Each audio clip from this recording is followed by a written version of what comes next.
Welcome back to the Cherry Bomb 2024 here over in Boca Raton, Florida. My name's Nick Teixeira, joined by Jeff McMahon on the controls here, and we wanted to get things going quick today on our live feed because we saw that they called the youth final up, and we were not expecting it. We were like, we have to get these guys on here.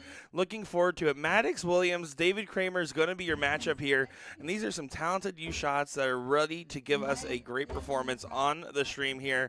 Excited to see what's in store for us. Let us know what you think. Let us know who you're cheering for. Let us know what is going on as we are excited to have our final day of coverage here in Florida. Mag 30 on the score there. Just going to try to continue to bring it down and set up. Was going for that trip 14 there on the last start to leave 32.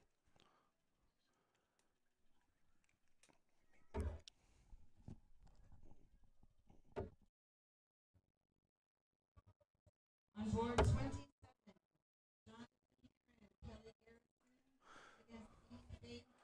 So 41 is going to be look here for Maddox.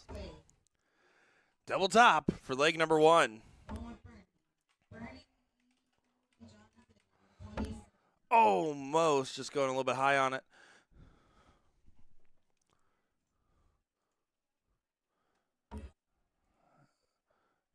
Double 18. Can use that dart. Does use that dart. You can see clicked right off the barrel there. Getting leg number one on the board for David Kramer. We're going to go ahead and get set up on to the next game here. Excited to see some great darts on the board between these guys. Youth final. Maddox Williams, David Kramer, you can see there. We were rushing to get everything ready there. We saw him go, and we're like, oh, crap, let's get going here. And it was perfectly timed with our initial start time, though. So excited to have these guys on. Maddox, someone I've gotten a chance to talk to quite a bit, did play with Alex Spellman yesterday in the men's doubles bracket. So super cool to see him do a run there. And then Kramer, I know I've seen and commentated before, I believe at this event 2 years ago. These guys are going to be familiar with each other here. There's going to be that sense of comfortability almost playing against each other. It's almost like it's not, I wouldn't say rivalry, but just familiar competitors. As you can see, Maddox Williams loads in a 140 there. Good stuff indeed. So Kramer's darts, you can see they kind of actually tilt down. One of those things is if it goes over on any of the beds you're aiming for, it's always going to be a little bit awkward. But you can actually go underneath and stack your darts particularly well when you have an angle like that. It's almost like a Phil Taylor-esque in a sense of like his always went straight or slightly leaning down, and that's why he actually did the stacking method for so long.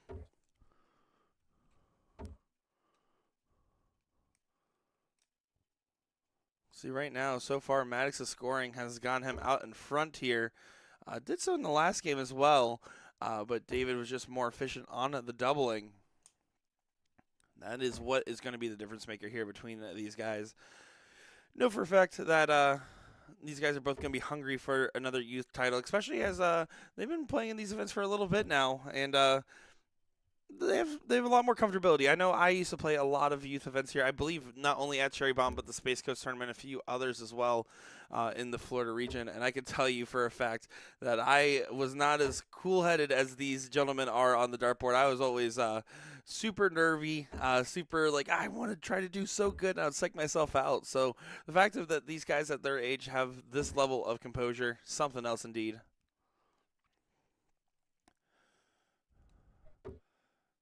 Still on for the shot. 19s. Not going to go. Does just go ahead and stay down there. 81, not ideal, but back at 284. Kramer's going to have to bring it in.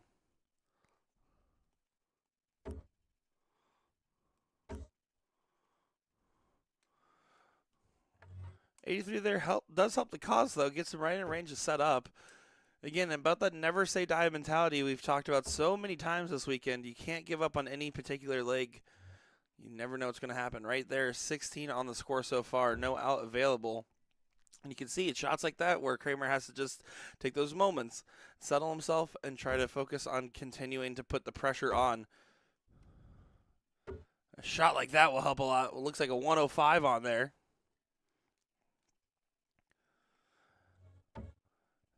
Yeah, he kind of expected the 10 for double top there from Maddox from his previous setup. 18 on the score, 32 remaining. Does get it there as he gives us a let's go on the board there. 1-1 apiece so far in this one. So they're just going to go ahead and get set up here for the next game on the tablet.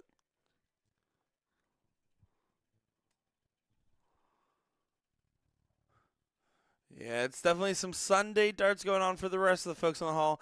On the bright side, if you're a youth player, Sunday darts don't feel the same as some of the older people in the room. It feels a little bit different. I know for a fact Sunday darts, I know what that means nowadays. When I was a youth player, I was just ready to play darts nonstop every single day. 60 to get things off here for David. Max there looks like he had to change out a piece of equipment, walked over to the table real quick.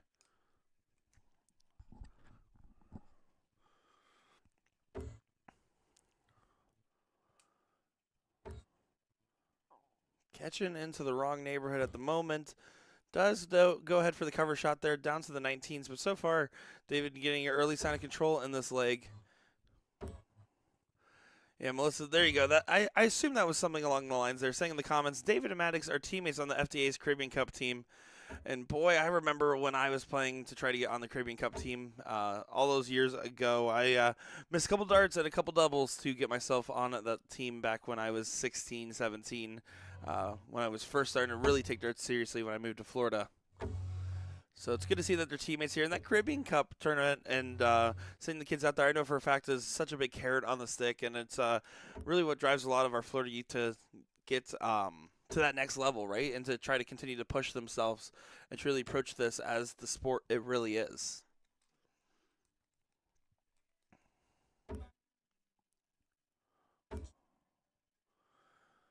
And you actually see right there, David starts going in a lot straighter on that go. I think he's putting a little bit more oomph on that dart and giving it a little bit more of a direct line to the board.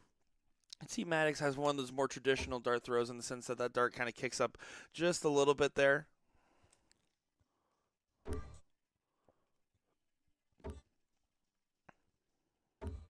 You can also just tell by the thud in the board, it's definitely hitting with more ferocity.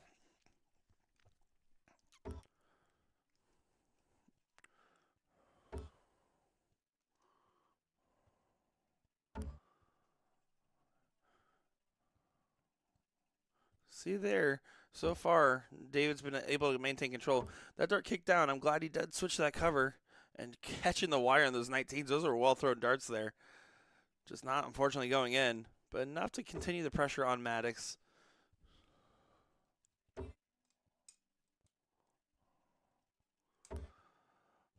Last one kind of got away from there, and you can kind of see him motioned for it. So Kramer's going to try to leave an out here is going to be the main goal, and he will, in fact, leave an out here. He's going to be a good one. Oh, he almost gave us a 177, but a 139 will suffice there. Big shot from David Kramer.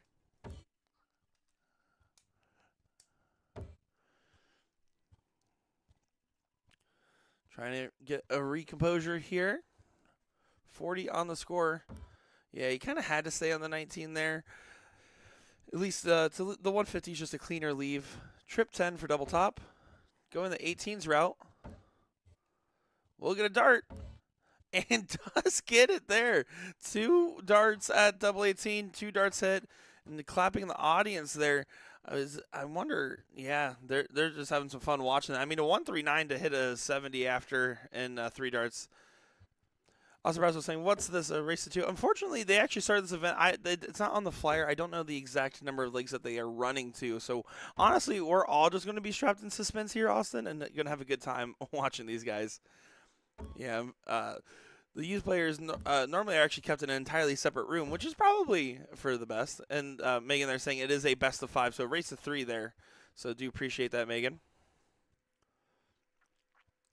Yeah, no, so we don't normally get a chance to cover too much youth stuff here, but I always tell them, like, hey, get the youth players on the board. I would love to see them. Looks like Danny Baggish is walking up there. I think he's going to walk over to Chalk. Yeah, he is walking over there to Chalk. Big ups to Danny Baggish for that, the gambler, hanging out with the youth players. Oh, unfortunate bounce out on that last dart there. Yeah, this is going to be Austin. This is going to be a good one here. Greg saying celebrity shocker. I think that's a bit of a stretch. An ex-celebrity shocker, maybe.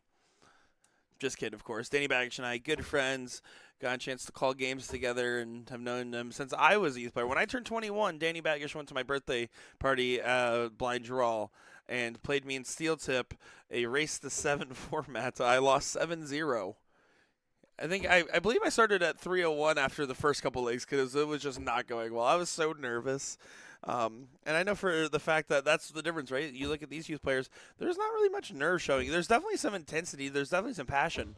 But, like, especially, I mean, look at like David, look at Maddox. They're just so composed at the line here. And now they show a little bit of motion before and after the throw. But at the line, I mean, they look like they are just in control. Kramer on a breakaway, though, at the moment here.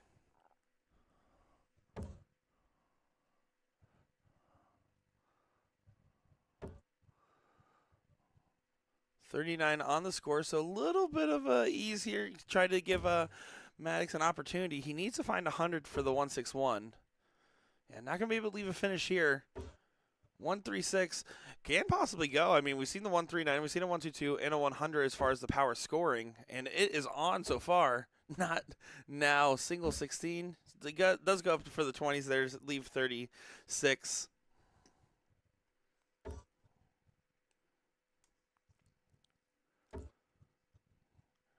Max going to try to follow that dart. Gets away just a little bit there. 76 on the score there. 56 can go. Double 18. It's the first dart at double 18 he has missed. Being so efficient on that one.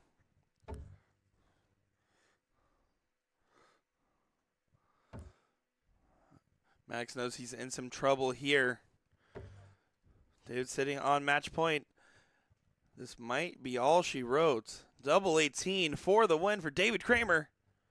Over to double 9. Working his way in. And it doesn't go quite yet. 116 has a chance, and Max, I think, couldn't tell where that dart light. You saw he had to almost fully walk off. He walked off to the side there. Just outside of camera view, it looks like, trying to recompose himself. 116 here. Single 20, trip 20. Will give you a shot. If you trip to 20 on the first dart, you can go 16 for double top. There's a lot of different ways to shoot this here. You just got to take your time with it. If you hit a single on the first dart, you still have a shot.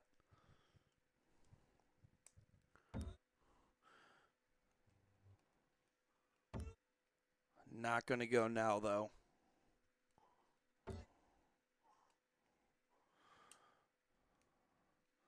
Opportunity back over for David. Choosing to go right at it. Can use that dart. All over the wire. And it doesn't go quite yet.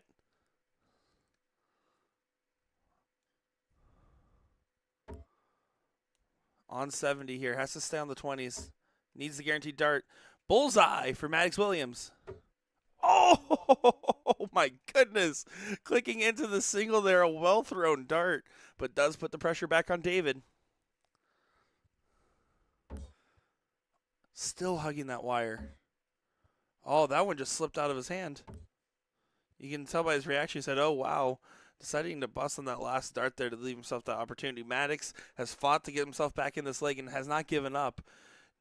Needs this to go his way. 5 for double 10, 9 for double 8, 17 for double 4. What do you choose, Maddox? Needs to settle. And you could tell the nerves of the moment there. Yeah, he's just trying to recompose himself.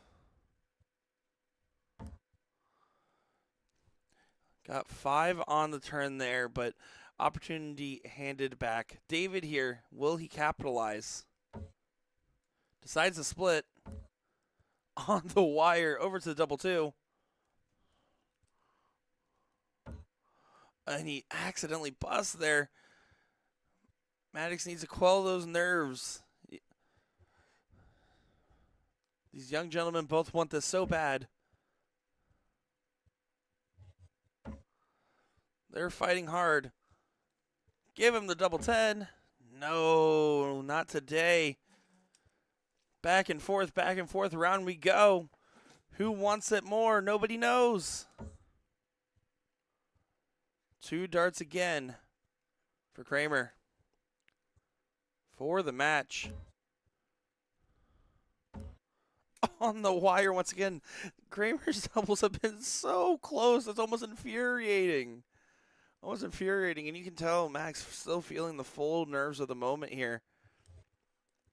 Needs to recompose. Take a couple deep breaths here. It's so hard to do. It's easier said than done. You have all these eyes on you in the room and online as well.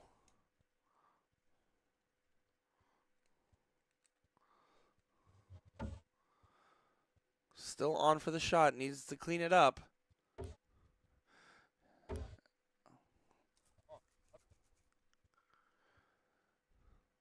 So David Kramer now on a cleaner double. He wasn't liking the double 9s. Right on the double 2. Good marker. Can work in. And he does work in and does get the win. 3-1 there in this youth final. David Kramer. Looks like he did get it there, and you can kind of see almost the laughing it off. It looks like I was told it was a best of 5. Maybe it's not. I stand corrected. I apologize about that. Thought it was a best of 5. Looks like we are still going. Here we go. More darts. I'm not going to be mad about it.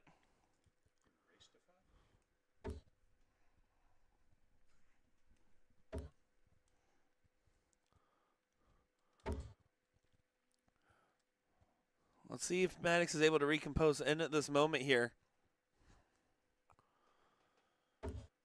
David is feeling the frustrations on the doubles. They weren't going his way, but those frustrations are gone as he does find a max in there. 180 for the young player there on our stream board.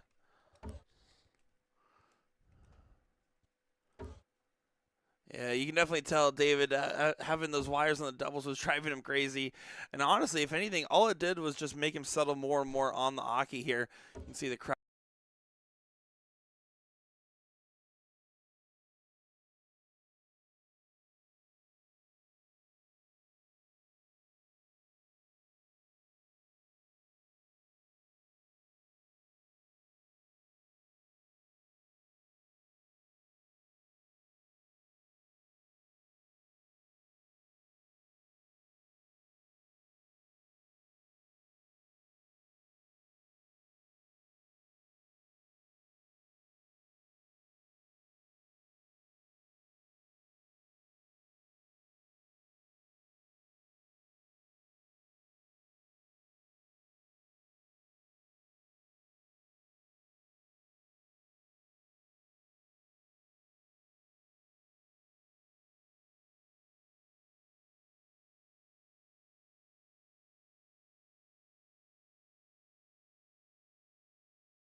Alrighty, sorry about that, guys.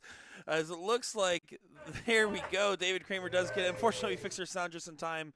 Something did end up breaking here in our studio. I apologize. But David Kramer, your youth champion for real this time in a 4-1 victory here over Maddox Williams. Hitting a 180 on the live stream board there in dramatic fashion. And did hit some good stuff. And Maddox is going to be kicking himself a little bit. But you have to remember when you're playing on these matches, not everyone can go your way. And that's going to be okay. It's about how you handle the wins. It's about how you handle the losses. And I know for a fact we'll be seeing him plenty more on our boards in the coming time. And still going up there. He's taking his picture. He's smiling and waving with the rest of the crowd. And again, do apologize about those audio issues at the very end of that leg there. It was like a little power surge in our stream room here. I'm not actually sure what happened. I do apologize.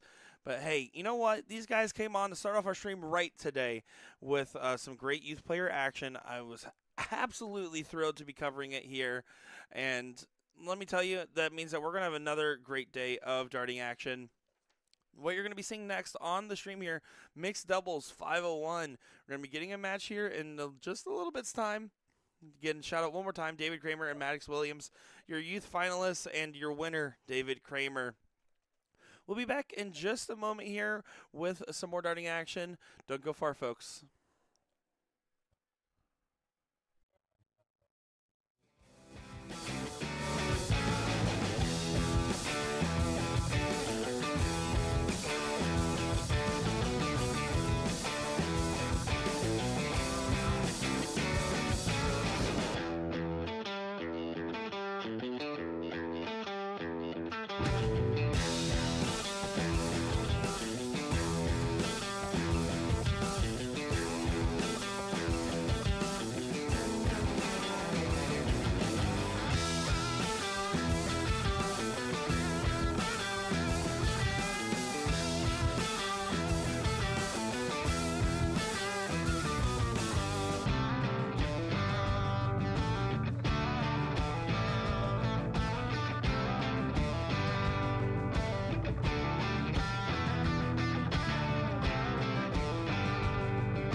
baby.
Alrighty, and here we go with another good set of matches here for us.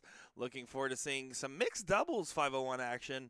And we just had a good start to our stream here with David Kramer and Maddox Williams kicking off our stream and getting things going here. It's going to be a good day of darting coverage here in Boca Raton, Florida. Looking forward to every bit of it.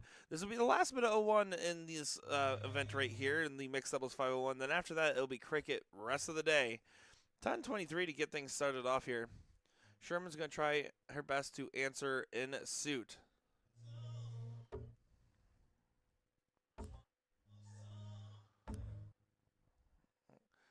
Does go outside on the last start there. Just trying to get yourself settled. It's always different when you're playing on that stage. Haver here, going to be stepping up to try to support the partners 1, 2, 3. Did see a great comment here in chat while we were in between matches from Jay Vargo saying two of my favorite partners in reference to Maddox Williams and David Kramer. So proud of both these kids. If you're watching as an adult, grab a youth and shoot the opens. It'll be a great experience for them and tons of smiles for you.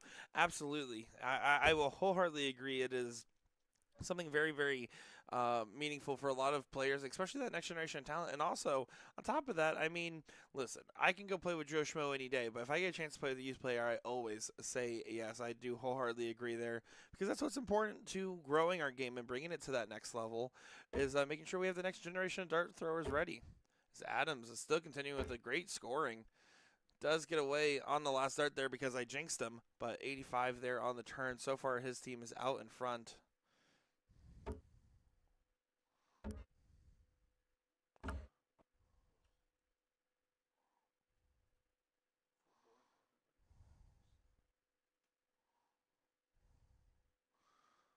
So Haver here, just going to continue to try to press the advantage into this. It is going to be a best of 3 format here, so it's going to be blink and you miss it. Right now, just scoring. Yeah, we'll get a ton in it there. Good at stuff indeed.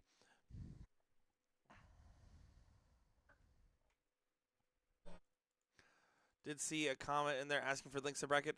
If you go over to Dart Connect TV, you will be able to find everything on there for all of our different brackets for today, including the men's doubles cricket, the ladies doubles cricket, men's singles cricket, and ladies singles cricket later on today. But the link has just been posted in chat as well if you do need it there for you guys. So just click that link and you'll be able to follow on Dart Connect. You can actually hit the notification bell on your favorite players and you'll get notified every single time they go up to the board.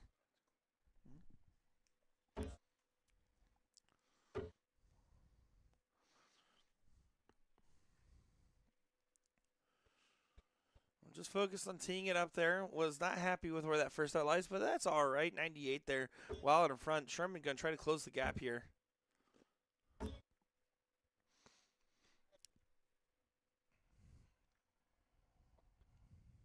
Haver 98 first. I would say first, but actually technically second looking at for the team here. 78 remaining. Where are we going? Staying there. 58 now, 18 to leave tops.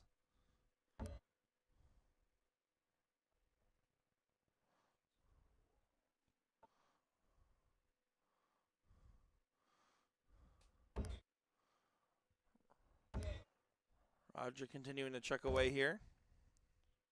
Not going to be happy with that turn. You can kind of see the frustrations and the different body language between the two teams at the moment here. But it's just like number one. At the end of the day, you just have to play like every leg is just a new one, new match, right? You have to have that clear mentality. Double top. Over to double 10. Doesn't quite get it yet.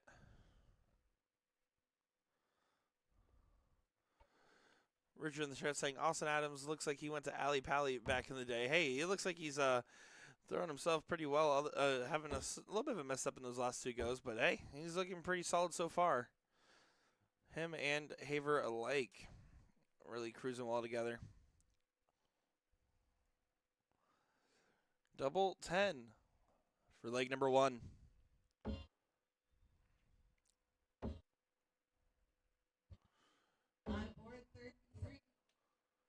Mike Capone in the chat saying, great job, Nick. Great to see you in here, Mr. Capone. Always a good time to hanging out and throwing darts with you. Pretty sure you beat me a few times on the steel board.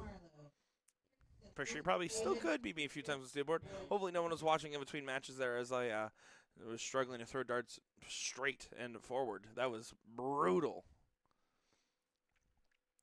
Adams gets a look at the double here. Brings it high over to double 7. Is going to just stay there for the split. Yeah, I think this is absolutely a moment where that split makes sense. No reason to go at the double 7 here. Opponent's not on a finish. Give yourself and your partner the best chances at a potential out here. And that's not going to leave a finish there. So another 6 starts guaranteed now for 8. The double trouble is still in play, but they would like it to be over and move on to the next leg. And does get it done in 1 dart there. Haver and Adams do get the first leg on the board. You can see Roger and Olivia just going to have to focus on settling themselves and getting into the mix there. But when your opponent has double troubles like that, it is really good at helping almost set yourself. In the sense that it gives you some extra darts on the stream board. It gives you some extra darts to get relaxed, get settled in. Let's see if that transgresses into this leg. With this mixed doubles format, it is diddle every leg. I do believe actually the only format where that's not the case is in the singles bracket.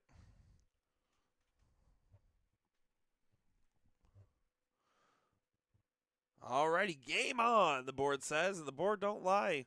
We are ready for a good game on. You can see the high five action there. Good cut just in time. I see the famous Sally Kelly in the background over there causing trouble and chaos. Love it. Levi Kranzel in the background there as well. Happy birthday to Levi. Didn't find out it was his birthday at midnight. I saw him by the elevators. I said, how old did you turn today, Levi? And he said, 27. And I said, that's not true. And that was the most we got out of that conversation. Turns out I believe it is 37 for the record.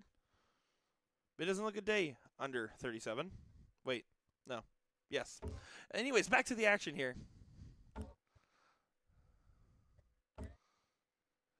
Continuing with the power scoring for Adams and Haver. 100 follows 60 for some nice smooth scoring here. Roger going to have a challenge to try to continue with his partner's pacing. You can tell Olivia's definitely settled more and more. And it's important to note that she is starting for her team while on the other end, Adams is starting for their team. So she definitely is the more comfortable of the two players. And it shows a level of confidence when you're like, hey, I'm the one that goes first. And when I say that, right, when you're playing with a new partner and stuff like that, I always, that is not a 1080. That's the wrong button. It's not a ton 08 either. We're getting close to the right button. There we go. It is a ton. There we go. It's the scoreboard. That was a funny set of button presses there. But whenever you're playing a partner, this applies to blind draws or whatever else it may be. When you're playing in them, whenever I have a partner say, hey, do you want to go first or second, like usually asking, I will almost always say go first. Not because I am that common thrower. In fact, I actually prefer in the second position on most teams. But in the fact that it will instill confidence in my partner. Vice versa, if my partner says, hey, I'm going to go up there and I'm going to go first, I'm like, all right, you're confident, you're feeling it. Because confidence is what can carry any dart game to the next level. Roger trying to find some 19s here. Still struggling. You can see the frustration on his face. Has a little bit of a laugh there on that last start. Haver's just going to try to tee up here. Or excuse me, Adams is going to try to tee up here.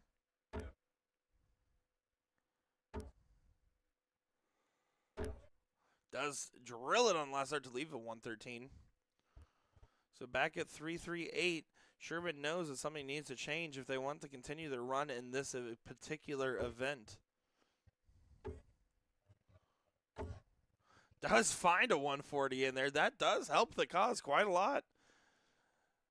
She said mission heard, mission understood, and helps close the distance. You can see both teams giving some respect there on that big shot. Just going to focus on teeing up Adams. Not going to be happy with that last start, but it's all right. They still get 6. They get at least 3 darts, potentially 6. Depends on what Roger does here. Roger knows he needs to support that big shot from Olivia. He's going to support that big shot from Olivia. 41 there. 157 remaining. Does leave a finish. Adams at 82. Does he go bull for double 16? He does. Double 16. Right on the wire. Doesn't go, but what a first start that was. 157. Boy, would this be a bring down the house kind of shot. First start there, almost looks like a bull, but yeah, no, it was the 19s because you can tell by the second dart. 84 remaining here. Triple 20 to leave double 12 would be the dart I would take here with one dart in hand. Single 20 leaves 64 for your partner, which does leave a lot of good opportunities over on that region of the board. Yeah, that's exactly what happened there. But 3 clear, 32 for Haver. Haver wants to have them.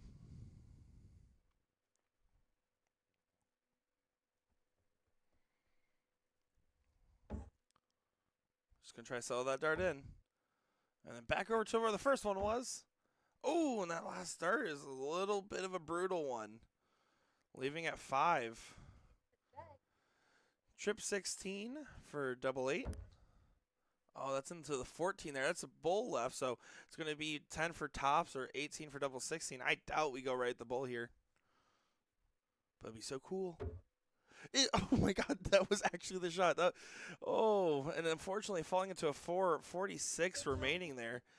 14 to leave 32 now, or the 610 wire. Actually, I would recommend the 610 wire here. So you went for the 14, goes into 9, doesn't leave a 1 dart finish. If you go 610 wire, you hit a 6 to leave tops, or you hit a 10 to leave 36, it counts for missing. And that's something where, especially if you're not in your form at that given moment, it helps out so much more. It gives you a bigger range. Oh my gosh, into the madhouse we go, and into the madhouse we leave there in a very efficient fashion. 3 double 1, and Adams and Haver do get that one done there. Some good stuff indeed.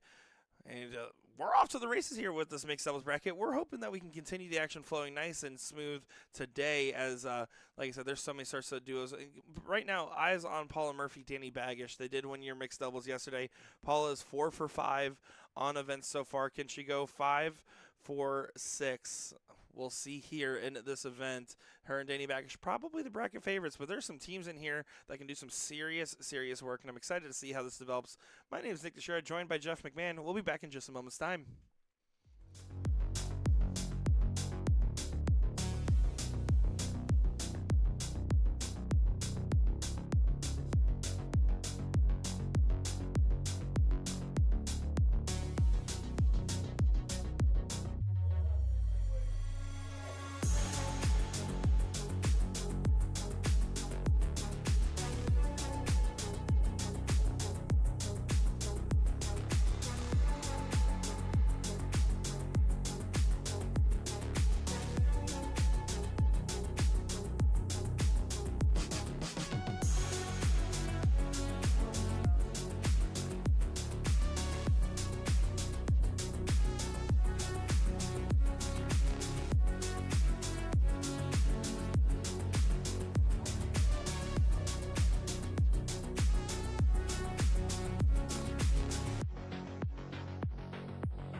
Here we go. Back for another youth final here, this time on the ladies' side of the affair here. Looking forward to this one. Stepping up to the line, this is Kaylee stepping up here. And then on the other end of things, that's going to be Georgia playing there. So Georgia versus Kaylee for this final. Two girls I'm not as familiar with. I didn't know David and Maddox prior to this. So I'm really excited to see what they have in store for us here, and excited to have some more youth players on our live stream here. Super cool stuff indeed.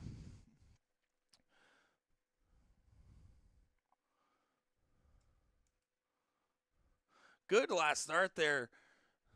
Kaylee does find the trip 20.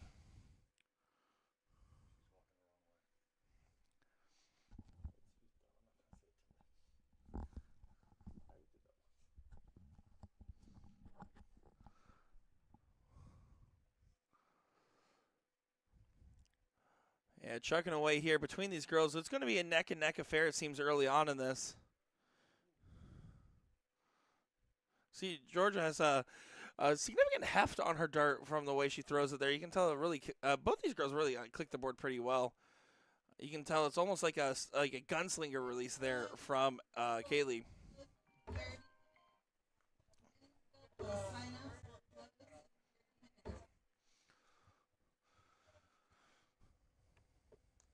Neck and neck here. Who will get to the out first? Who will get their run continued on? Glad to see that they got the girls over here playing. It was one of those that snuck up on us. We were out there talking, just waiting for the next match. Now I see why we had a little bit of a lull there. They were getting us a juicer of a match here. I'm excited for it. Do believe your runner-up on the boys' side of the youth, Maddox Williams, is the chalker for this one. 188 can get teed up here. 231 can also get teed up. It's off to the races in full. So trying to get set up. Doesn't stay true there, so 166 is a non-finish. So Georgia has an opportunity to get ahead of this one.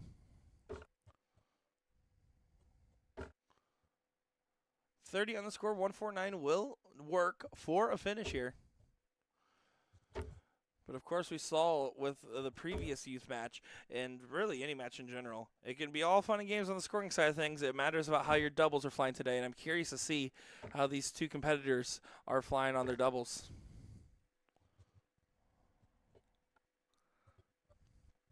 Kaylee here.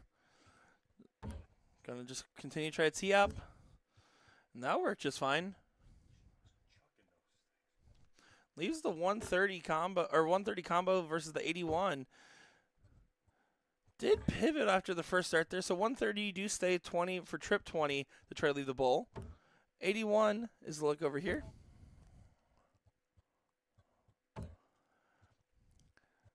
There with the 26, so just trying to bring it down in range. 72 can go, though it's 418s. It looks like that's a trip 12.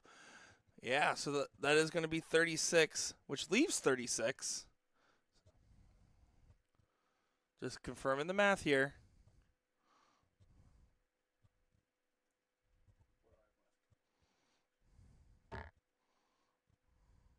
And that will bust it there. So 55 gets a chance now. Looks like that's into the trip 15 there.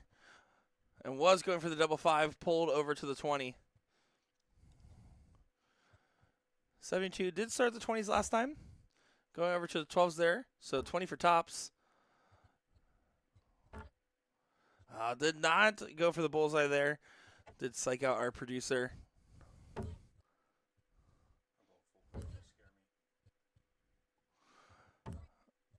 49 now down to 46. So 38. 3 clear at a double here for Georgia.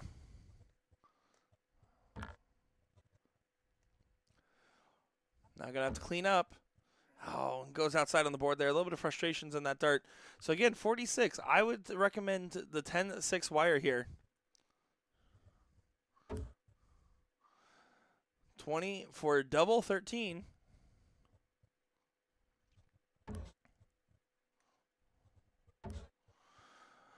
And that's all right. I mean, now over to double 11 on the next go, if there is a next go. Trip 15 is too many, so there's the next go right here. Kaylee has an opportunity for double 11.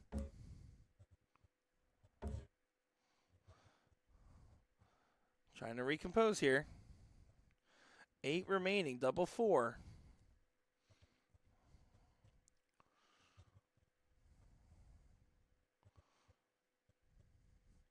You can, counting on the hands there, do like it.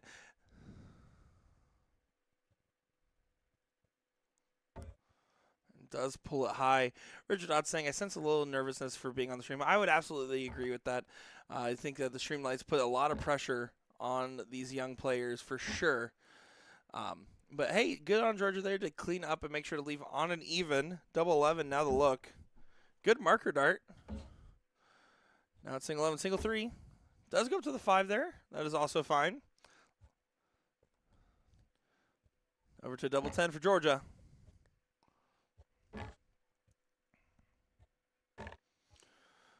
Now on 14. Will she get a chance to return here? I would split the 6. Does bust.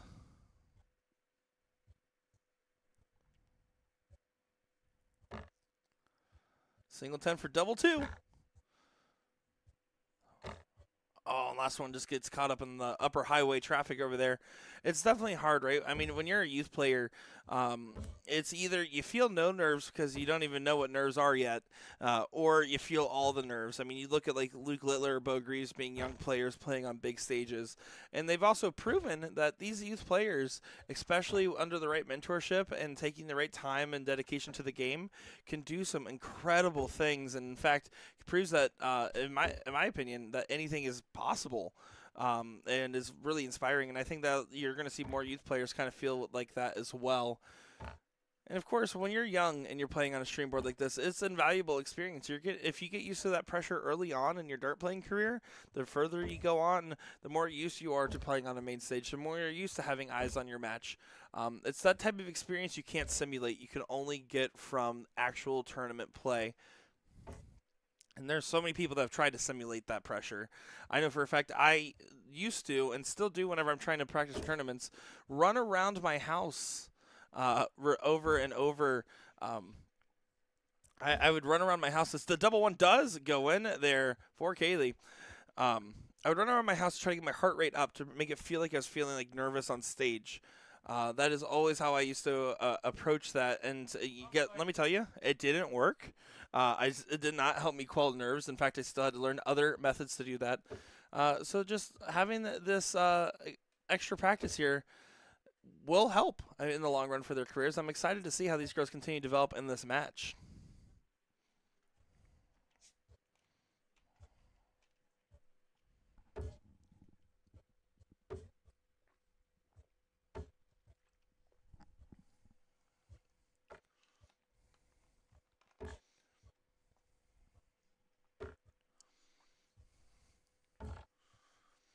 Just trying to keep the darts steadied here. Whenever you're in a match like this, especially if you're feeling nerves, the one thing I always will recommend is like your easiest piece of advice is just focus on the arm feel rather than the target landing, right? So it's not about what you're hitting, it's about how you're throwing the darts, because as you get more comfortable with your throw, even in high pressure situations, just focusing on trying to throw the dart nice and easy, it makes a big difference, because then the darts can start falling in line, especially when you're feeling the pressure, especially when you're in these more dramatic scenarios, especially when you're in these finals.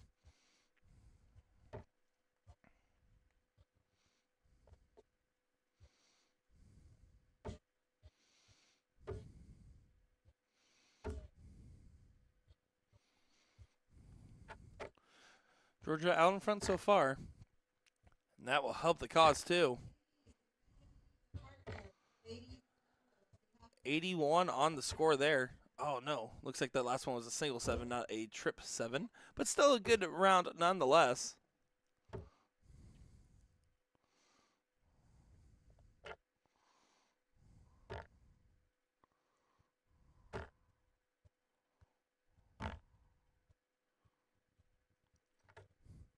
You can see with the scoring phase of this match, these girls have been neck and neck with each other.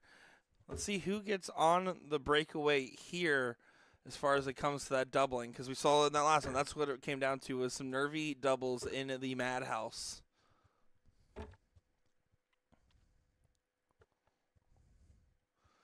I think the girl answered her phone in the background and said, "Oh, I'm on the live stream," and now she's like looking at the camera and she's looking back at the phone and she's like looking back at the camera. I'm pretty sure that's exactly the conversation that's happening back there.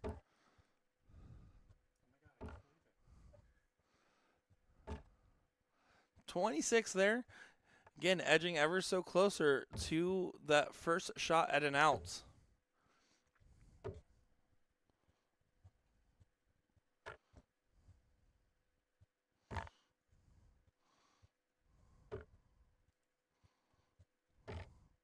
And trip 16 on the last start will help the cause quite a lot there. 88 on the score.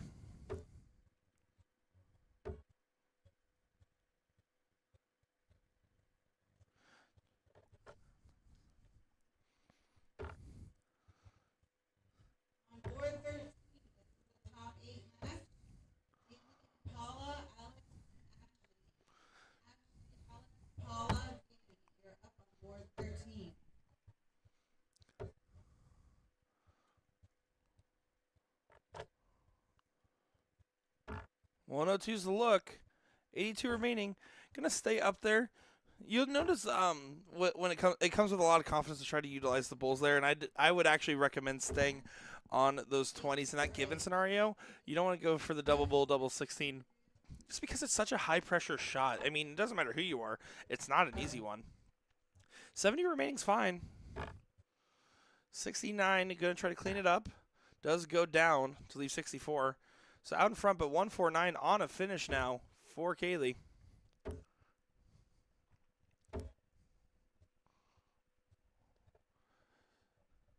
$62 on the score. We'll get a look now at double 18.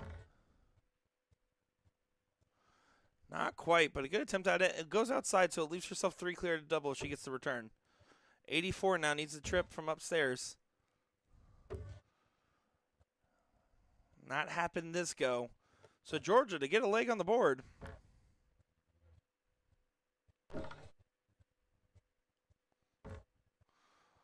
Pepper in the outside of the double 18. Just millimeters away, not far at all. 21 on the score.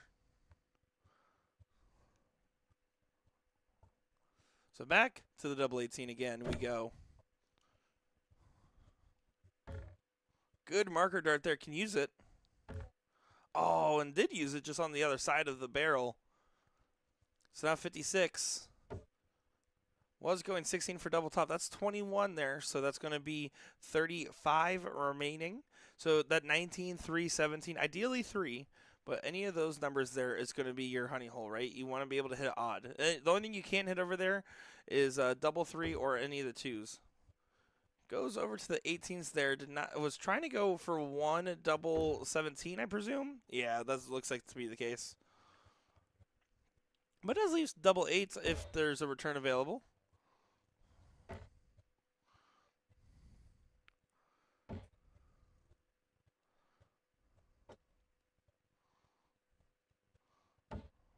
Oh, doesn't go there. Does bust on the 16.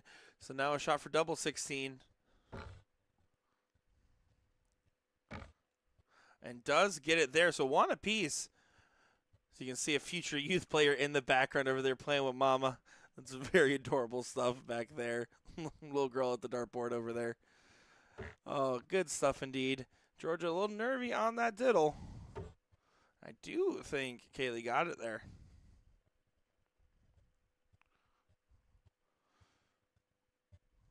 These girls are working hard to give us a good show on the dartboard. Make sure to give me your love and support in the chat here.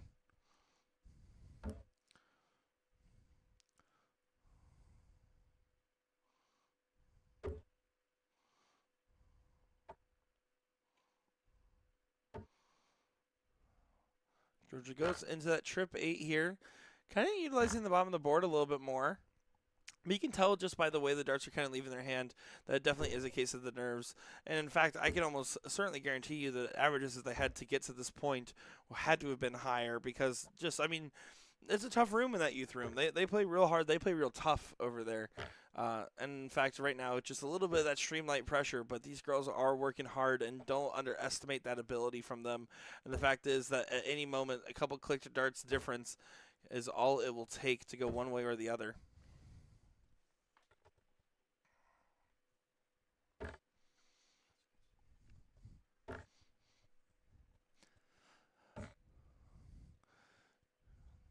Does get 32 points on that last start there, so it does kind of help continue with the scoring advantage. And look at this. I do like the switch to the bullseyes there. I mean, again, look at the respective averages. When we talk about, you know, some of these other adult players, right, and they're averaging at or under a 60, I always say maybe considering start going to that wire to hit a couple more big singles and focus on just getting some more consistency in the scoring. Right now, these girls are in the mid-20s to high 20s range.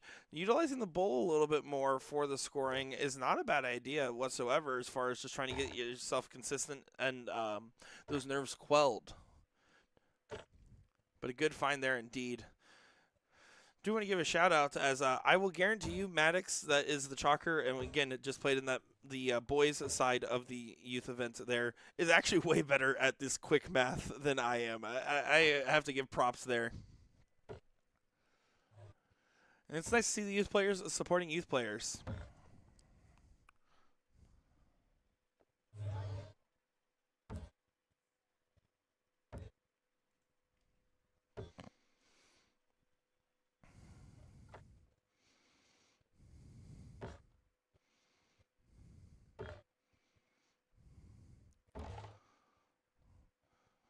Continuing to just try to bring on down at this score. You can see that wobble in the darts there for Georgia. That is going to be those reflex points doing some work in there, kind of giving it that little bit of wobble. A lot of players prefer it, right, because you have that skinny point. It leaves you more room inside the segment and can, in fact, leave tighter groupings than otherwise possible. For me, with my ADHD, all I can focus on is the boing, boing, boing, boing, boing whenever it hits the board, and I've never been able to throw with them well. But you see some top-tier players. In fact, you see a lot of big shots use them. I've seen Leonard Gates use them in the past, and a bunch of other players adopt them.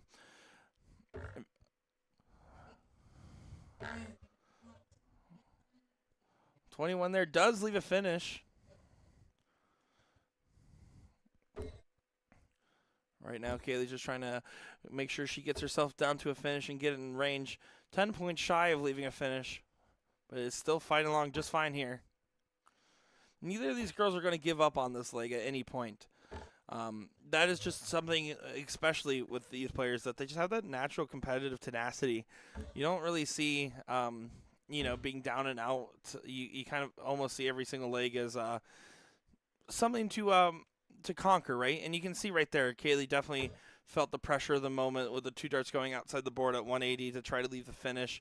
It's just a lot of pressure, and it's going to feel a lot. It's going to feel heavy. It's about how you handle that pressure, and that's the stuff that you're learning right now, especially as a youth player. It's going to be something that's always going to be of note in anybody's game, and especially when you're young, it can be hard. So again, I do want to give big props. They are not being afraid to play on the stream board, and they're trying their best to rise to the occasion. 54 hit there, so 54 hit on the second dart there. So does hit 74, so that is a bust.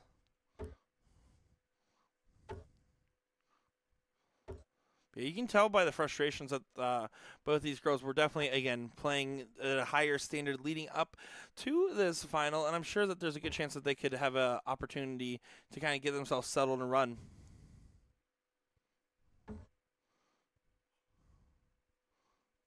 $27 remaining.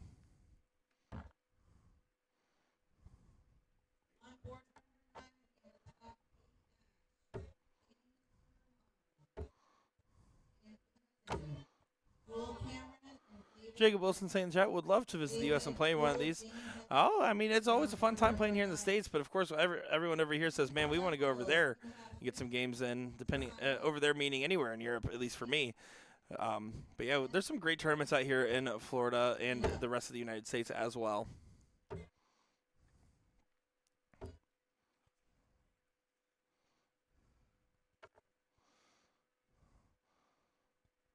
Four, here's a look for Georgia.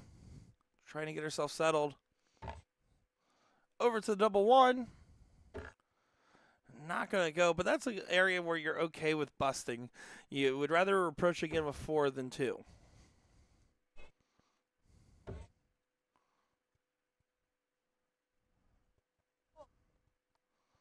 Yeah, not happy with that visit there. Up to the double one again.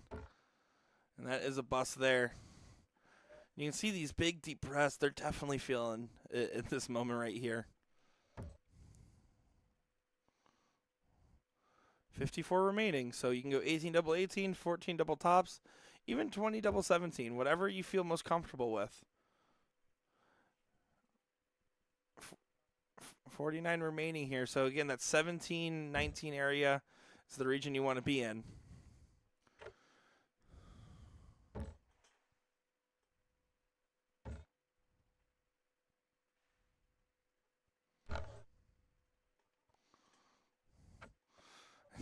You can see Kaylee kind of going, whoa, as a kind of almost seeing it go in, thought it was maybe over for this leg, but it's not over yet. And in fact, does get it there in 2 darts for 49. Good stuff indeed over there. So here we go. 2-1 so far.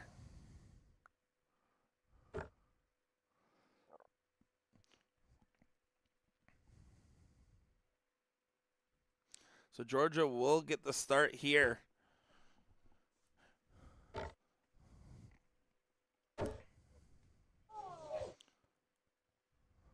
Yeah, a little bit of full contact darts over there.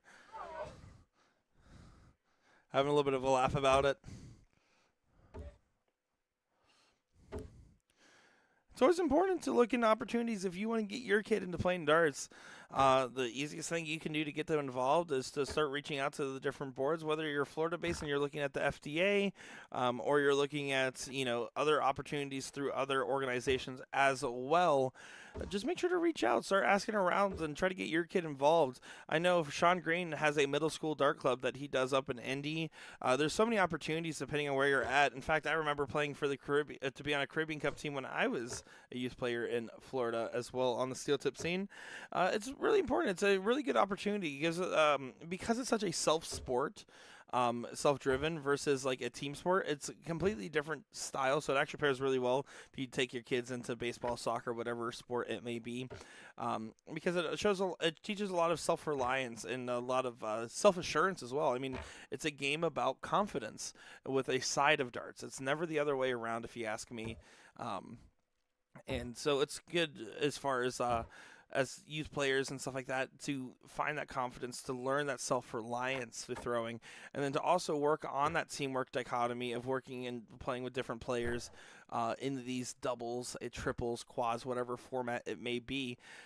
It's different because when you're playing a normal team sport, you're playing on the same team, usually year in, year out with some slight changes here or there.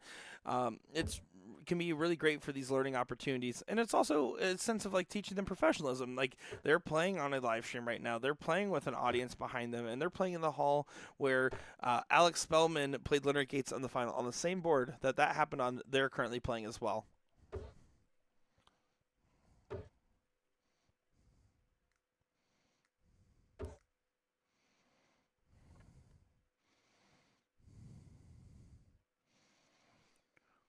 Off to the races indeed, trying to see who will get the advantage here going into the setting up out range.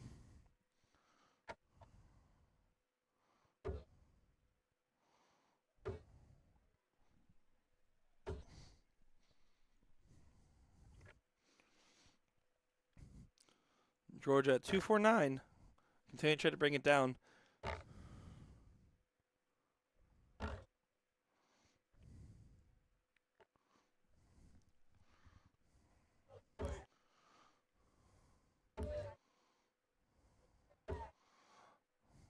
$30 there, just shy of leaving it out for Kaylee.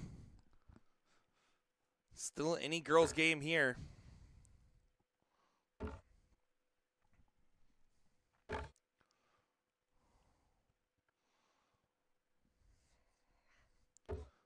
a big hit there, 94 to leave the 117. Georgia's going to be approaching with the first one at and out here. 97 remaining, 19s. You can see Miss Hudson back there helping out these girls. Love to see that. One of the veterans of the sport helping out the next generation. And you can see right here, she's saying 19 first. Helping coach these girls. She's like, I'll get them in the shape here. And I love to see it. 19's first, of course. 76 does leave the bull. So that's why you would say down there for 4 19s. 87 now is the look. Trip 17 for double 18. 85 now. Trip 15 for double 20.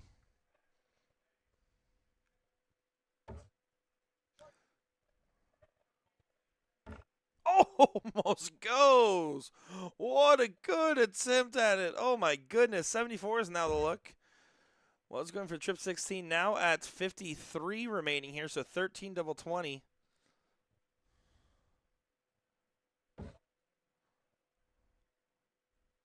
Yeah, you can tell that dart kind of slipped out of her hand. You can see the look of discomfort there. Over to double 5. Does bust it there. So the 610 wire, and you actually saw Miss Hudson call it back over there for it. So that's 15 there, 40 or 31 remaining. So just go try to hit that odd number to leave a double. That will be just fine. Double 10. Does go, so it's 2 apiece here in this one so far.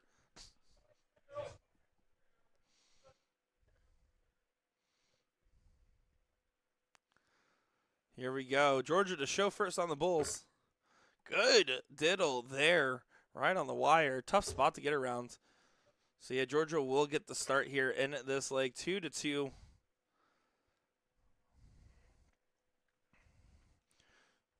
Do you believe it is that race to 4 format that we saw on the boys' side of the affair?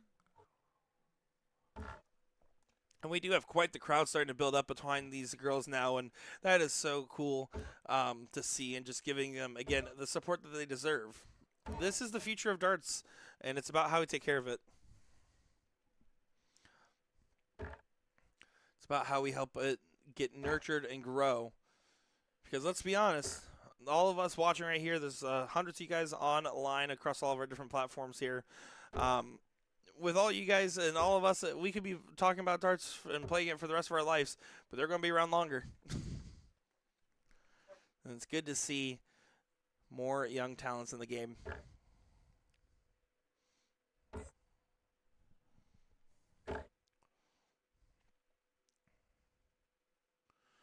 You can see that as they've progressed, you can tell the groupings have gotten a little bit tighter. The confidence has gone a little bit up between these players. They're definitely feeling it better on the board. It's just so intense and hard to play in. There's a reason why I got a lot of runner-ups as a youth and never any first places.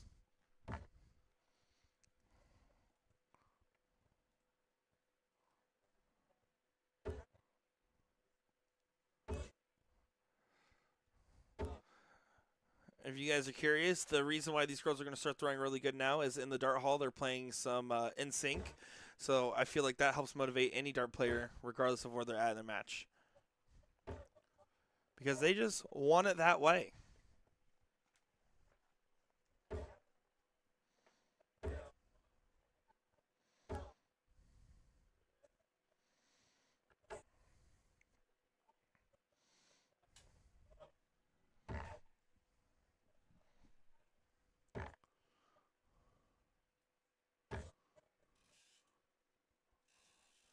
Again, taking advantage of the bottom of the board there, the 1917s threes. And then right there at the 20s. I'm telling you, these groupings and these numbers are getting better between these girls.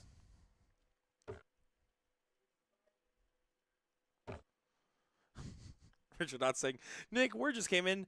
You've been canceled for that joke. Yeah, that was pretty bad. That was an absolute stinker for me. Let's be honest, that's some Sunday commentary from your friend over here.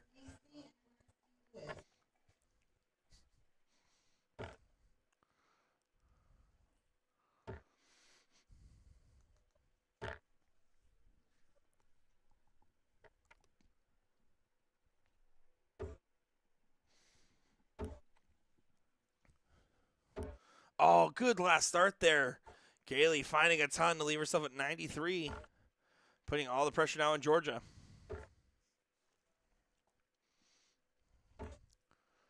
And the pressure did show its head there.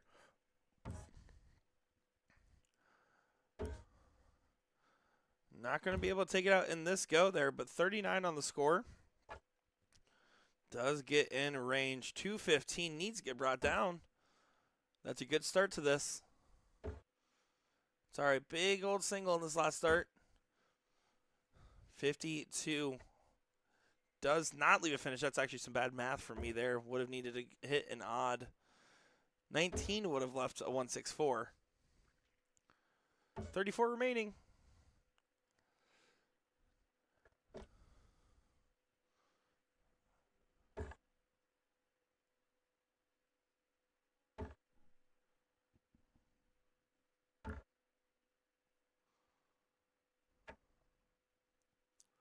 .31 is now the shot. Hits a 9 there. That's all right. 22. Double 11.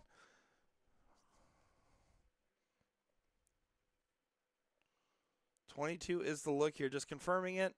Visualizing.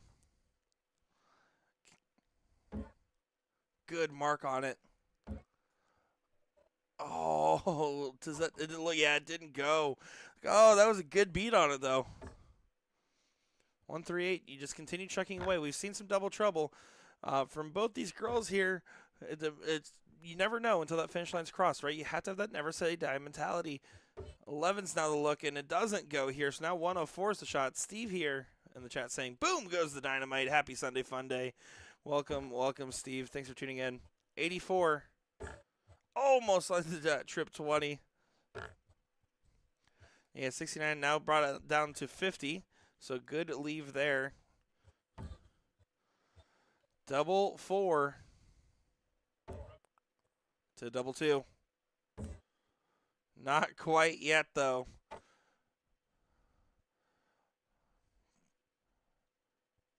Taking the time, just taking that deep breath. Trip 18's too many, though. That is the risk of going for 18 to leave 32. Oh, right there onto the trip 6 or trips 2 to leave 6.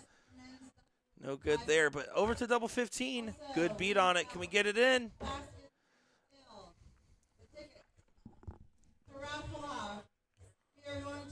Back and forth. Both these girls on doubles. Same dart again as she goes, why?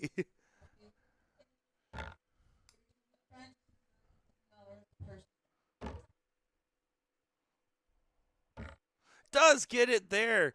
Georgia's up 3-2.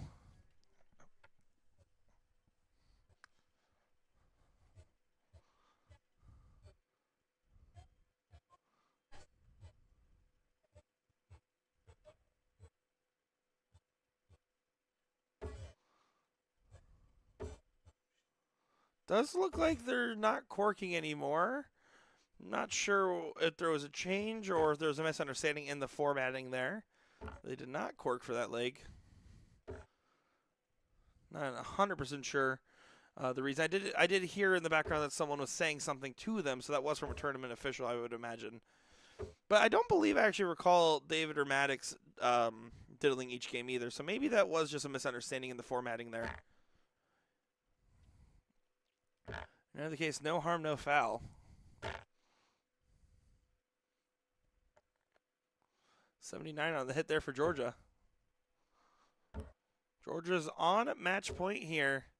Kaylee going to be on the outside looking in as far as trying to get this game on the board to bring it to a last leg decider.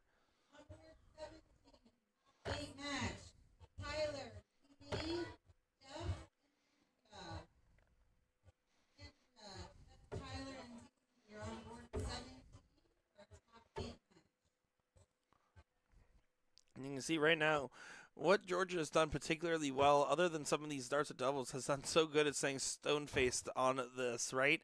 Staying so determined. And that's the other thing, is you don't want to give too much information to your opponent, right? Doesn't matter who they are. If you're your friend that you were hanging out with last night or in the dart hall or today, it doesn't matter. The less information you give, the better, in the sense that you want to have almost a poker face. Now, that doesn't mean you can't be a showman, show person of some sort and have fun with it. But that being said, it's always advised, right? You know, I know for a fact whenever I see an opponent that I'm playing and they start shaking their head, even if I'm not even winning, or I am winning, it doesn't matter one way or the other. If I see someone start shaking their head, that motivates me to continue to press on the gas pedal. And maybe it's subconscious, maybe it doesn't actually help, but it definitely feels like it helps. So it's one of those things where, you know, you have to give credit where credit's due, and Jordan's doing a good job of, for the most part, keeping that internalized. But I will also admit, I mean, there's some moments where you saw the frustration really get to Kaylee, and what she has done so well is bounce back, right? When she has faced that adversity, when she's faced those moments where it was really starting to get to her, and we saw her miss 2 darts on the outside and have to walk off, she was able to help regroup herself, get herself calmed down, and has been focused ever since. And that's why these girls are almost chalk throughout this entire match. An average, almost in legs, with a slight separation at the given moment here.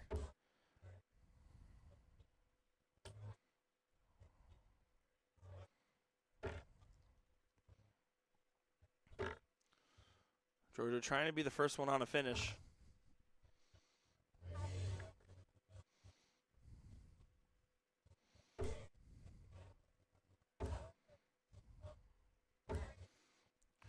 All over those 18s there. Last one going into the 1. Neck and neck once again between these girls. What else did you expect? Currently on a finish. She needs to make sure to stay true on this last start. 57 hit, looks like. Yeah, 57 does leave the 151. So good at throw there. And again, it's about staying true, making sure that last start just didn't need to go into a 3 or a 7, and it would have left an out. And that was a great setup from Georgia there. Treble 20, treble 17 is the route I like to go on this one. Going down to the 19s here. 39 on the score does help continue to bring it down and press the advantage. 167 is also a leave here. We can tell still staying on the 18s there. And I don't think there's anything wrong with that, especially where you're more comfortable scoring at the given moment. Sometimes it's easy to get caught up with some of those, like, I wouldn't say overzealous, but those really big shots, right? So to be able to, like, calm yourself down and just go for a more centralized shot makes a big difference.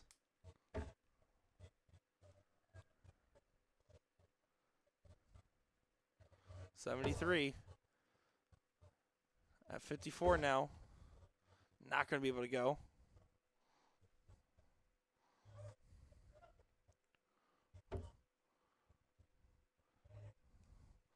Yeah, not going to be too happy with the leave, but 31 just gets you ever so closer. 67 now has a chance, though. At 65, now you go 15 to try to hit the bull.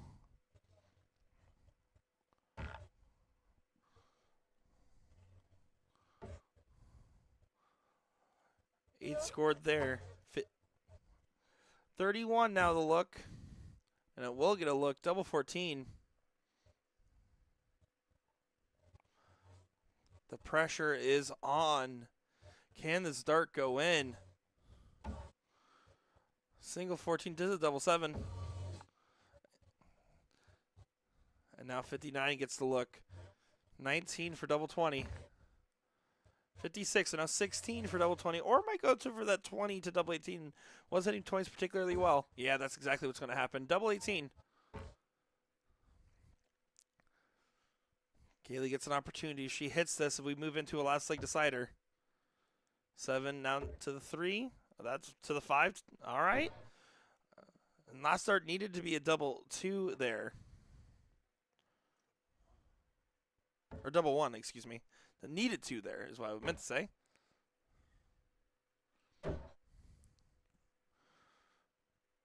All outside on the 18s, but did leave herself kindly. All over it.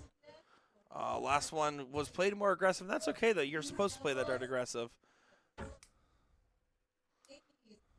25 minutes. Yeah, double 9. Couldn't tell if that was in or out. It was right on that wire as well.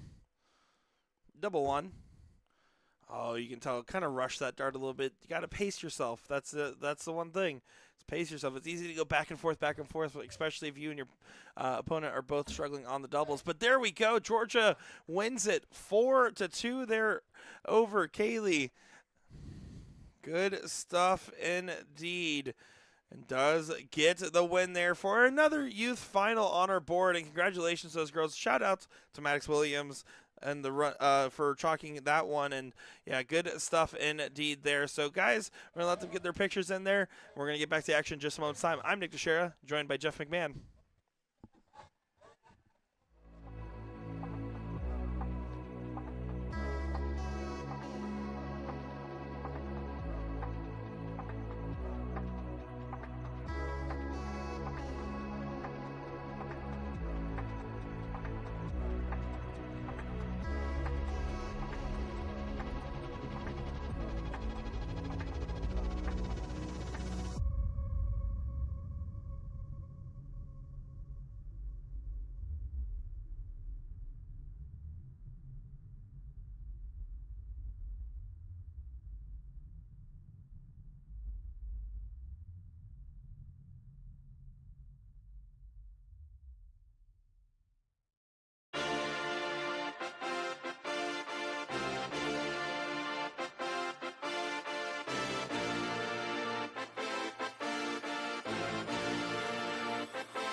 told you if we dance in the blizzard, we are not getting cold. So keep on dancing, baby.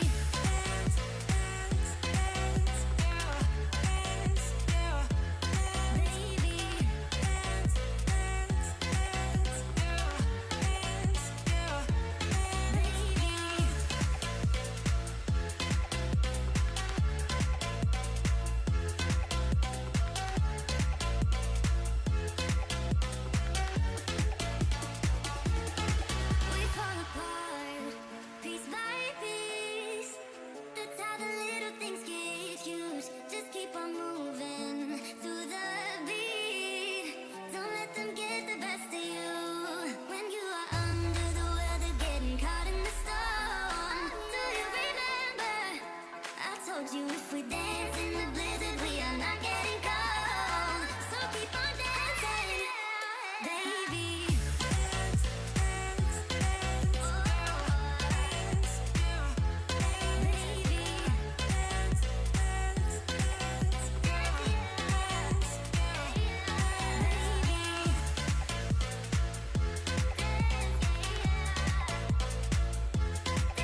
told you if we dance in the blizzard, we are not getting cold. So keep on dancing, baby. Dance, dance, dance, dance, baby. Dance, dance, dance, dance, baby.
back and better than ever here in Boca Raton, Florida. My name's Nick Teixeira with Jeff McMahon at Controls, joined by a special guest in the commentary booth, PJ Stewart here with me. How's it going, my friend? I'm doing pretty well. Yeah, just playing some darts, enjoying the weekend. It's been a good weekend so far indeed here. As we're actually looking here at a men's doubles first round matchup. Alex Spellman and Maddox Williams here. Peter Kramer and Dennis Bullock going at it here. We did see Kramer's son playing on the stream earlier against Maddox. Yes, we did. So pretty interesting stuff there. Now, I mean, you were not too long ago a youth player, right? And now you're seeing Alex Spellman play with a youth player that just played in the finals. What does an opportunity like that do for someone like Maddox? It's a very, very big confidence booster. Then confidence is key when it comes to this game. I think Spellman playing with youth, he's not just played with one, he's played with a lot of youth. I think it's very good because confidence is key to this game, especially being a youth. When you have confidence, I mean, that's the whole world. That's 90% of the game right there. Absolutely. And looking at this bracket, of course, this is the men's doubles bracket, so it is not just an adult-youth matchup, right? Looking at the standard here, I mean, we're going to expect to see today some pretty high cricket averages. We saw in the single side of the affair, we were expecting around mid-fours with the USSDA championship that we saw on Friday. I would say about a 4-0 is going to be the combined average range that you would want to target for. Would you agree with that? Yeah, 100%. Yeah, I think a 4-0 is a pretty good standard, especially to win this tournament. Spellman's been playing really, really well all weekend, and it seems to be that he's still playing very, very well this weekend. Yeah, it's just one of those when you know you're in form, you just can run with it for the weekend. You always go to those tournaments and you'll see that a couple players are like, oh, this is their weekend. Yep. And it seems like Alex Spellman on the men's side and, of course, Paula Murphy on the women's side. Currently, I believe 3 for 4 on events, trying to go 4 for 5 with the mixed doubles today. Yeah, that's a pretty good record. Pretty good record indeed here. Max with opportunity to get things going for his team on the 19s. Already got the 120-point advantage. Expect him to just try to push the envelope. And Maddox is really, really excited to be on the stream for Redemption here and to be playing with Alex Spellman on said stream. How do you kind of calm the excitement almost? It's easy to get too excited. How do you calm that down? For the stream boards especially, I don't even get excited. I love playing on a stream. It's home. I'd rather play on stream every single match and play on a floor. At the stage, it's always perfect. It's set up standard. Some of the stanchions, they could be a little off. But the calm, the excitement, you don't think of it as excitement. No, it's not there. It's more power. There you go. Yeah, we talked about it with looking at players like Lute Littler and Bo Greaves over season. A lot of those players that went on different tours to get up to the current standard of which they're at now. And it's just one of those, sometimes, especially with the younger players, some of you guys just don't got nerves. It's insane to me. I'm the handshaking kind of fella on the board. My hand does shake when I play, but I don't really recognize it. It's just second nature. Yeah, well, that's because the beast is built different. That's what I've been told. Looking at here, Kramer trying to get these 18s close and get some points on the board. You also have to kind of think when you're going against someone like a Spellman, especially on a weekend where they've been hot-handed as it is, the name value carries some weight there, and it kind of almost can psych you out a little bit more. It's so hard to overcome something like that. I know for a fact Danny Baggish came to my 21st birthday, played me in a race-to-7 steel tip 501 match where I lost 7 straight because I was so afraid of playing against Danny. And fun fact, still haven't beat him since, but that's a different story. Yeah, names are very much so a big intimidation factor. When most people just look at the draw, the bracket, they just get scared by the name. But now everybody's perfect. Everybody misses. Absolutely. In fact, I've gotten really good at missing. I might be the best misser in darts. I don't know. I've seen Will Stewart play. I don't know.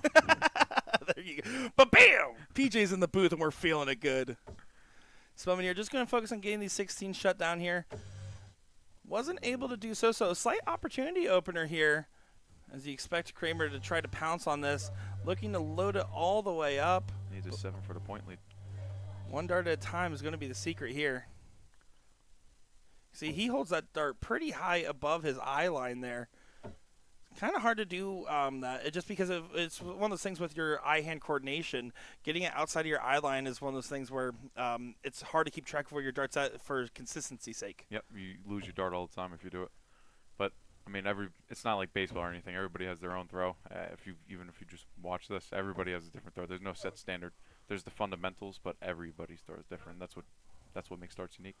And I think that's also what makes for some really great youth talents nowadays is there's so much content out there and so much coaching availability for darts in North America, and Europe has had that for quite some time now. And it's pretty interesting because what you end up seeing is people have better fundamental habits, and then they have these little spins to make the throw their own. And I know for a fact beforehand you had to just hope you had a good coach early on in darts, or else the bad habits can form very easily. Yes. I was very fortunate. I mean, I lived 15 minutes away from Alex Spellman. Robbie Phillips, he was about 15 minutes from me as well. I was surrounded by very, very good dart players. And it's been very fortunate. They've taught me everything throughout the 7 years I've been playing. And now, how's it been taking a little bit of a step back from darts, right? I mean, you've been over here in Florida going to flight school and definitely getting a tan to that as well. How's that been for you? Oh, it's been absolutely awesome. Just got my pilot's license. Now I'm working on flying in clouds. It's a dream. It's freedom. Like, once I take off, it's second nature. It's just like playing darts. Yeah, you went from throwing flights to making flights happen. Yeah, That's pretty exactly. cool. Yeah. I don't want anybody to get delayed to make it a dart tournament. There you go. Well, right here, Maddox is trying to get these 15s shut down here. One more single will suffice for a massive advantage going into the Bulls, but not quite yet. There's just a little bit of a glimmer of hope. And that's the other thing when you see situations like this, especially in these early round matches in a single elimination style. I mean, you can't just give up on a leg at any point, regardless if you're 3, 4, 5 houses down. You have to know that there's only 3 legs that are going to get played in this match, and you need to take 2 of them. Yes.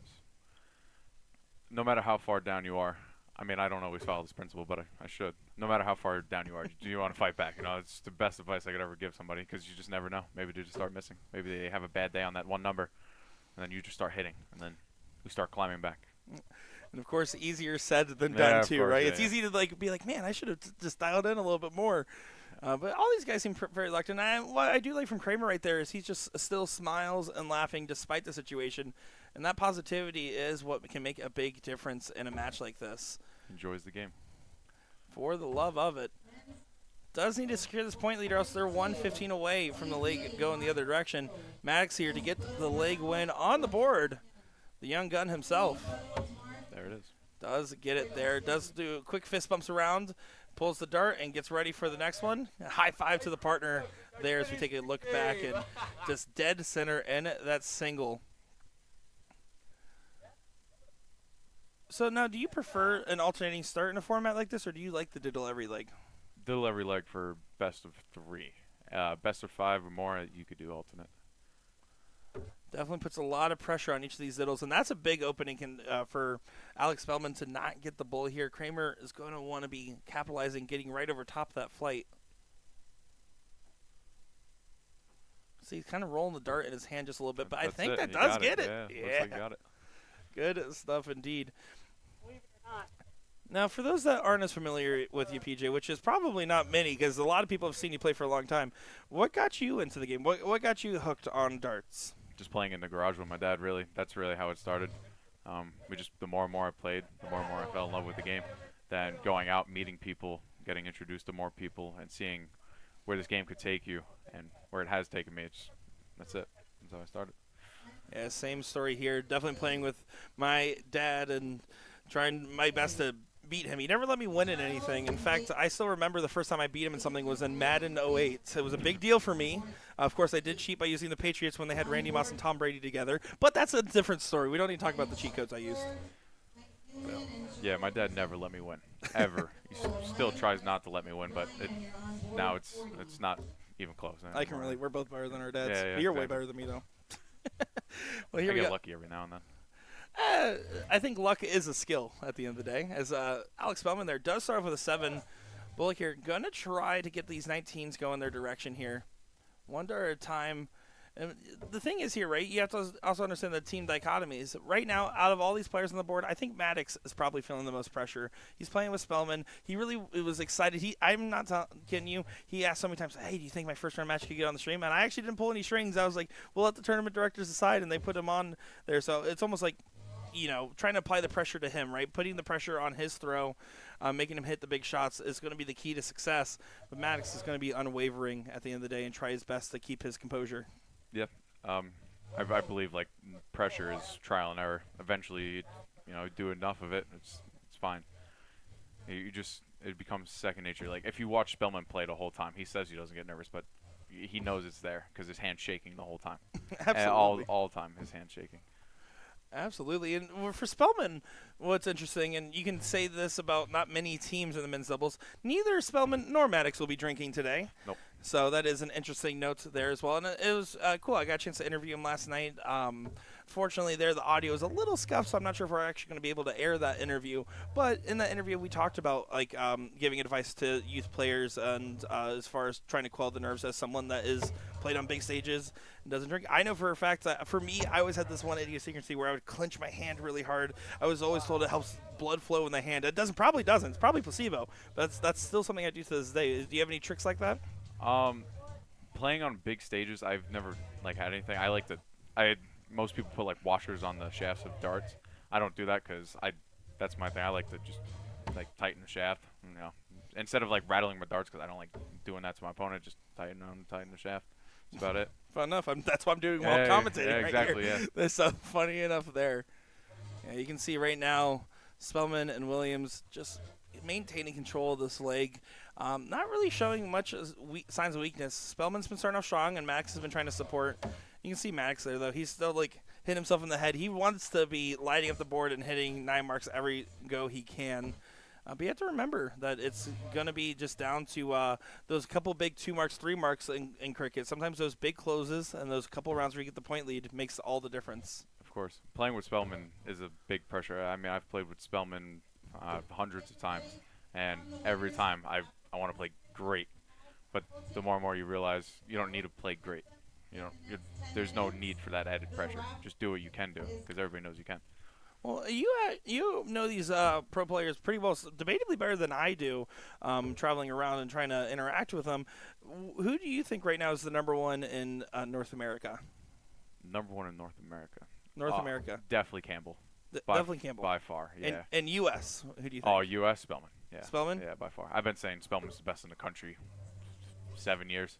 I mean, I've watched him play in Boone, obviously, where he's from, you know, in a small bar, and, I mean, he's throwing hundreds of averages. I have pictures of him beating me with, like, a 97 average, and I'm throwing, like, a 30. It's hard to throw a 97 when somebody's throwing a 30, you know? Yeah, certainly agree. I mean, we've seen it here with Spellman. I mean, in the finals against Leonard Gates, pulling out 100 flat average over Gates at a 93, so was giving him a hard time. And then John Beard, a local legend around here, was throwing almost a 98 going into leg 3 and lost 3-0. As Spellman does get it done there with Maddox Williams. And that will be match number 1 on the board there. And as Maddox said before this, I want to go undefeated. I never lost a men's doubles match on the stream because it's my first time getting one on the stream. But here you go. 1 for 1 so far for the young man. It's a good record. Absolutely.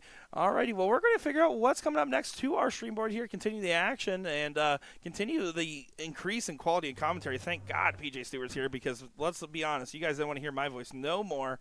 But we'll be back here in Boca Raton, Florida in just a moment's time. Nick the Sheriff, PJ Stewart in the booth, Jeff McMahon on the controls. Don't go far, folks.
Well, here we go for another great matchup here. The finals of the mixed doubles, and what should be a really good matchup. And the last look at 0-1 for us today on our stream, unfortunately. Or fortunately, depending on if you like cricket or 0-1 better. I'm looking forward to this one. Jeff Roy, Andrea Taylor going up against Danny Baggish and Paula Murphy. And boy, is this a good matchup here. Of course, you have to acknowledge, I'm surprised that Andrea Taylor has not made the stream. In fact, I haven't seen her, so she might have only come for today, if I'm going to be honest. I haven't seen her the entire weekend. But she is a very talented female shot I've gotten a chance to call games about before. Paula Murphy, a woman that needs no introduction. If she wins this, we'll be 4 for 5 on events so far.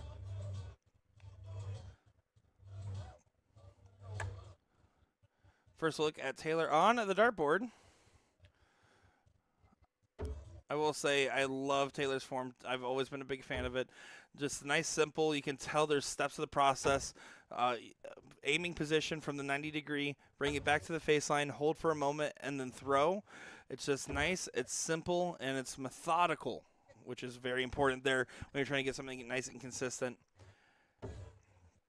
Danny Baggish there. He has said yesterday that he was feeling particularly good on the dartboard.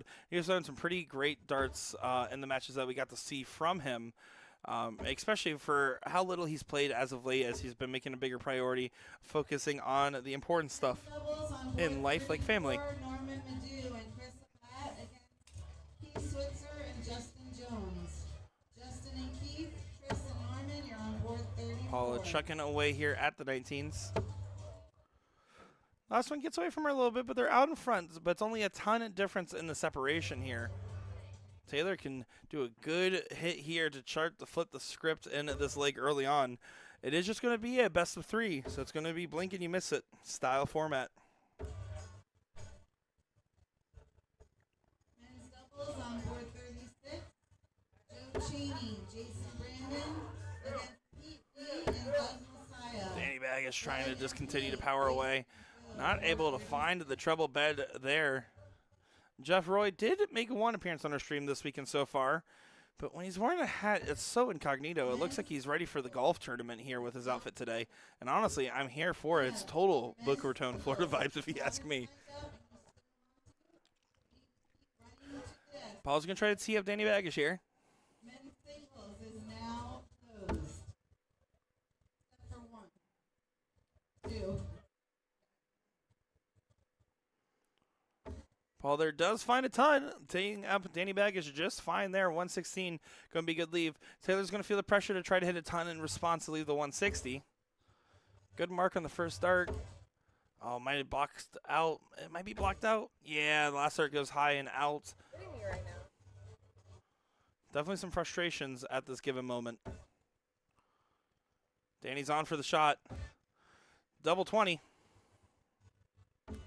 Almost, but not quite. You see Paula's reaction. She thought it was going too. Jeff Roy going to have to tee up something for Taylor.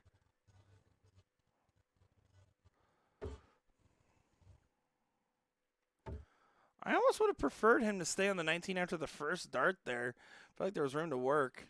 Murphy here, double 10. Right on that wire, hugging it. Does get the first leg on the board here.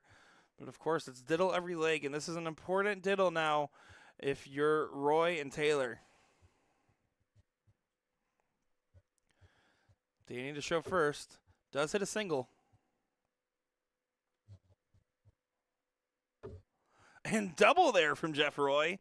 Does focus in and lock in to execute well. So it's all about the momentum now following that double bull diddle. Can he start off strong? Can he get himself in the mix here with partner?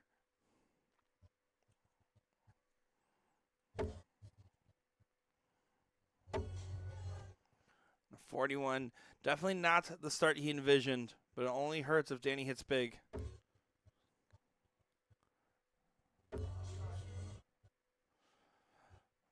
Of course, we do like to give Danny a hard time as someone that we have worked with in commentary in the past and just that I've known for a long time in general.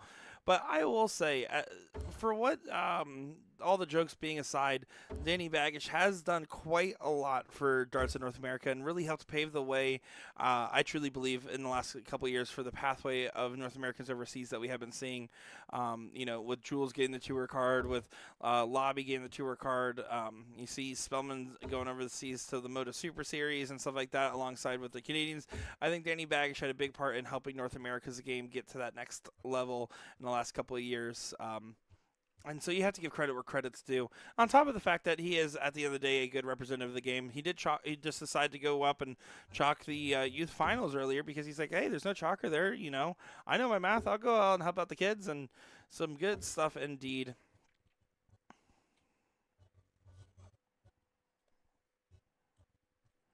But anyways, back to hating on Danny Baggish. Oh, man. Look at the Chicago Bulls tattoo. It's like faded. Needs recolored. It's terrible. Does get the ton in there.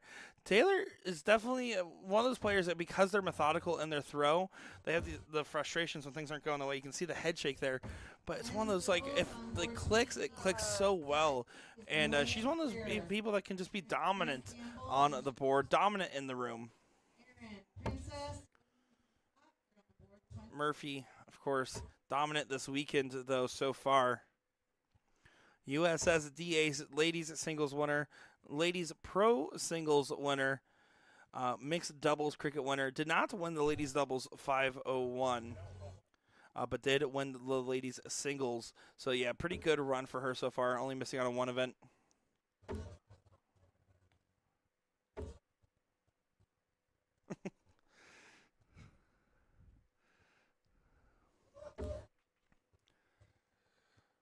Baggisher's going to keep chucking away here, trying to make sure it leaves Paula a finish.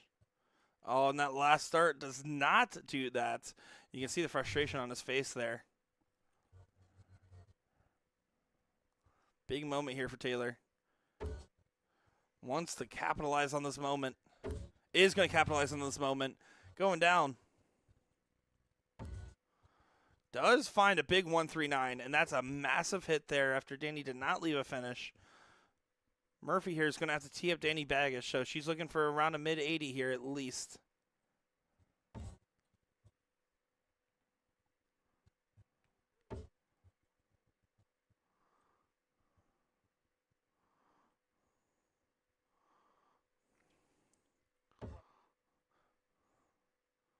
A big shot there from Paula Murphy.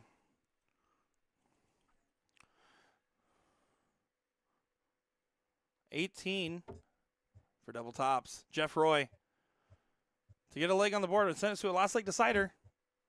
Over to double 10 now. And it doesn't go, just on the edge of the wire there. Richard saying, hasn't Danny won every event except singles 01? Richard, didn't I say we're done being nice to Danny Baggish? Single 16 on the first start. Still has an out opportunity. Not anymore, though. 72 remaining. It's going to stay. Yeah, he tried to stay and find the trouble in it there.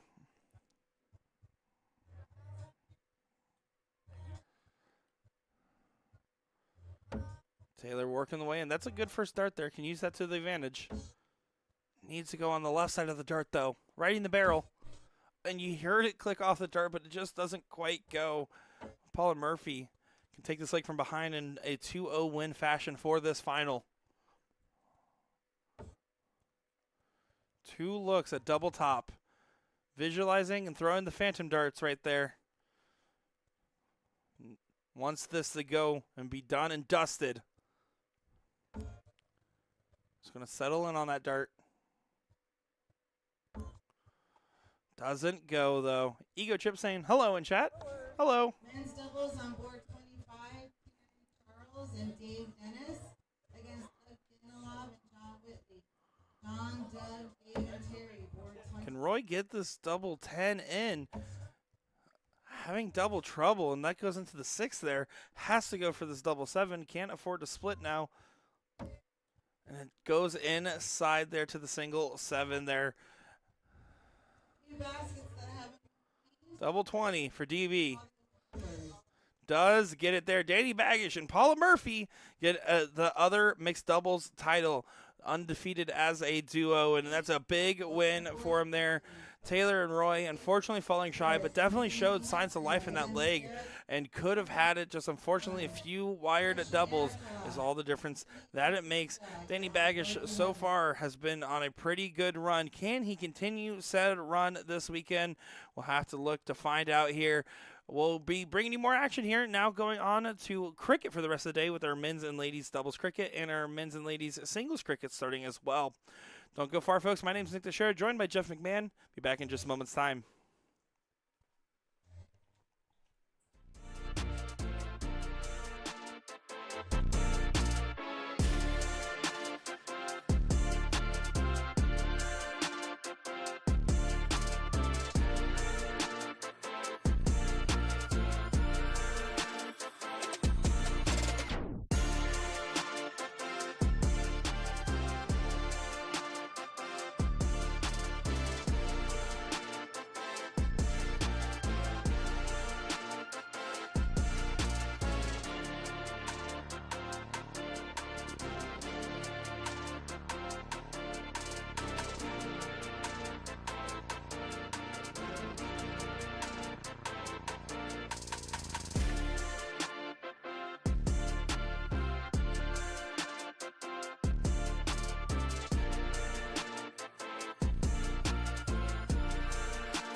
You know the drama is never ending. Don't let it get the best of you. And all the fake friends just keep pretending. That's how the little things get you. Paralyzed in every part. Oh, you feel it taking over you. To the center of your core.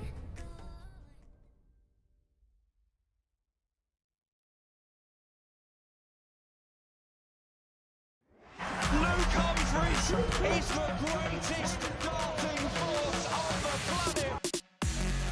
Bullseye. Oh, we got one.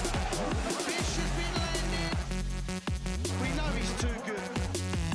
The world #1, world champion. Incredible stuff.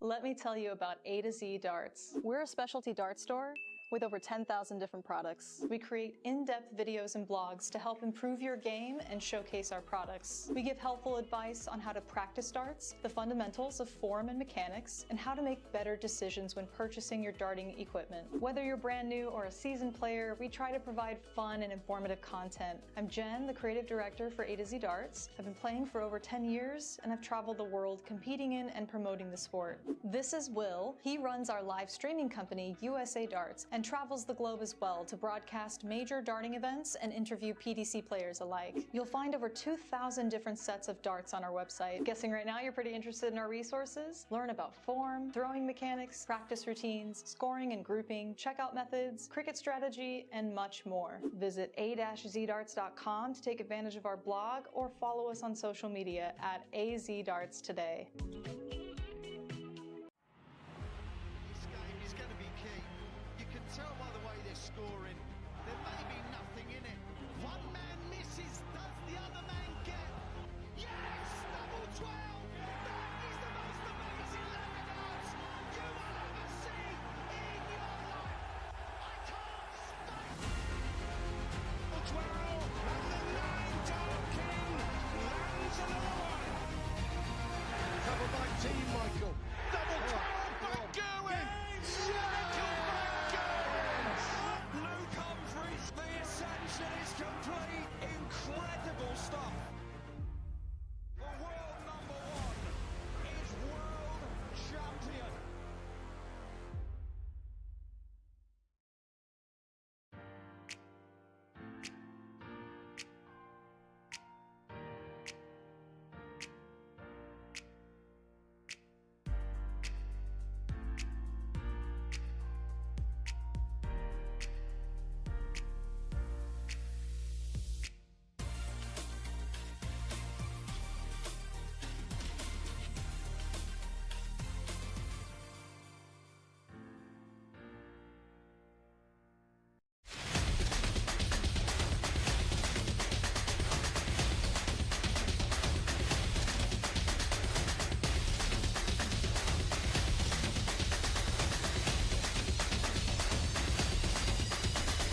Hi, everybody. Welcome in. Welcome in.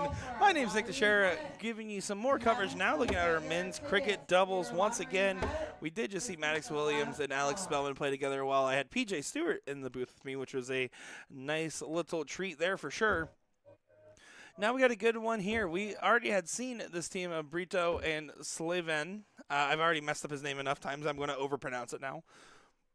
On the other hand here, Rusty Lewis and Brian here. It's going to be our first time getting them on the stream from my understanding. I'm excited to see these different team dichotomies and how they play it out here. Lewis was not able to get those 19s close. Slaven here is going to have a big opportunity to just get this leg running away. He's going to go right these 19s. And big dart on the last there, just trying to stay true. It wasn't going for a big single. He was going for a big triple, getting a second house on the board. So Snitchler Brian here needs to just focus on getting a house open. I'm going to struggle with my names today. If you guys are curious, Sunday means any ability I did have to pronounce names has gone away a while ago. Ego Chip saying, I wish cricket would get more exposure here in the UK. I think it's a cool game, but it's all 501. No one was willing to take a punt with it. Yeah, I mean, you know, obviously, of course, it's no unknown factor that cricket is probably the more popular soft tip game in North America for the most part. But you look at these legitimizing tours like the CDC, the Championship Darts Corporation there, and or Circuit Corporation. I always get the acronym wrong. Anyways, when you look at the CDC and these other organizations, 501 is still very popular over here as well. But cricket is it's just different. It's a different type of game. It's a different type of ebb and flow, where instead of finding rhythm, it's more so about taking calculated strikes, right? And it does have a lot more interaction between players, which is why you see that that involvement with the North American community and playing it so much. One of my favorite videos to look at is when Danny Baggish was overseas, and it was Danny Baggish, Matthew Edgar playing cricket together and talking about the game. That was a fascinating video. Do check out Edgar TV to go look that one up. Highly recommend. It's a great watch.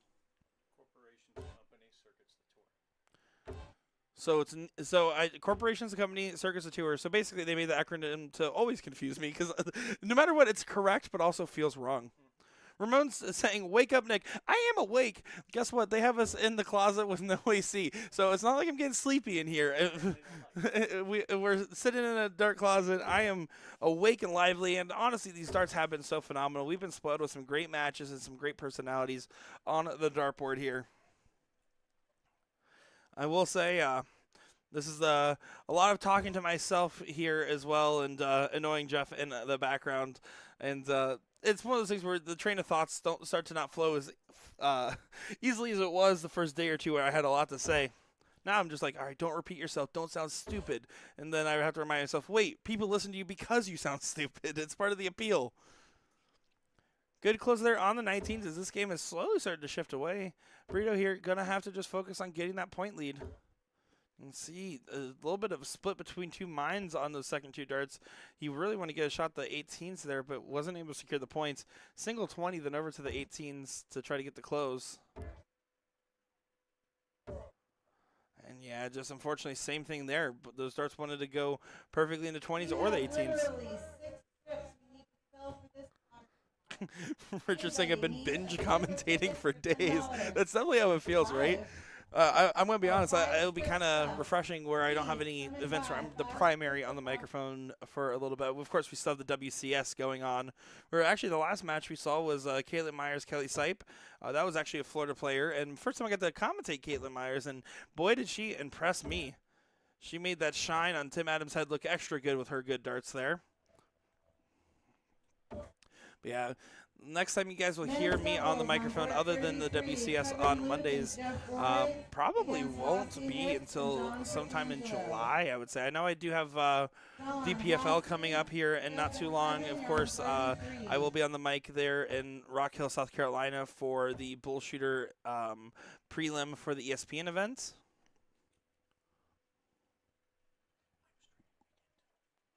Oh yeah, Jeff McMahon, of course. If you are loving the button pressing that he is doing, is going to be directing and producing the weekend 2 of the CDC. So make sure to tune in for that, of course. You can always watch that on YouTube or on PDC TV. Always worth it to get that subscription, especially because next weekend, let's be honest, we should all be watching darts and supporting USA and Canada in the World Cup overseas there. I know for a fact I always make sure my subscription's re-upped or currently active whenever we have a big matchup like that, and that's going to be a fun one. The World Cup's one of my favorite tournaments because it just leads to some of the most dramatic moments. Of course, the Australia-England incident from years past, where it went down to the missed doubles after missed doubles with Adrian Lewis and Phil Taylor on the England team. Simon Whitlock was on the Australian team, not remembering who his partner was at the moment. Always a good tournament to watch. We're also at a good tournament to watch, so let me go ahead and refocus our darts back here. As you can see, trip 15, double bull, and then bonus points on the 20 there. 6 mark to get things resettled here for the team going first.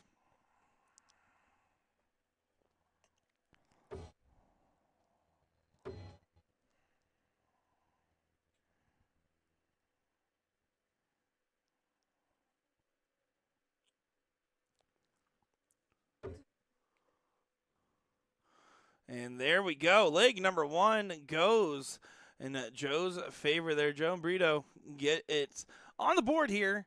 Remember, it's just that race to 2, best of 3 format. So every leg is utmost importance. On top of that, now it's going to be diddle every leg here. So we're going to see who gets the start here. This is going to be a big moment that can really dictate the pace. It's not only about getting the start, but of course starting off strong. This is the first half of the battle. Clicking on the wire. Sliven, just see what he can do. I think he might not have gone it there. It looks a little bit lower. Yeah, I believe Rusty and a partner here will get the start.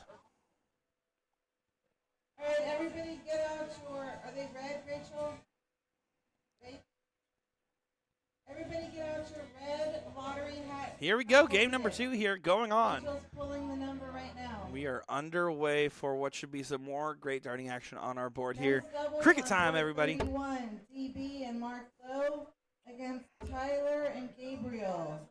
Gabe, Tyler. Oh, and doesn't get the close there. DB That's one of those on darts board that's so 31. important. You have to take that extra moment to make sure it's settling in. You have to get the 3 on the close. You don't want to give away everyone's favorite number to the other Ladies team. Singles, we're closing Awkward sign-ups in dart. 5 minutes. And that's why it's awkward. He Ladies clicked singles, right off we're that closing barrel. 5 minutes. You have to consider either changing angles or just going higher and going for maybe the single double area. Opportunity handed back over here. Rusty needs to get this close. Does get this close, but doesn't get any points on the board. No harm, no foul. Brio here wants to get a shot at this 20. Does take it there, but doesn't find it. And he is definitely not playing nearly to the standard of which we saw him previously on the stream yesterday. When we saw him and Sylvan together, they were going on quite the run together. And you can tell that just right now something isn't quite clicking the same way it was before. And it just could be as simple as something like Sunday darts.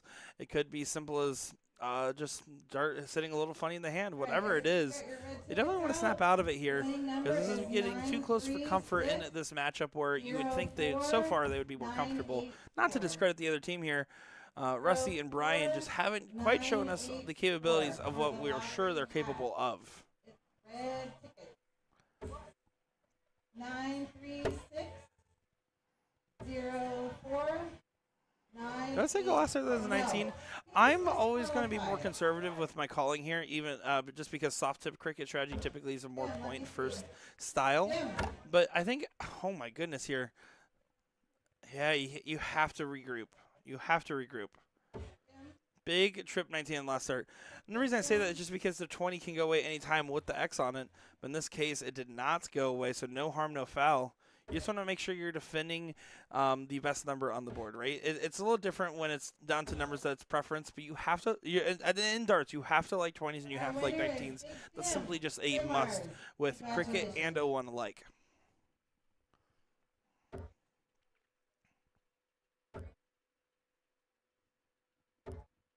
Big last start there. They find the 5 on the 18s, but Rusty and Brian in control so far.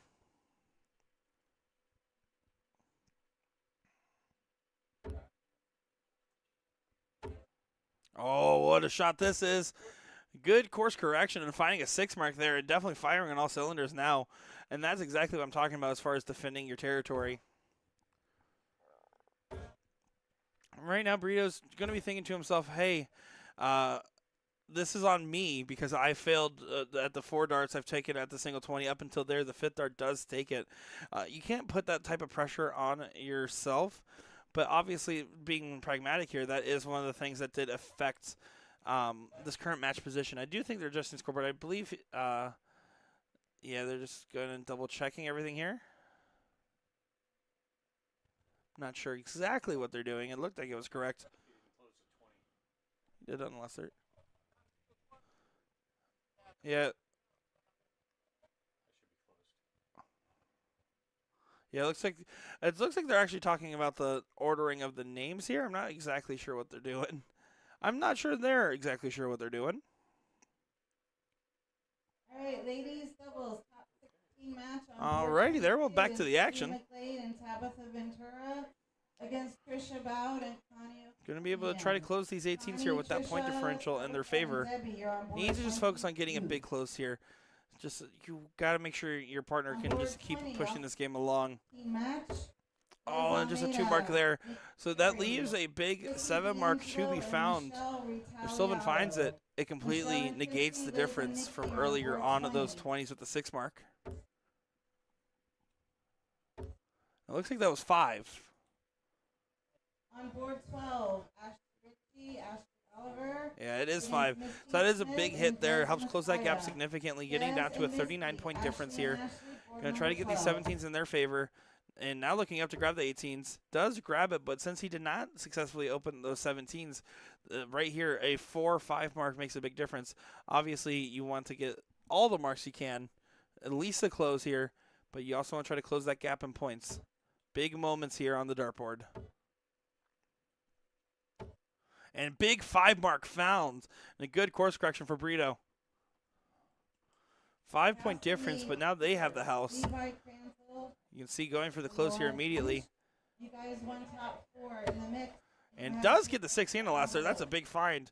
And now the 7 marks the shot here for Sylvan, right? You have to get the 15s with a 4 mark and then a shot at the 16s, but you have to go 15s first here, down 5 points. There's the first one. Going to stay there for another. And now over to the 16s here for a big 9 mark. Almost. That is a 7 mark, but not the one he specifically wanted, but he'll happily take.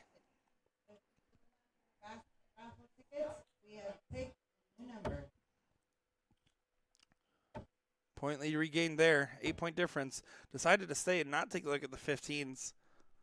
We'll see if that pays off or not. Because right now, Rito needs a 3 mark here. Single 15 for 2 16s. There's the 15 over to the 16s. Does get it there. And that's one of the things where I'm like, maybe you should consider taking that one dart at the 15. It's a tough call. At this point here, trying to push the game along. Unfortunate bounce out. Does just get one bull there.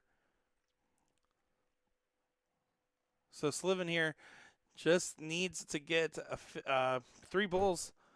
But you might want to pivot. I would pivot to the 15 after that first dart. It's hanging over. You're obviously not happy with it. Your opponent does have a game darts in hand if you don't point or close the bulls. Yep, and there we go. Back to the 15s.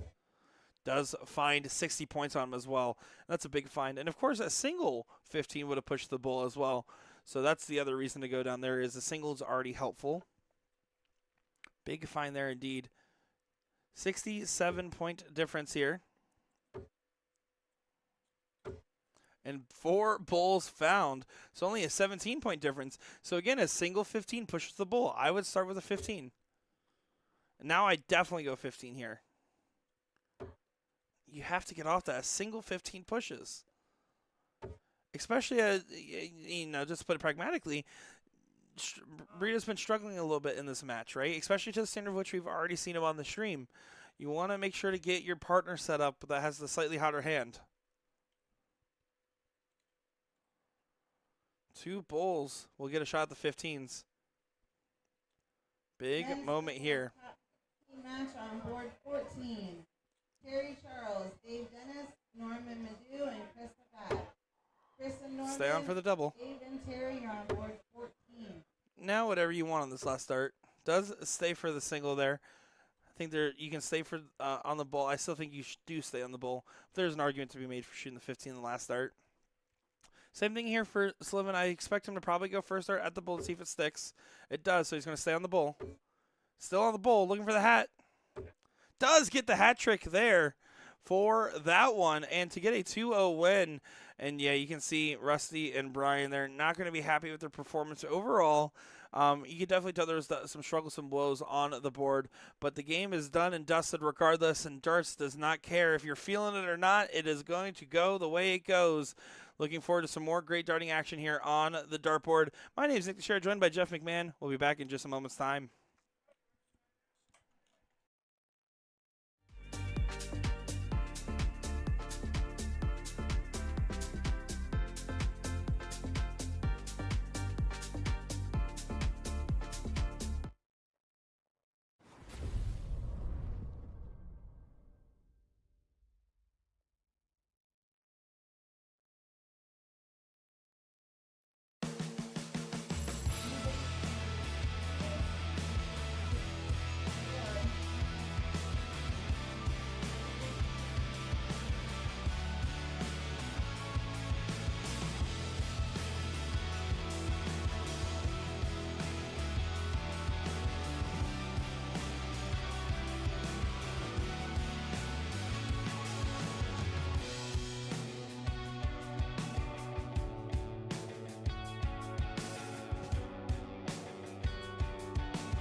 Luke Humphries is the greatest darting force on the planet. Bullseye. Oh, we got one. The fish has been landed. We know he's too good. The world #1, world champion. Incredible stuff. Let me tell you about A to Z Darts. We're a specialty dart store with over 10,000 different products. We create in-depth videos and blogs to help improve your game and showcase our products. We give helpful advice on how to practice darts, the fundamentals of form and mechanics, and how to make better decisions when purchasing your darting equipment. Whether you're brand new or a seasoned player, we try to provide fun and informative content. I'm Jen, the creative director for A to Z Darts. I've been playing for over 10 years and I've traveled the world competing in and promoting the sport. This is Will. He runs our live streaming company, USA Darts, and travels the globe as well to broadcast major darting events and interview PDC players alike. You'll find over 2,000 different sets of darts on our website. Guessing right now you're pretty interested in our resources? Learn about form, throwing mechanics, practice routines, scoring and grouping, checkout methods, cricket strategy, and much more. Visit a-zdarts.com to take advantage of our blog or follow us on social media at AZDarts today. This game is going to be key. You can tell by the way they're scoring. There may be nothing in it. One man misses, does the other man get?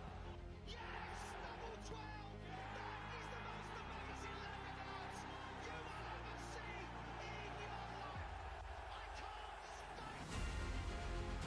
12 and the 9 Dart King lands another one.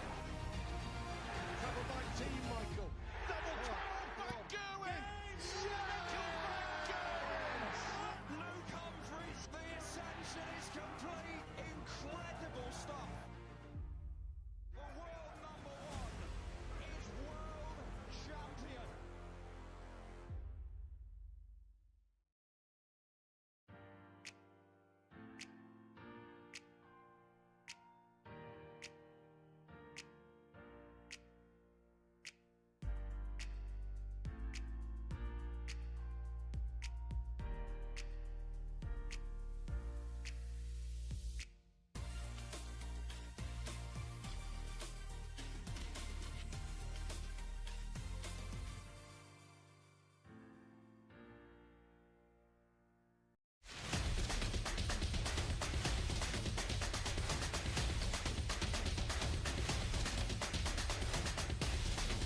if we dance in the blizzard, we are not getting cold. So keep on dancing, baby.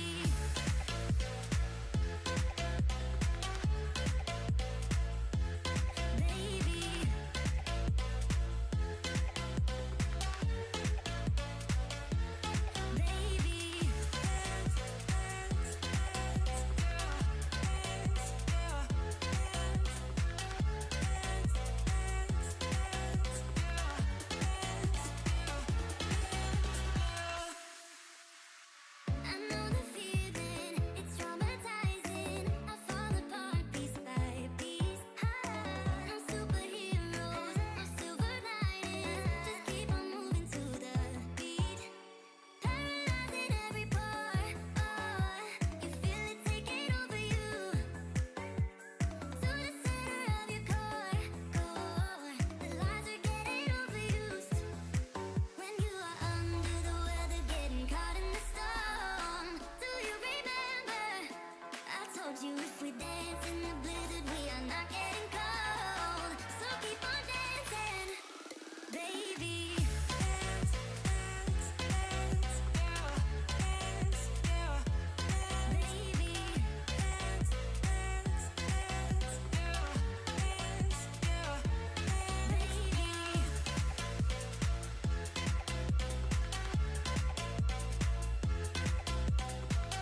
Here we go, back in the action for another match. Do apologize about the lull there. As you saw, Jeff and I were trying to get a match over to the board, and in the meantime, we were like, I guess we'll play on it and give you guys something to watch on the stream. So just so you know, I am still terrible at darts, and do as I say, not as I do. So just a heads up there. Did see Sheldon Light on the chat saying, $20 on Nick? Well, $20 is yours, my friend. You are winner chicken dinner. No, I did have fun playing Jeff for fun. It's actually the first time I've ever really seen him throw was this weekend. And let me tell you, I've been struggling a lot with my darts throw. It's either I've been hitting everything or I've been hitting nothing lately. And today was one of those days. I actually bought a new set of darts. Was struggling in that match with them. Then Ashley Ritchie gave me a set of her darts from Galaxy Barrels to try, and I started hitting everything. So fun fact, when in doubt, just keep changing darts. Peter Wright is right. Well, actually, I'm kind of kidding there. Don't do that. Don't recommend it. But hey, here we are in for a good match here. It's going to be Artie against James on the board. I'm looking forward to this one. James Furlong been hard at work helping run the tournament over at the board there, so super cool to see him actually throw some, and he can throw it pretty well indeed. It does get the close there on the 19s. Going over to the 18s here, does get it open. I wouldn't have entirely hated a shot there to go at the 20s with the one mark already being on it, but it's more than 25 points apart, which is usually when you start considering those shots like that, so I do agree with the stay overall. James here attacking it, gonna need to make sure he stays true. Big single on this last start.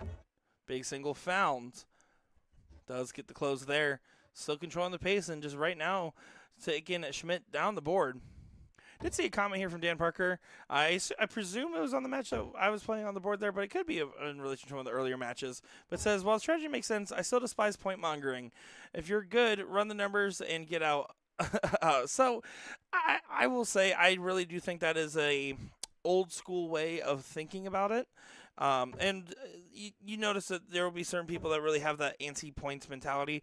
I think the best part of the cricket game and what makes it the most appealing is the fact that there is that ebb and flow, that back and forth tug of war style of gameplay.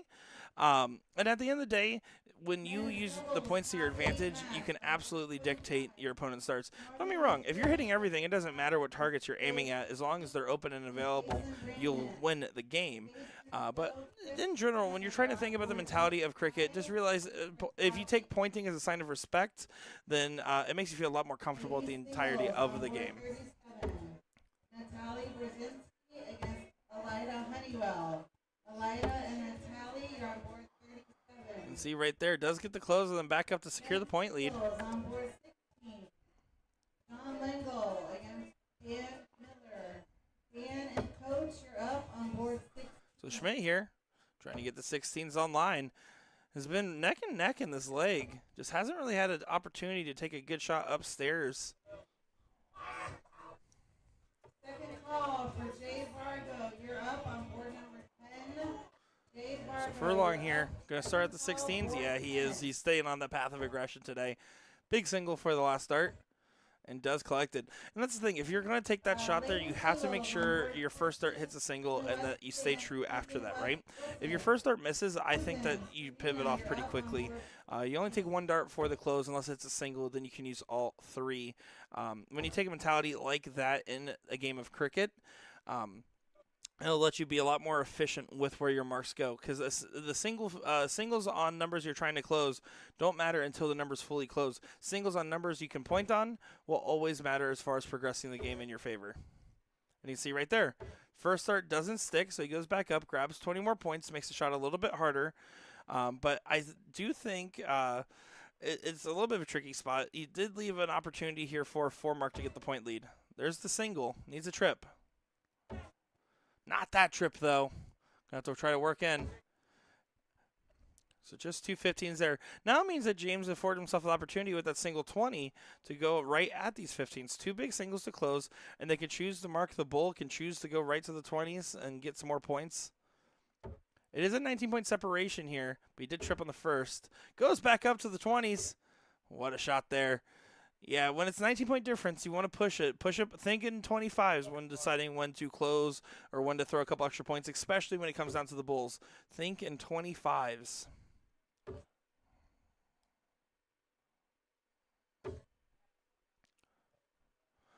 4 bowls there. Great shot from Schmidt to keep some signs of life in this game and be right within touching distance.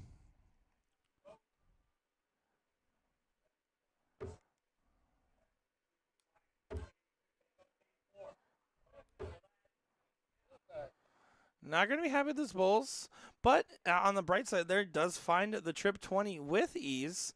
So he's getting himself in a position where now it is 5 bowls needed for Schmidt to be able to come back in this leg.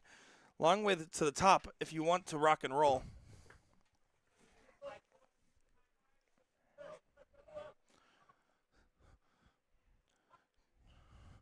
James going to go right at the bulls here. Gets the first one. Going to move over, try to use that barrel to his advantage, try to smack right on it. Does do so, but kicks up. And does fall into a 20. He even misses good. Men's double top 8 match on board 26. Tumbleweed and Pete against TB and Mark Lowe. Mark, TB, Pete, and Tumbleweed, you're on board 26. Men's singles on board 41.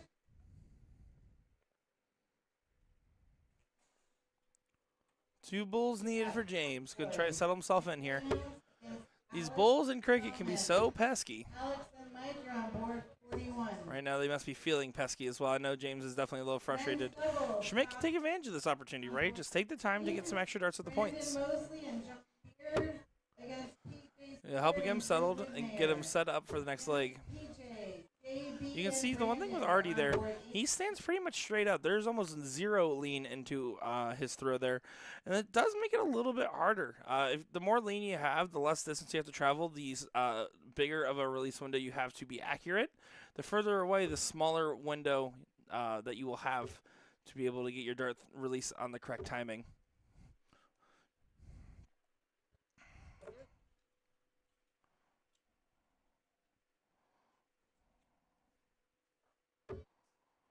Schmidt's still chucking away here. Fighting along. Needed a double on that last start to get to the point lead.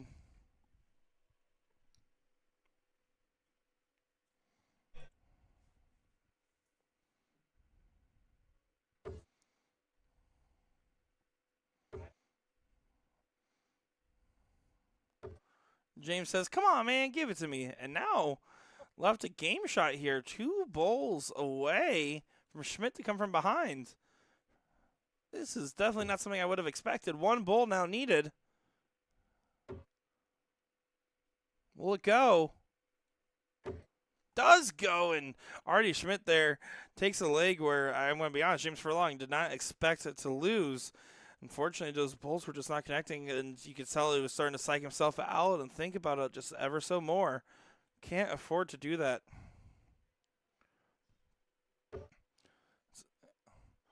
If anything, if I was James, I'd almost laugh at the fact that the ball didn't go in on the diddle. I would almost be more upset I hit the single ball on the diddle. You just have to kind of laugh it off and just move on to the next leg here. Otherwise, James Furlong was in control the entire time in that leg. Didn't really show any signs of weakness there. We'll see if he has a short memory today or if it'll weigh heavy on his mind. Artie Schmidt to get things going here.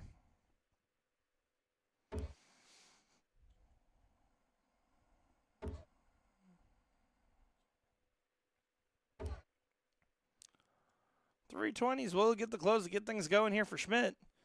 James was very reliant on hitting a lot of trips on that 20 in the past.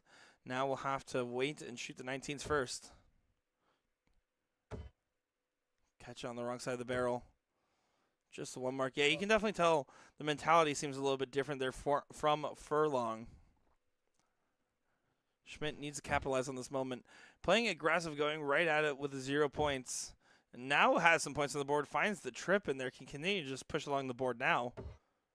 Decides to stay there for the 5 mark. Good stuff indeed.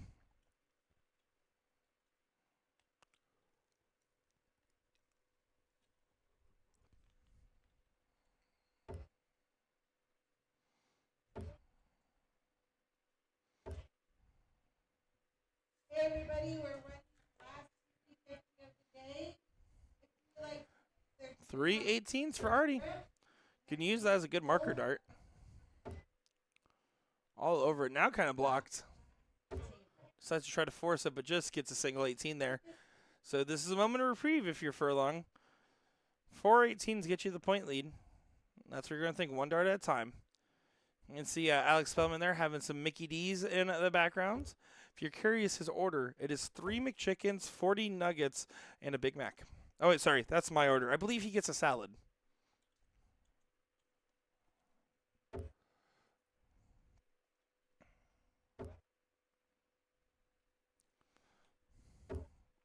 If you guys want to put any guesses in on what Alex Spellman's McDonald's order is, please let us know.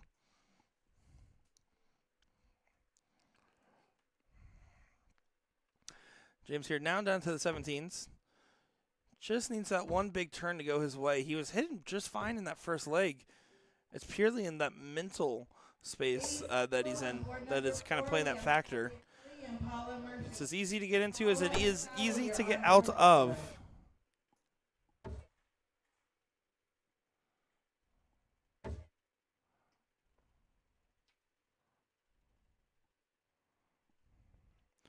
Big 6 hit there for Artie.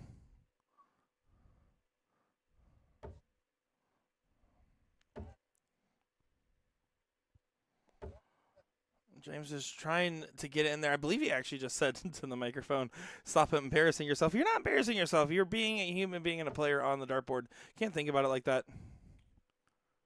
Frank saying Alex Spellman eats a Happy Meal with a toy. Yeah, for me, it depends on what toys are in season, of course. But good choice.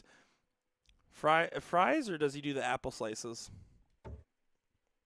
I know my producer Jeff would do the apple slices. This man has been crushing a bag of apples this entire weekend. Furlong there does get the close on the 15s, but it might just be too little too late in this leg. Of course, I said that in the last one, and Artie ended up climbing all the way back there. So it's not over till it's over. But Artie would like it to be over. Does get one bull there, which means he's 2 bulls away from getting this 2-0.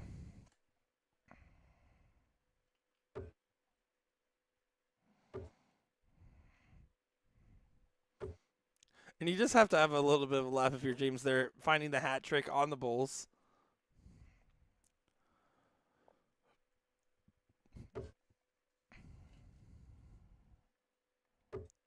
One more bull needed for Artie. Doesn't go quite yet. So James here not only needs to get the point lead, but also needs to probably grab a number, but only if he hits 3 or more bulls, right? You have to give yourself an opportunity on your next swing if you get a next swing. But first, you have to hit these 2 bulls. Point lead regained. Decides to stay there for 3, and I agree. Unless you go double single, it's going to be really hard to shoot one of those darts at a 17-16. You know, get one of those closes out of the way. Staying on the bull here. Bulls are closed. Going to try to win on the points now. Single 20 there. Means there's no out shot for James. James not only has to close 3 numbers here, but hopes that all 3 darts for Artie miss at a single. Just might be the end of this one here for our singles cricket coverage on this match in particular. But there's still plenty of matches left. We still got the men's doubles, the ladies doubles, and the men's and ladies singles as well going on. Artie here, single 20. Does get it there, and Artie does best James. And that 2-0 fashion, James definitely going to be not too happy with himself, right? He's going to be kicking himself, but you just have to kind of shake it off and say, you know what? It is what it is, as that will do it for that game. And we'll figure out what's coming up next. Hopefully not too long of a lull in the action. We'll try to get on the staff here to make sure we continue with these great dart players showing some great darts for us on the stream. Don't go far, folks. My name is Nick Teixeira, joined by Jeff McMahon. We'll be back in just a moment.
Back in the booth once again here. Hello, everyone. We are live in Boca Raton, Florida for the Cherry Bomb International. My name is Nick Teixeira. On the controls, we got Jeff McMahon, and I got another special guest in the booth over here. The one, the only, the Ashley Ritchie here. How you doing? I'm good. How are you? I'm doing phenomenal. Happy to have you in the booth calling some games here. And 2 years ago, I was here. It was my first steel tip tournament. We're already going there.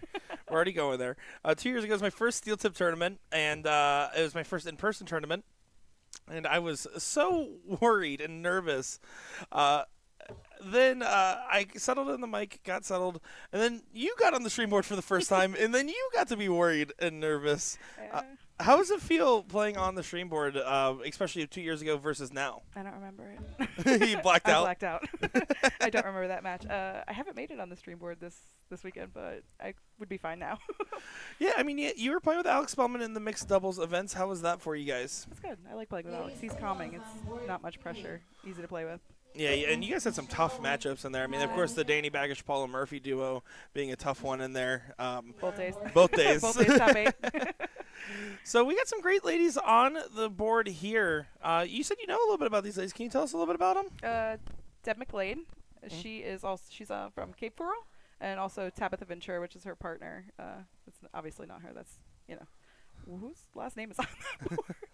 Yeah, that is not. I was going to say, I believe that's Sandy Hudson. I believe that's Sandy Hudson. Yeah. However, she came to Florida and got an alias. Yeah, that's true. She's undercover. Welcome. She does have Sandy on her sleeve, though, so we do at least know that much. That's Tabitha Ventura.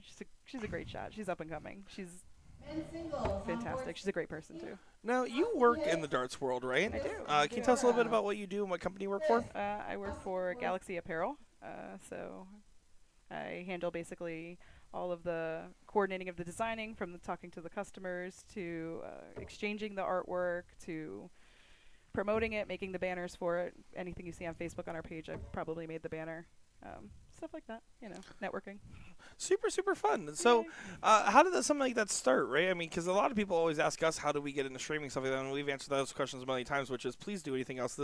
I'm just kidding. I'm just kidding. We love our jobs. But how did you get into your line? So I got picked up actually by Dart Brokers as a sponsor, and which, Sharon Butler is with Dart Brokers. And then Jen Schaefer, who used to work with Sharon at Galaxy, was a really good friend of mine, one of my ladies' doubles partner. And then they brought me on to Galaxy as a player.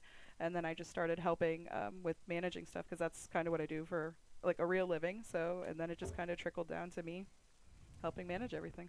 And that has to be a pretty cool experience, right? I mean, to be working in the darts world, but also, I mean, coming from that playing experience and still having the playing experience, it has to be almost hard to balance a little bit, right? At times, do you ever find yourself like stuck between two minds on that? Absolutely.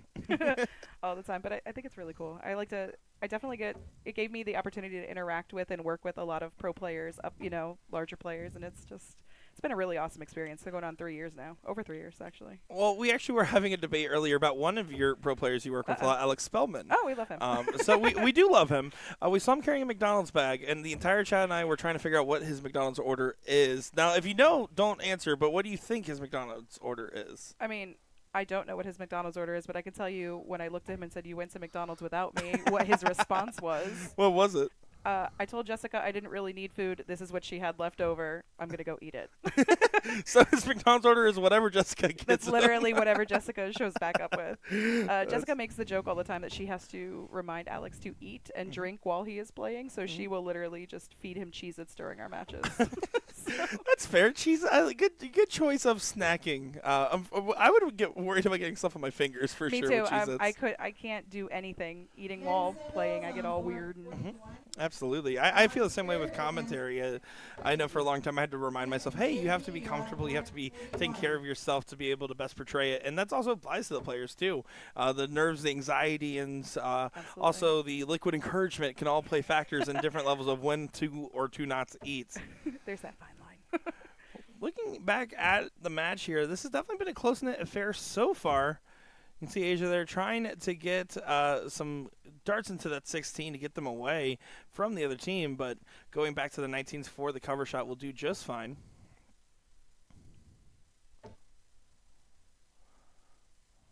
Just hugging that wire, and then you got caught up in the wrong neighborhood over there. Definitely frustrating stuff. Now, when we've gotten a chance, and I will say what this tournament does really well. I know we've had some gaps in the stream coverage at times, but they've done a good job of giving us a fair share of the ladies on the live stream. What advice would you give to a female player that might be playing on the live stream for the first time? Breathe. That's usually a good start, right? Yeah. Just pretend it's not there. Honestly, it's hard though. Like once you can block it out that it's just another board, you're good to go. But that first time, it's a doozy because it's not even the darts you're worried about half the time. It's everything else that's going on. What are people saying in the chat? What's the commentary saying? Like, what's going on around me? That was my issue mostly. It was just the unknown. Like, I know the dartboard. I don't know what's going on when in the stream. I like that answer. Yeah. I know the dartboard. I don't know what's going on the stream. Honestly, as the guy on the stream, I don't know what's going on the stream either half the time. I'm like, what's going on over here? Over to the 15s we go. The 16s are closed, and they were doing a good job of defending them with the points. Now They were. She throws those tiny little.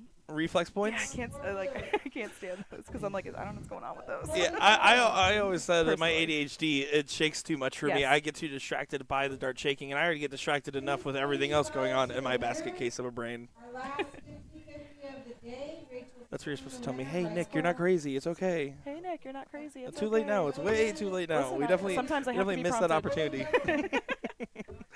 Oh. Way to go, buddy. It's fine. Absolutely. Ventura here just trying to get readjusted, needing the bulls. You can see the 15s, 17s, and 19s in the hands of the other team here. Asia's so good. I have to say it. Yeah. I've been watching her since I started years ago, even when she was a youth, and she's just, not only is she like a great player, she is a good person. She is such a polite person to interact with. That goes a long way when you're judging a dart player, and it's their character that plays a big factor, too. It really is. And there's certain players that handle losses and wins better than others. Oh, 100%. Those are big. Is Yeah. that 5? It looks like 5 bulls there. Big Good shot. behind, and a way to keep them alive in the match and potentially have a game shot now.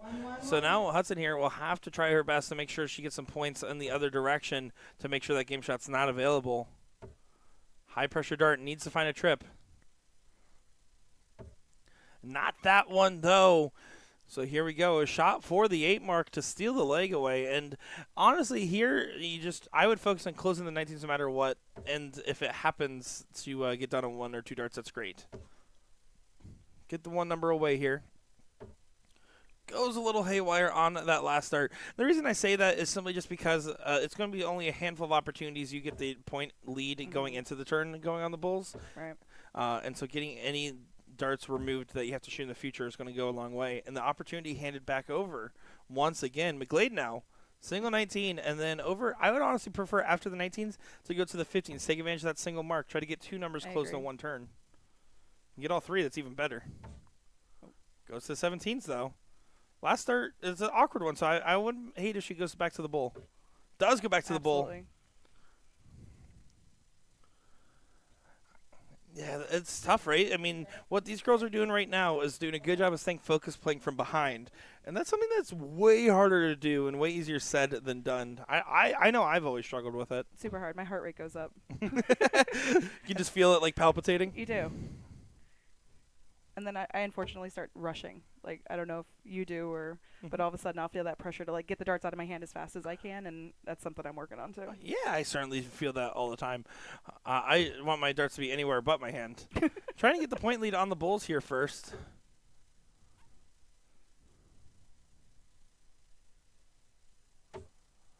And you can see those darts were a little bit haywire there. Winner. The number is a blue ticket. Opportunity handed back over to Asia. I just want to make sure I don't get called. 1-1-1. Oh, yeah, it's true. You are still playing. I am. I don't want to be that person. 1 more bull needed. Oof, right there. Yeah, that's a great shot, but it does leave an opportunity here. Again, a game shot. First start needs to be that single bull, though, at least. That against Now you have to stay there for all 3. You need to get the point lead back to give your team a chance. They've been fighting so hard. They're just a couple darts away, a couple millimeters away now. And that will not suffice. Like that one caught the flight. Yeah, it definitely did. So Sandy here, going to try to just grab the bull. Harold and Ray, you're on 27. There it is.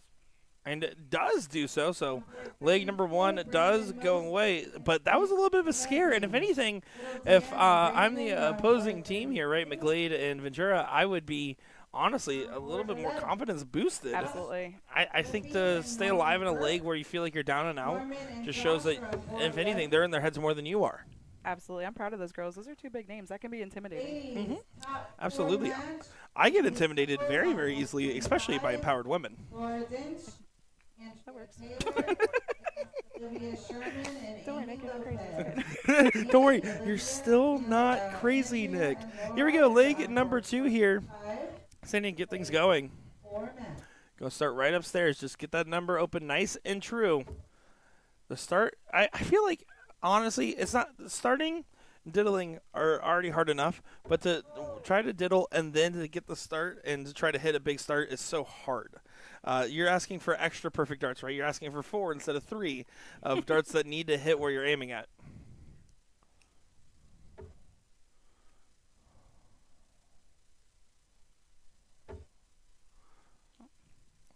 Not going to collect there, just a single. We did the same. Both of them did the same thing.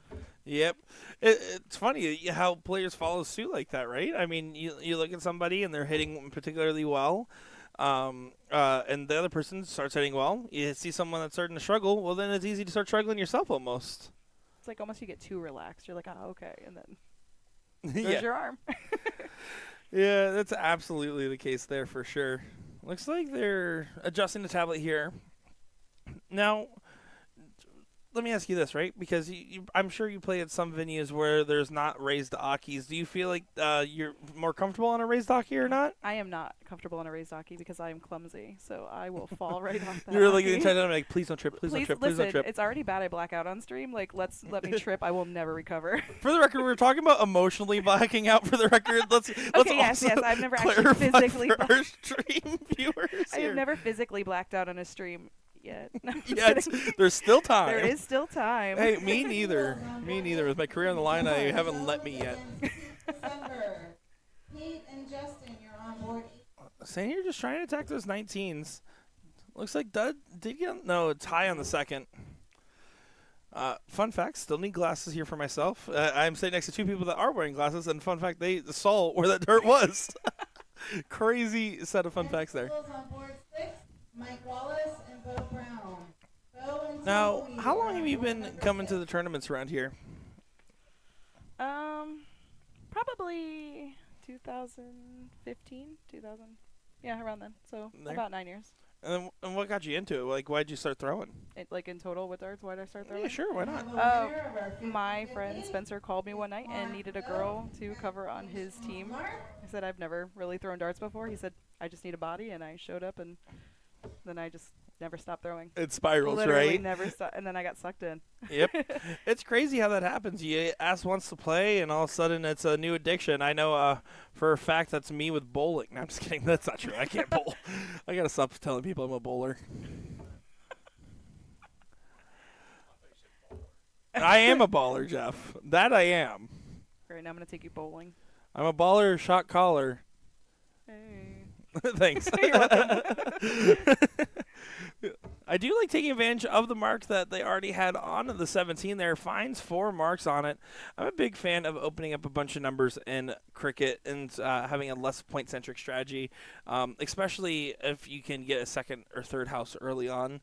It puts so much pressure. I mean, you're playing against somebody that has 3, 4 numbers. It feels almost impossible to come back in. Yeah. Yeah, I've been there. On the receiving or giving end? Both. So it depends on who it is, more so on the receiving sometimes. But it does. It makes you have that pressure to feel rushed to do something. You got to, try to capitalize on what you can at that point. Certainly, certainly. Let me pick your brain on this, right? We've talked about Alex Spellman. We've talked about Paula Murphy on the stream. Even Danny Baggish. Those are 3 names of like their front runners in the respective MVP categories, right? What names should also be considered in that list? Who else in this room do you think is one of those people that should get that gold star recommendation? Well, PJ Stewart and Jim Widmeyer are right behind, so I'm going to go with them. I would definitely say that they get some recognition for that. There wasn't really any wrong answers as long as you don't say Kevin Luke. You're fine. I would Just never kidding. say Kevin Luke. I'm just kidding. sorry, FKL. Sorry. Kevin. No, I like Kevin a lot. Like, Yeah, me he's, too. We have a joke that I'm Kevin Luke's proxy because he came to a blind draw and could not make it to his board with his partner, and they threw me in his place. So, and we went pretty far. Well, so, and you guys, I that is mean, our you joke. practically look the same, talk the same. ouch. No. Was that for the? You- Ouch. See, I like how you take offense by it, not the other way around. Ouch. Ouch. Maybe I'd like to throw darts like him. But he's an incredible shot too. He Like, is an incredible shot. You know, he's consistent. He's always been someone that's been hovering at a high level of gameplay for a long Absolutely. time. Absolutely. He was making jokes today about playing Alex last night, and that he's still not walking right. So we played him earlier today, and he was like, here we go. I'm like, oh. So sorry. Yeah, that's because Alex kicked him in the shin, if you're curious why he wasn't walking right, by the way. Physically. Physically. You can see right here, so far, Sandy and partner are doing a good job of just staying in front in this leg. Again, right now, a 3-house advantage. But this is kind of where we saw a little bit of hopes on the other side of things the previous leg, right? I mean, the fight back on the 16s is where things started to shift. McGlade here is going to try to do that once again. Just focusing on getting that big 6 mark. Anything else is extra credit. But you want really at least 6. You want to get a little bit of a cushion here. Absolutely. 4. 4 will do, though. It does help out in closing the gap. But it still means that Asia can go right at it. Hugging the wire. Going to stay on it to try to follow that dart. Big old single on the last. Ooh. And there, you can see there, that was aiming at the same section there, rather than switching your shot to go towards the big single or maybe the wire of the double. It's one of those habits where I've even caught myself doing it. I'm like, no, you just need a big single. Slow it down and hit the big dart. In this case, though, kind of inconsequential. The point lead is regained by Ventura and the close on the 19s, but not in a significant enough manner where right now only a 2 mark needed for Sandy. But it still needs to hit it. Single 16 and single on any of the points, 20 or 17. Back to the 16. Does get it there. So McGlade needs to make a last stand on these 15s. Looking to try to find as many as possible. But at minimum, you need 4. You need to get the close and the point lead. At minimum, you need 3. To get the close. And does find it there. Good shot from McGlade. And that's just because you have to make sure you get that house down. And you're going to probably have to defend on the bulls again from this scenario. You have to make sure that you put yourself in a good spot to do so. And if you happen to get shot at the 15s again, that's bonus money. So what would you shoot here? You're Ventura. What are you shooting? For a top 8 match. Do you consider the move any point in this shot? Or do you think staying I'd there, stay all set at up the partner? 15s. I would, all of them. But I also personally love 15s, so. I would agree with that shot. I think if you hit the first dart triple, there is an argument to go for the 2 singles to close at the 20. But in either case, you have to stay in that 15 till you hit at least 3, if not 4 or 5. Honestly, playing Sandy and Asia, if I would hit 2 triple 15s, I would think about moving. Yeah, there you go. Because especially when you're down a game. Like, I will take more points over, anything. Well, and they're going up against serious firepower for sure. That's a big 3 mark there for Sandy, though. It was nice and well done as far as just plain and simple. 3 big singles changes the momentum. I do like the what look they're here. doing. Oh, but you have to get both singles to get a shot to 17s. I'll take a 4-3 bull race any day. Absolutely.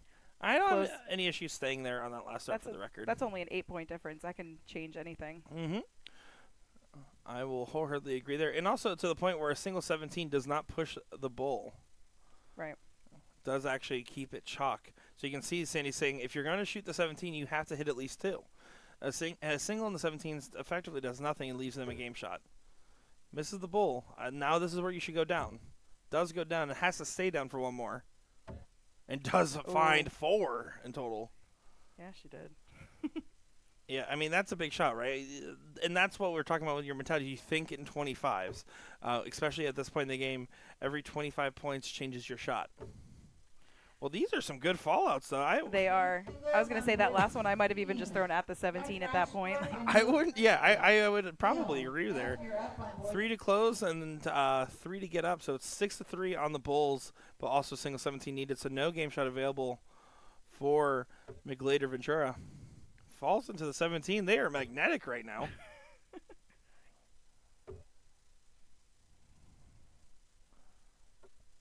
I do like that Sandy going up to grab the darts from the board. And the board mic, I heard her singing the Brown-Eyed Girl that's playing in the hall right there.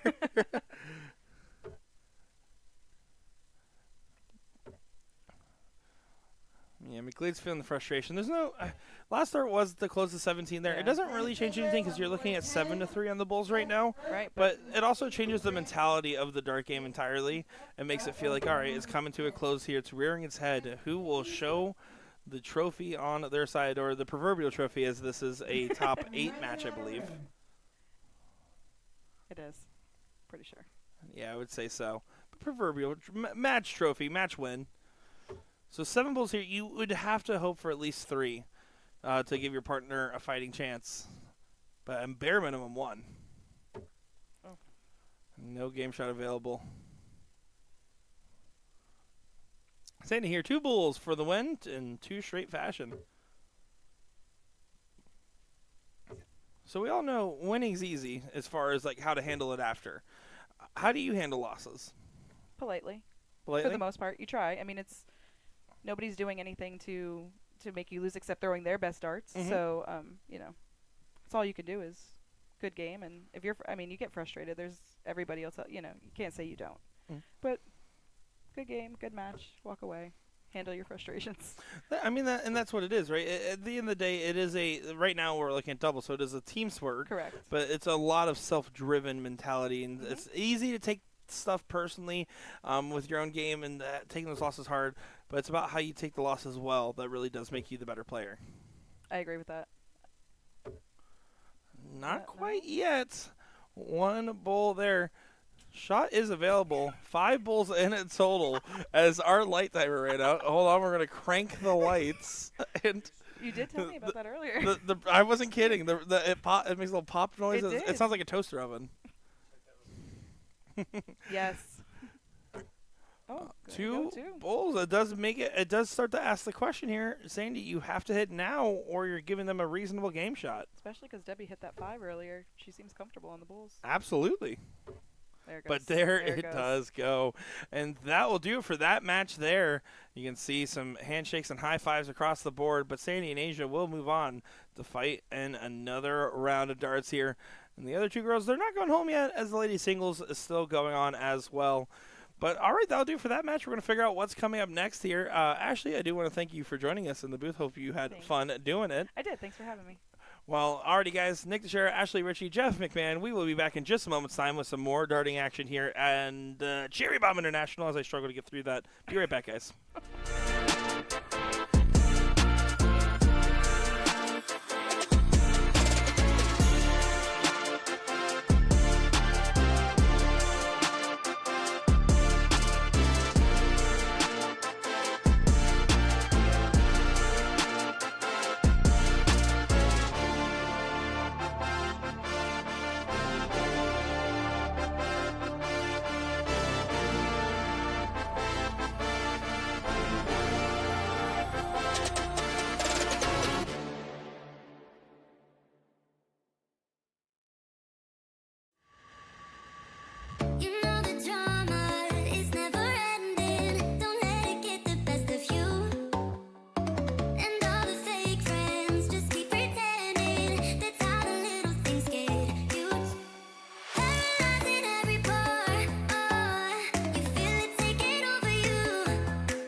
This is the greatest darting force on the planet.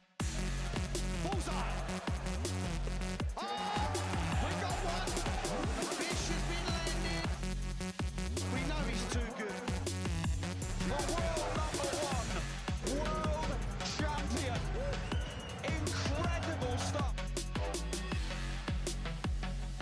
Let me tell you about A to Z Darts. We're a specialty dart store with over 10,000 different products. We create in-depth videos and blogs to help improve your game and showcase our products. We give helpful advice on how to practice darts, the fundamentals of form and mechanics, and how to make better decisions when purchasing your darting equipment. Whether you're brand new or a seasoned player, we try to provide fun and informative content. I'm Jen, the creative director for A to Z Darts. I've been playing for over 10 years, and I've traveled the world competing in and promoting the sport. This is Will. He runs our live streaming company, USA Darts, and travels the globe as well to broadcast major darting events and interview PDC players alike. You'll find over 2,000 different sets of darts on our website. Guessing right now you're pretty interested in our resources? Learn about form, throwing mechanics, practice routines, scoring and grouping, checkout methods, cricket strategy, and much more. Visit a-zdarts.com to take advantage of our blog or follow us on social media at AZDarts today. This game is going to be key. You can tell by the way they're scoring. There may be nothing in it. One man misses, does the other man get? Yes! Double 12! That is the most amazing landouts you will ever see in your life. I can't state. Double 12, and the 9 Dart King lands another one. Covered by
Here we go for another great matchup. Excited for this one. We got Jeff Roy going up against Joel Brzezinski in what should be a phenomenal cricket matchup here. We're getting down to the end, so after this matchup, we're going to probably get the men's doubles final, and then after that, the ladies doubles final, and then we'll be on to our singles coverage fully from here. Give or take. Michelle saying, great job by USA Darts for the stream. Do appreciate the kind words. I do know, and we'll be, again, transparent one more time about this, and then I really will drop it. But we are understanding the fact that there's been some longer pauses than normal than what we would like to see during the stream today and this weekend, at least for yesterday and today. And at the end of the day, we try our best to try to put on a good show for you guys and do what's best for the stream. And we just appreciate each one of you guys being understanding when there is sometimes stuff outside of our control. So do appreciate each and every one of you for that. And thank you all for tuning in and giving us your time, love, and support. It's what motivates us. The amount of people that have come up to me and said, man, Will Stewart looks terrible. And I'm like, no, that's Jeff McMahon sitting next to me. But then I also say, a couple people have just been saying, hey, you know, it's really nice to be able to see you guys in person. You know, I watch this stuff at home, or hey, this is what motivated me to start playing again, or whatever else it may be. Whatever the kind words are, it does mean a lot to us. I know I take the time to read every single comment in the chat. I know I take time to try to meet every single person in the Dart Hall, at least within some form of reason. So it does go a long way as far as keep us motivated, because at the end of the day, we want to make sure we give you a great showing here as much as we can, at least. Brzezinski here, definitely having some troublesome woes on the stream board so far. You can see he's not far off on that 17. The last start did get away from him just a little bit there. Do you want to see where they're at in the bracket? So this is a first round match in the singles for both of them, or really a second round. They both had buys. They did not have to play the preliminary.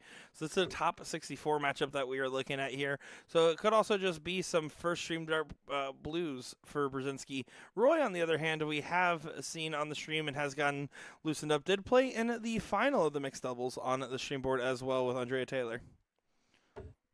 Men's singles on board 12. Shane Ware against Tom Bush. Tom and Shane, you're on board number 12. Yeah, just grabs a single 16 there. Not really mounting the defense he would like. So Jeff here just going to go right at the 16s. Needs to get the close done, and he does do so. And you can see he's still going for that trip, but does hit that skinny segment. Brzezinski trying to regroup himself. This is the last event. If you're out of singles, you are out of the tournament. So no one wants the run to be done yet. It's been a fun weekend. It honestly flies by. I mean, to think we're already 5.5 hours into our Sunday coverage, honestly, today's been really blowing by, if I'm going to be honest. Yesterday, I was feeling the heat of the room and the pressure of calling some games. Today, we're all on cruise control. I'm feeling like the Florida waves are playing in my head right now. I'm picturing the beach. I'm visualizing the positive mentality. As you can see, Jeff's dart did fall out there. It looked like it might have been good for the trip as well, and just unfortunately did not stick. Does leave Brzezinski with a chance to start fighting back in this leg. But at the end of the day, he is going to be relegated to just pointing nonstop. He would have to get himself a massive point lead before he could start going for some of these closes. Finding 4, though, does show some signs of changing. Might not be enough for this leg, but remember, it is a best of 3 at the end of the day. 1 bull away for Roy to be able to take leg number 1.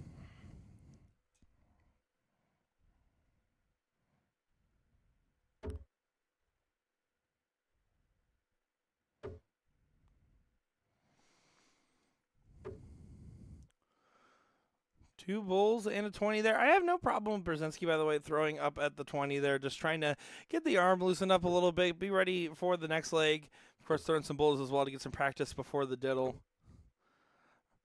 I really have never had an issue with players doing that, in singles at the very least. In doubles, I feel a little different about it, but if you're playing singles and you want to throw a couple darts up, you already know where the numbers lie on it. I totally understand, especially if it's just the first game of the set.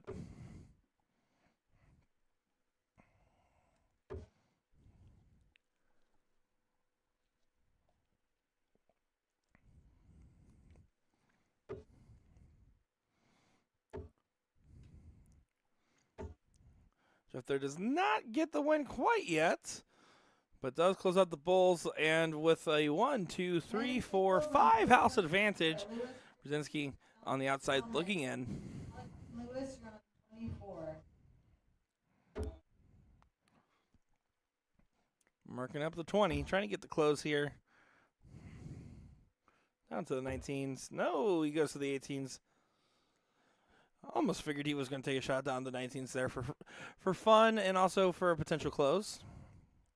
Single 19 will do it there by 1 point. But it's down to the still that will become so important. You can see the this nice relaxed hit there from Jeff. Brzezinski on the show here. Outside on the bowl, and definitely left room here for Jeff to capitalize on that. It looks like he did, but just barely.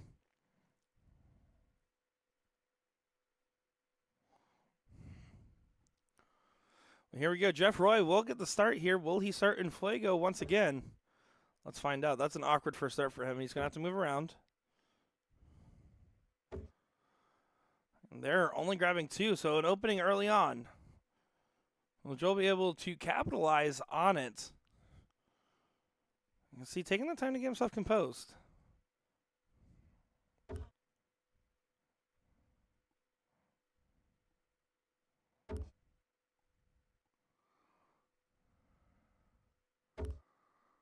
And just 2 in response there, so not going to be able to tip the scales in their favor there. Jeff Roy, expect him to grab at least 2 marks at the top. I would probably prefer 4 before considering moves. He's considering the move now. And I don't think he's I think he's just doing that. Those darts are in awkward positions to try to find the treble bed anyways. But also on top of that, I think he's just trying to make sure Brzezinski feels the pressure is always going to be on the attack. Last thing you want is for this gentleman to get comfortable, because his darts, he has a very convincing dart stroke in the sense that I really do feel like he's going to continue to raise his game, and that 7 mark there is exactly what we're talking about with something like that. Trip 20 gets the point lead. Wanted to try to do a first start so we can get a look at 219s. Now going to have to save it for all of it, and not finding it on the last. Needed at least a single there. Fortunately, the 2 mark will not be enough. Single 20, and then I would go back to the 19s till I trip it. It's a safer play. But you have to start 20 no matter what. You got the 20 closed, now down to the 19s. No, he stayed for the 18s. I don't agree with that here. Yeah, and then you go down. He went down to 19s. The reason I don't agree with that is that if you're going to take a shot, your 2 singles on the 18 doesn't close it, and Jeff's going to have to open regardless. If you're going to take 2 darts there, then take at least one of them to spend on some points. But Jeff Roy's shot selection also a little questionable there. Frustrated after the first third, and you saw how quick he threw the second and third.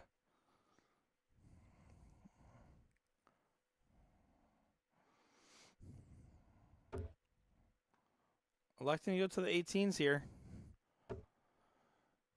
Does go back to the 9s now.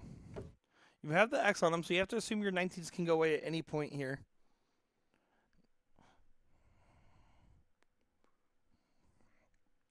Now with the mark already on the 17, I expect Jeff to follow that.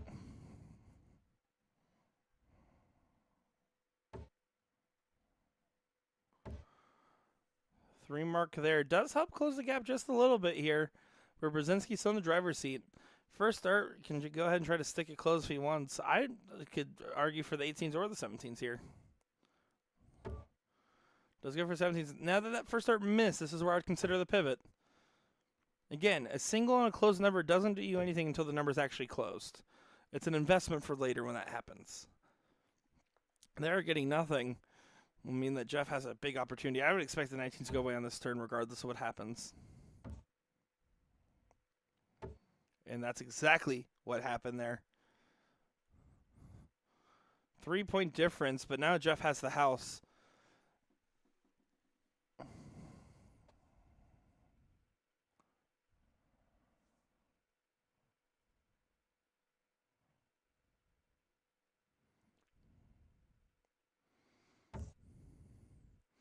going at the close here with only a 3-point lead.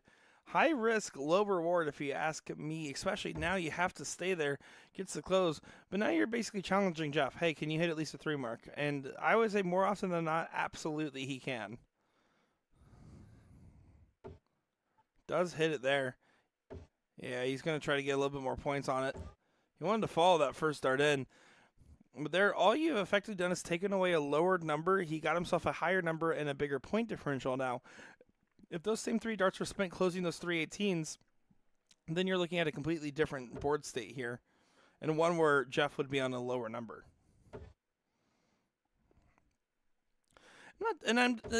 For the record, I do want to say, I'm only saying this purely because I do feel like I have a pretty good wraparound cricket strategy, but also I understand that it's more soft tip centric in my style and approach.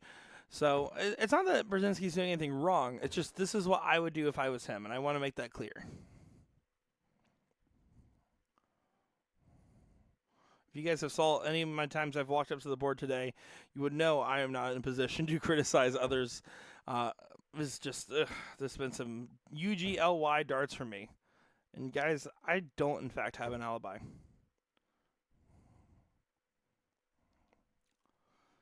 Gets the close there, but Jeff just needs 2 16s. Gets it in 1 dart over to the 15s. Staying on. Does find it there. Big 6 mark from Mr. Roy. On to the Bulls we go. 68-point separation here means 3 Bulls to close, 3 to get up. A 6 Bull differential. That's 2. That's not going to be 4, though. Going to have to try to stay on to find as many as possible. You have to have that never say die. It looks like it might be 4. Oh, it is 3 Bulls, but it is a good shot. Does help put some pressure here and give yourself an outside opportunity. We've seen games won and lost on the Bulls already, but this might be 1 on the Bulls for Jeff, but not quite yet. No game shot here. You need your 3 Bulls to get up, and honestly, you're going to stay for all 3 darts on this go and try to give yourself an opportunity to shoot a 6 mark for the 18s, 15s, right? So you just have to know that and just drill. Say, all right, time to dig deep. Let's go. I found the double once. Let's do it again.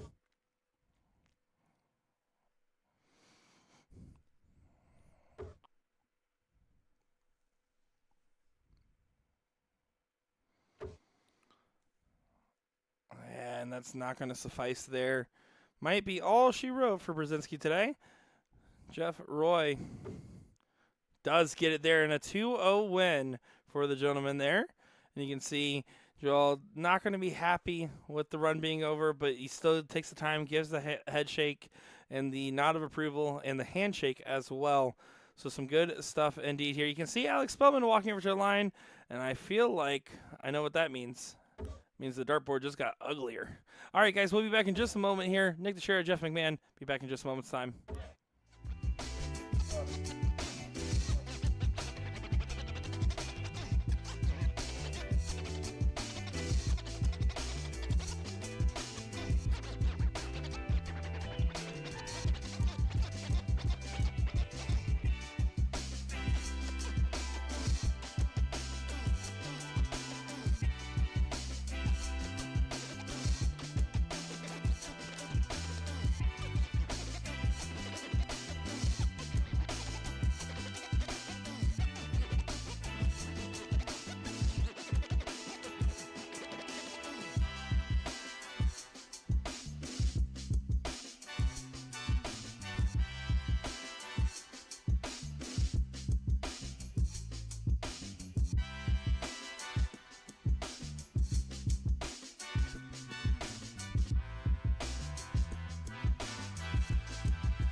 Alrighty, back in the saddle here for a final.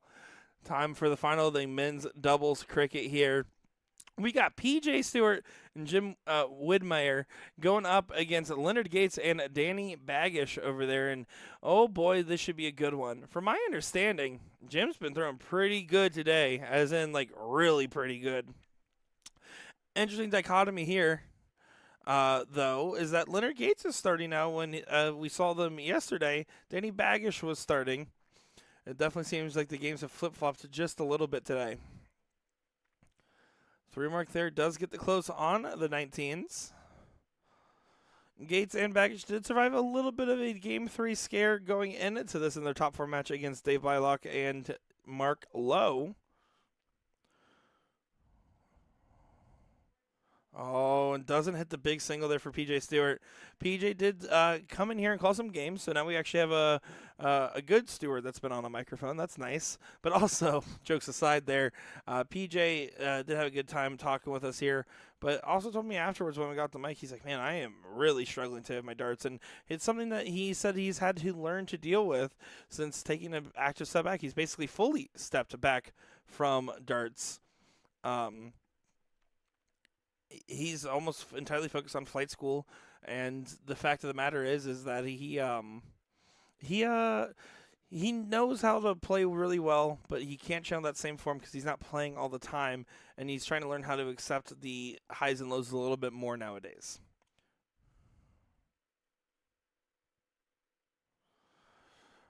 Ryan Keith saying, I assume these brackets aren't random. They are, in fact, randomized through Dart Connect.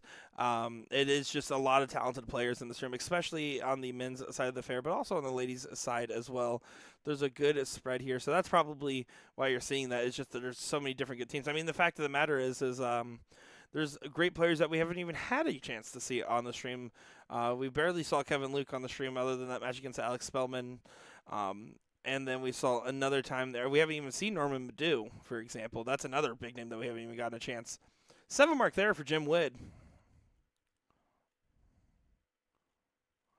Tied a scoreline here. They're all having a little bit of a laugh about something.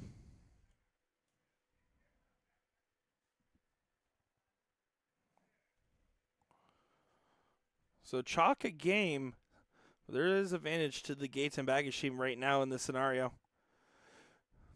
Joe Cheney, that's another mentionable there, has only made the stream once this weekend, although Joe Cheney admittedly has been struggling this weekend, it seems, from the darts I have seen him throw.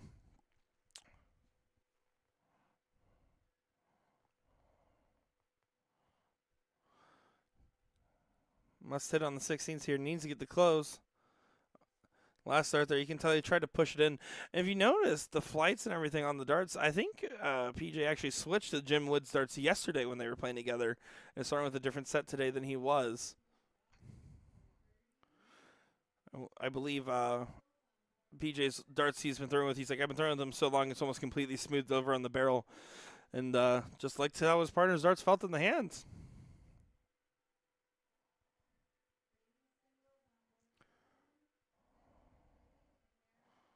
Wood's not happy. The flights are crossed there. It's going to be an awkward angle. He's moving to the right, which is a questionable angle to move from on that. He was trying to throw basically through those two darts. I think I probably would have thrown to the left and thrown into him. But knowing that if I was the one throwing, I would have probably tried to throw into him and accidentally hit a single 7 on the other side of the board. Gates and Baggage, one bull away from getting the first leg here. We were talking about that doubles cricket standard. And this is exactly what we were seeing, a mid-4 for the team of Baggish and Gates.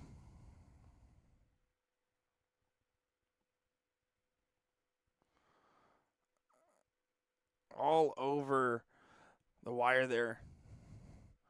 But there you go. DB does get that one in there. You can see it's all serious, all business there. No celebration, no pumps. Baggish still seems like he's a little frustrated with his form, although played perfectly fine in that leg.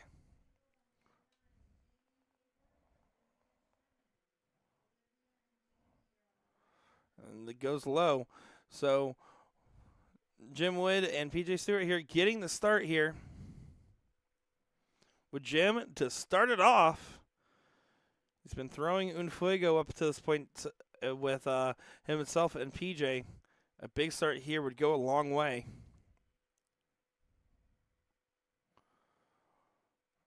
Three marks there. Not going to feel like enough, but we'll see how much that hurts. It might not hurt at all. It will not hurt at all. Gates debating what he wants to do with this last start here. Does stay down, but only with a 2 mark there. PJ, again, just can focus on getting the big shots in, whether that be a 3 mark close in the 19s or that be 3 marks just trying to get the 20s and then waiting for those darts to fall in, because once they start falling in for him, they come in droves. As he says, cheese with funk and rice.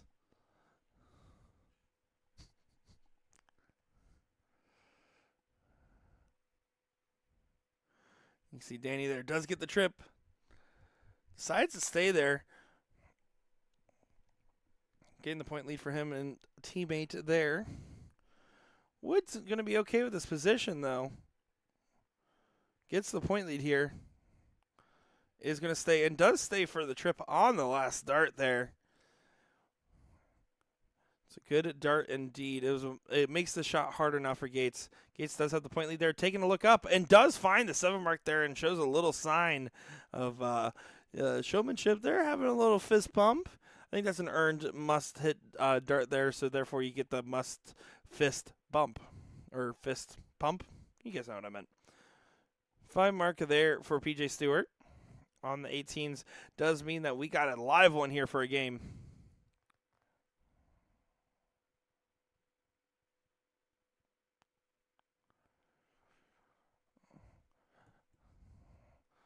Danny there just with 2. Gives Wood a good shot here. Gets the trip on the 18s down to the 19s. Finds the 19s. Back to the 18s and gets a 7 mark there. Captain America shielded that one.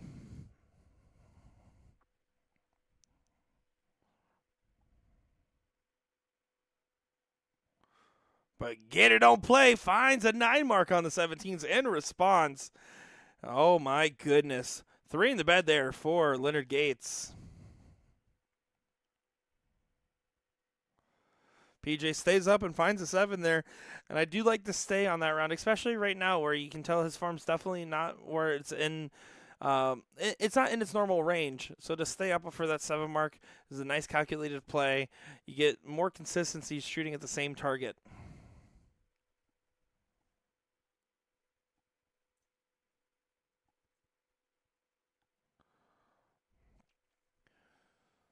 Yeah, Wood's not going to be happy with that 17 attempt, but does do a good course correction there, finding 4.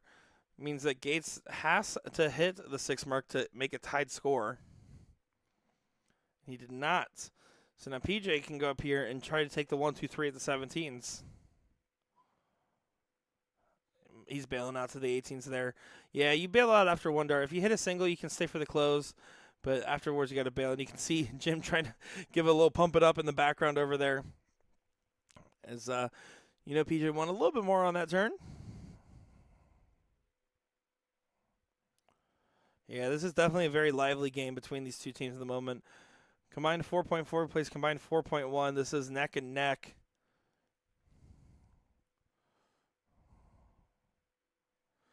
Oh, and does take a last start look. I don't mind it there. Got to do something to tip the scale in your favor.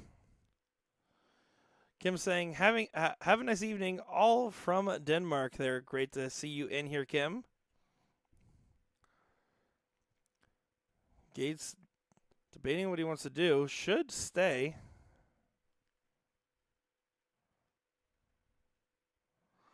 Does find 4. Now might take the look. No, he does stay for 5.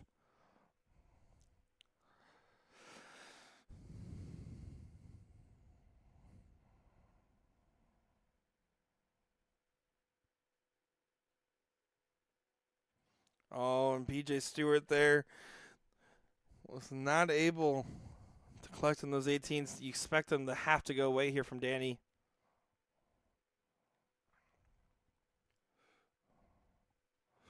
And again, with talking about, I know we've been kind of hyper focusing on PJ here, but it's important to note that he is still a very capable player and it's still a great shot.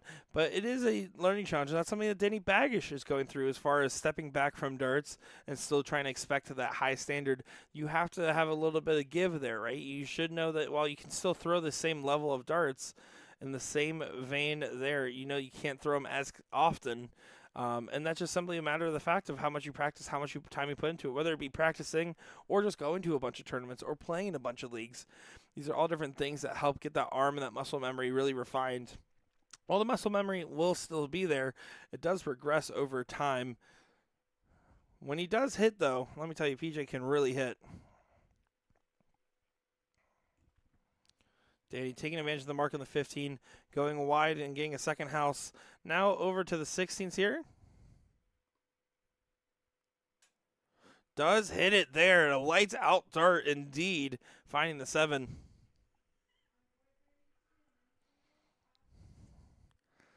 This might be all she wrote for PJ Stewart and Jim Woodmeyer.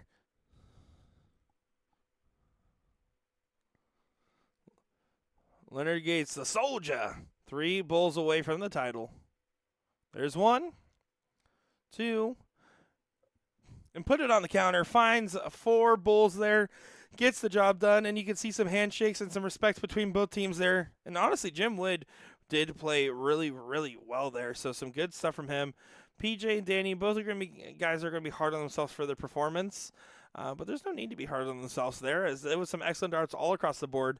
And hey, fun match to watch there. Do believe we should be getting the ladies' final up next here on our board for the ladies' doubles. We're going to confirm that that's the case, and we'll be back with some more action in just a moment's time. I'm Nick Teixeira, joined by Jeff McMahon here in Boca Raton, Florida.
Well, bada bing, bada boom goes the dynamite, back and better than ever for some ladies finals here. Ladies, as excited to be covering them on the stream. But once again, this time I don't have Ashley Ritchie to help me out here, but don't worry, I know these ladies pretty well, and we're going to be in for a good one here on the dartboard.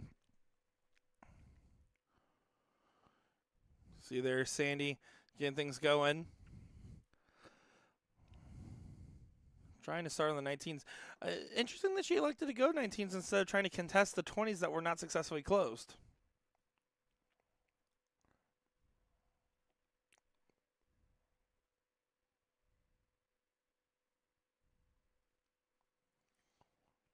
Four mark there, though. Good find indeed.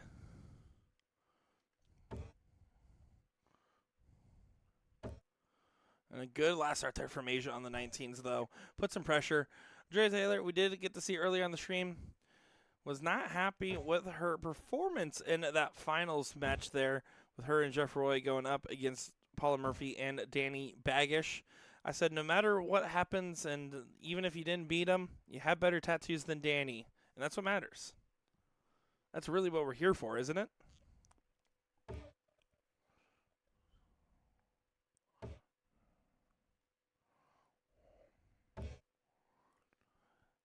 Two 17s there for Sandy. So not going to be able to get the close. So Laura Dench, we did see her on the stream previously as well.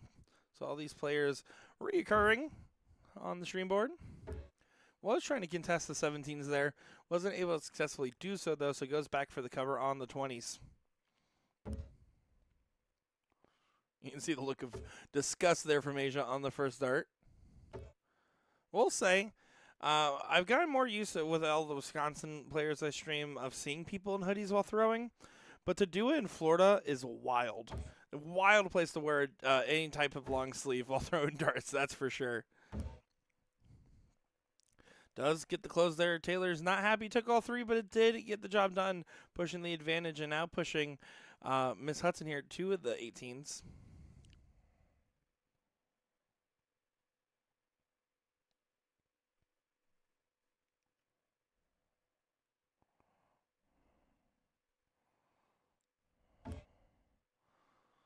Into the double there. Once that dart looks like it might fall out, you better be careful. Oh, you better. I would be sprinting to the board right there. That dart was definitely about to go, but it looks like it did end up finding a good resting point there.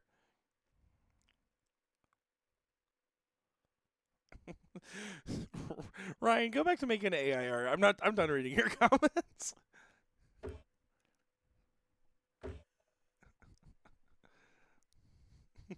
Ryan, go to bed. Oh, funny stuff indeed.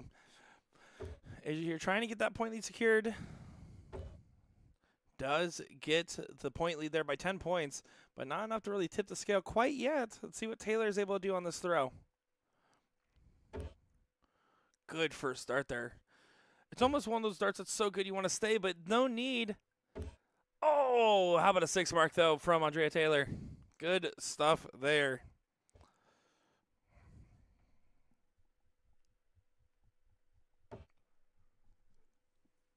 Sandy going to try to respond. Last one kind of got away from her there, but a 4 mark on the answer. 2 mark. Oh, that was a very deceiving 2 mark there. Do you like the shirt there? Never underestimate a woman in darts, and ain't that the truth? You ain't a woofin' there, Miss Dench.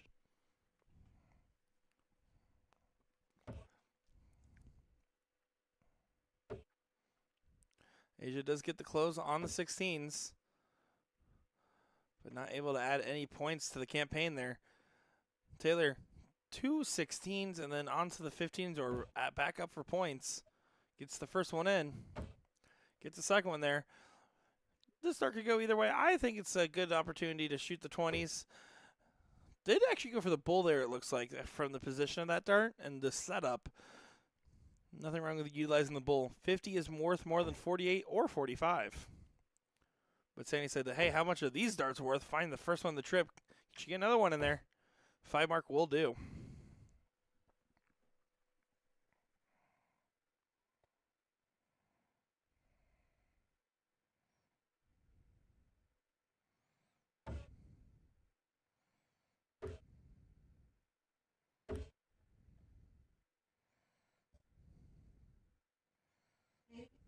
on board 18. Sandy Haas and Brittany Trumper. Brittany and Sandy, you're on board 18.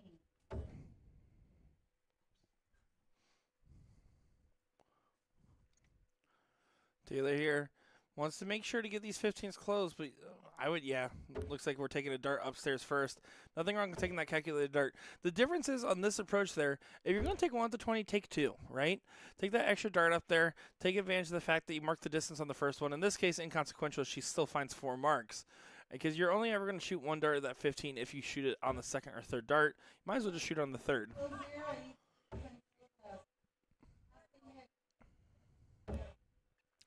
Oh, last dart slipped out of her hand. You can tell she immediately looked at her hand, too. Might have been one of those cases where it rolled on the fingers just a little bit. Happens to the best of us. Happens to me all the time, but I'm not the best of us. We all know this. Dinch does get the close on the 15s, so big advantage going into the bullseyes.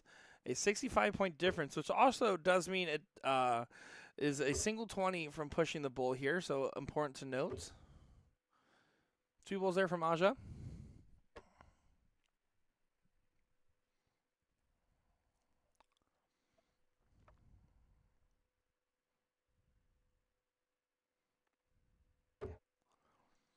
First bull's in for Taylor.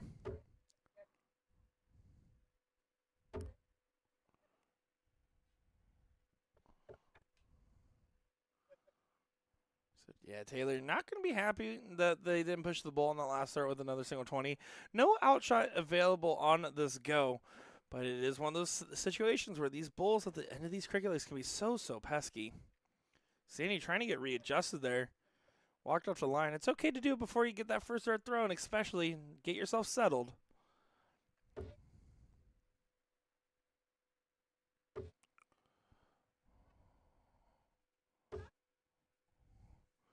Doesn't get it there, though. Opportunity handed back over. Dench just needs 2 bulls.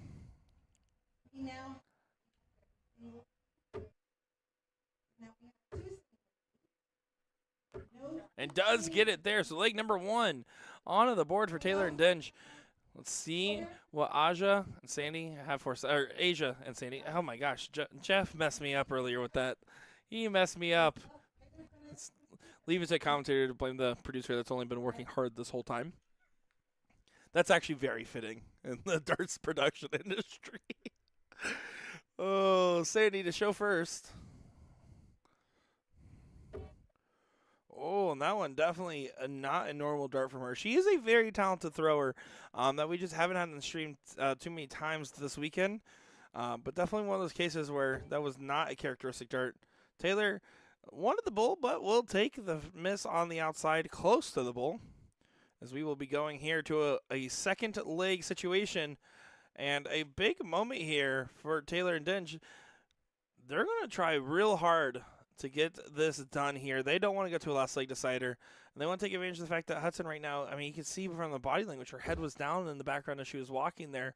She's trying to help herself get recomposed and recalm down. Take advantage before she snaps out of it, because the moment she snaps out of it, the game changes.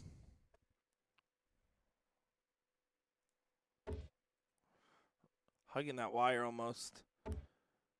Wants to make sure to get this close. And I do like this approach so much more. In the previous game, she decided to go the 19s, not attacking the X on the 20s. In this leg here, she's able to get it close. And Taylor, that's where she was doing the most damage on the last leg, was those darts at the trip 20 there to expand the point differential. That's a good close there from Dinge.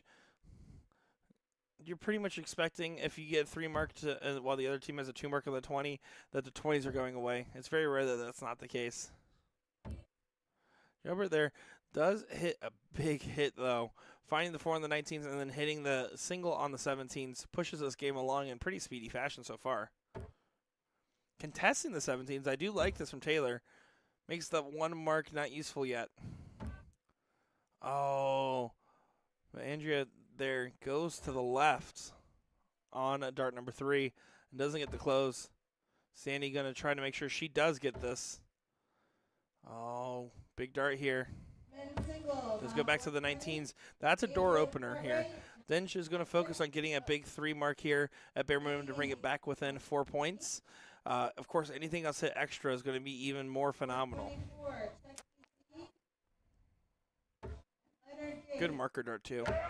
Yeah, and that's exactly why. Look at that 5 mark there. Filter and checking on board 24.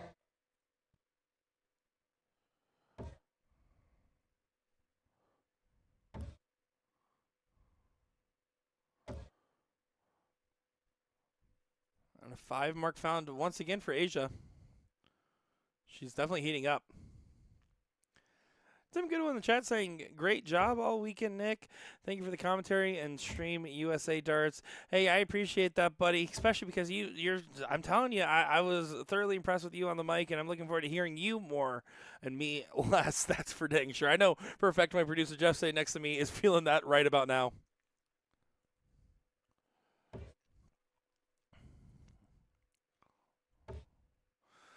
Does get the close there. It was a little bit questionable that the 17s were left around as long as they were, just considering the shot selection there from Asia. But at the end of the day, the job is done, and so far still in their advantage.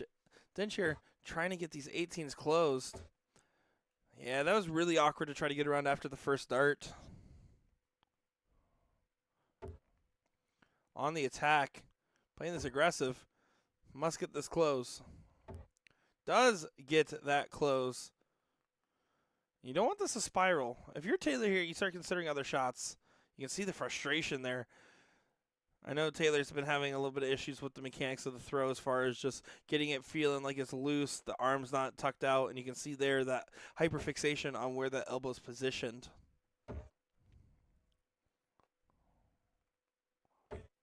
Good last start there. Finds the trip.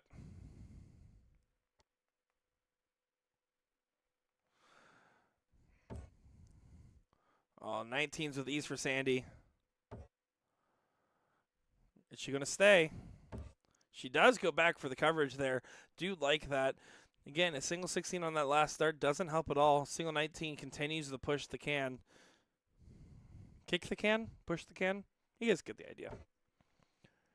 Dinch is right there. She's definitely feeling pretty good right now. I don't know her what standard she normally expects out of herself, but she's definitely been playing pretty great darts, especially good supporting darts for her partner as well. I think both these teams' dynamics are working very well together. So there's a 42-point difference here. At some point, you're going to have to try to get the jump in the lead and go for some aggressive closes. The 6 mark on the 15s is obviously the ideal scenario to try to set up your partner. Does, out of frustration, go trip 19 in the last start to get the close. So it is a big find, but only if Sandy doesn't close the 15s here. See, so right now Sandy is what she's hyperfixating on is her grip.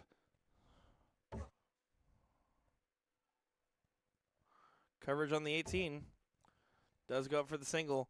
This is a big moment.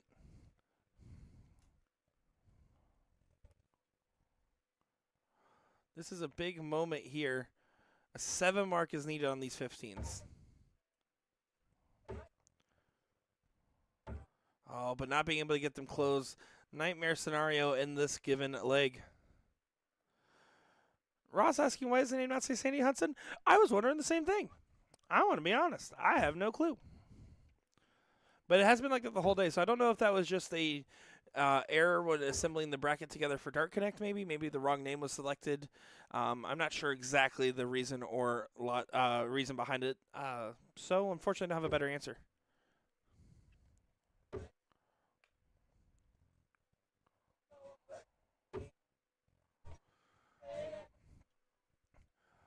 Right now, I can hear some people in the Dart Hall singing along with Cage the Elephant playing.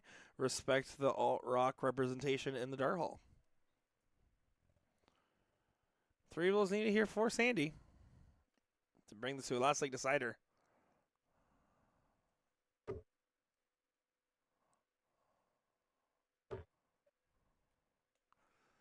Going for the cover on the 18? Yeah, she is.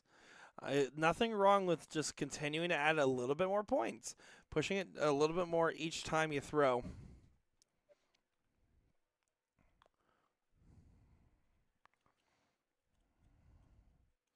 And just going to try to make a last stand. Needed 4 bulls. And still close the gap a little bit, but not going to go. So more than likely all set to go to a last leg decider here. Asia here, 2 bulls on the turn. Not quite yet, getting caught up with the first dart. And not going to happen there.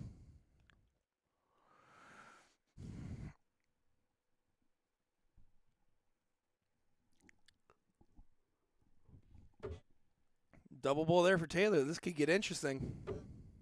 Another single. Does grab a single 18 as well there. Getting a little fiery with it too. That's a big hit, and now the game's completely changed.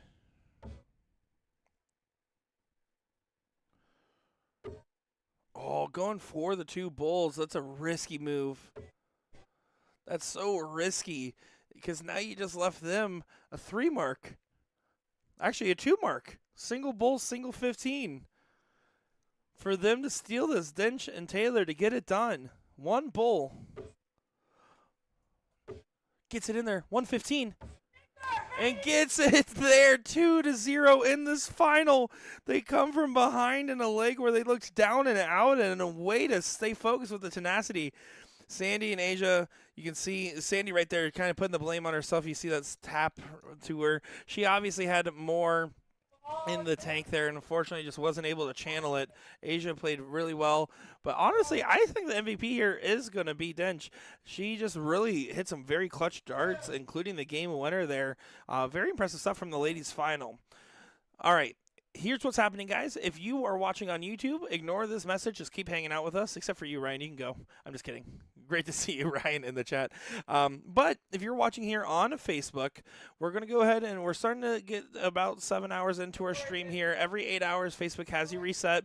And since we only have our singles brackets left, we're going to go ahead and reset now. So if you're watching on Facebook, the stream's going to go down for all of about 1 to 2 minutes, and then it'll be back up. So don't go far, folks. The action will be happening here on the board in just a moment's time. I'm Nick Teixeira, joined by Jeff McMahon, bringing coverage of the Cherry Bomb International. We'll be back.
circumference is the greatest darting force on the planet. Bullseye. Oh, we got one. The fish has been landed. We know he's too good. The world #1, world champion. Incredible stuff. Let me tell you.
You know the drama is never ending. Don't let it get the best of you. And all the fake friends just keep pretending. That's how the little things get huge. Paralyzing every part. Oh, you feel it taking over you. To the center of your core. The lies are getting overused. When you are under the weather, getting caught in the storm. Do you remember? I told you if we dance in the blizzard, we are not getting cold. So keep on dancing, baby. Baby.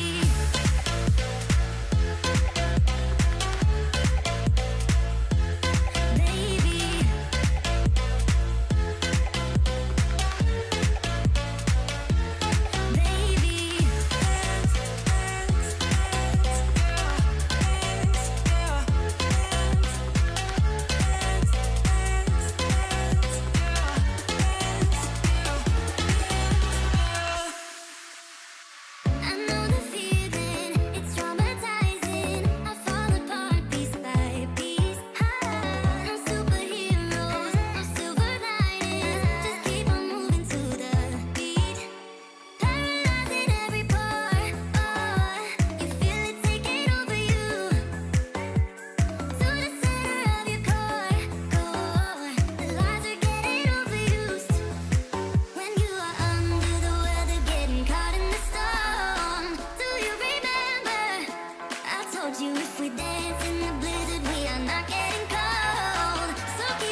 Here we go for a good match here between Jason Brandon and Ryan Watson. I believe they tied on that diddle, so they're going to go ahead and throw it again on there, both fighting the double. But this one getting outside for Ryan. And it looks like Jason Brandon did get it there on the second dart. And we are going to be out to the races for this matchup here. Jason Brandon, of course, we did see on the live stream once prior. Actually, it was in the recorded match for the USSDA finals. I actually don't know if we've seen him since. I don't believe so. Another notable name of a high-level player that hasn't made the stream final just because of how many high-level players are here. Ryan Watson, we did get a chance to watch once, and he showed some very impressive stuff there. A lot of potential with his game, and I'm curious to see how that transpires into the matches here. Expect Jason here to go ahead and grab these 20s once he gets the 19s closed, but now takes all three, so he's going to have to stay down. Does find a 5 mark there, but leaves Watson with a little bit of control.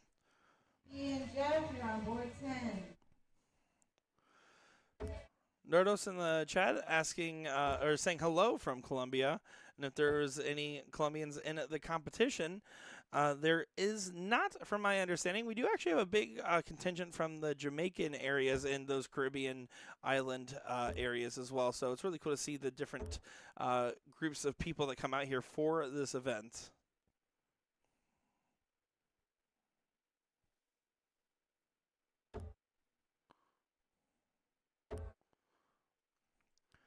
Watson here does get the 18s close in the last start there, and it really, two out of his 3 darts are grouping together so tightly. If you get that third dart in the mix, it completely changes the script here. Unless Jason Brandon does this, finding a 7 mark on the board. So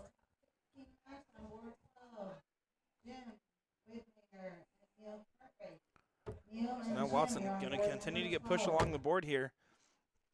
If we're actually looking, I was taking a peek here at the cricket averages for all the different players so far at the Cherry Bomb, and for the most part, if you're the top 10 for the cutoff, there is actually where Jason Brandon is at the cutoff, 3.37, and then going all the way up to a 4.1 MPR for Alex Spellman at the top of the chain there. So if you're averaging in a mid-3, you are one of the best in the room as far as like for your full day average.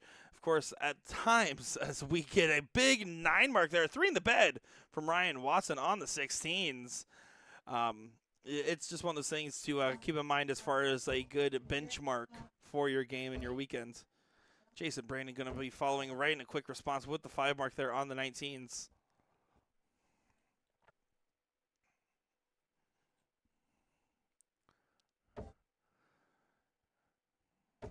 Lighting up these 16s so far. Finds a 5 mark there to keep things going.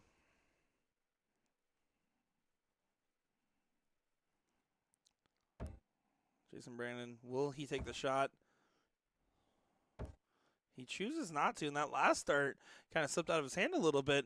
This is the opening here for Mr. Watson.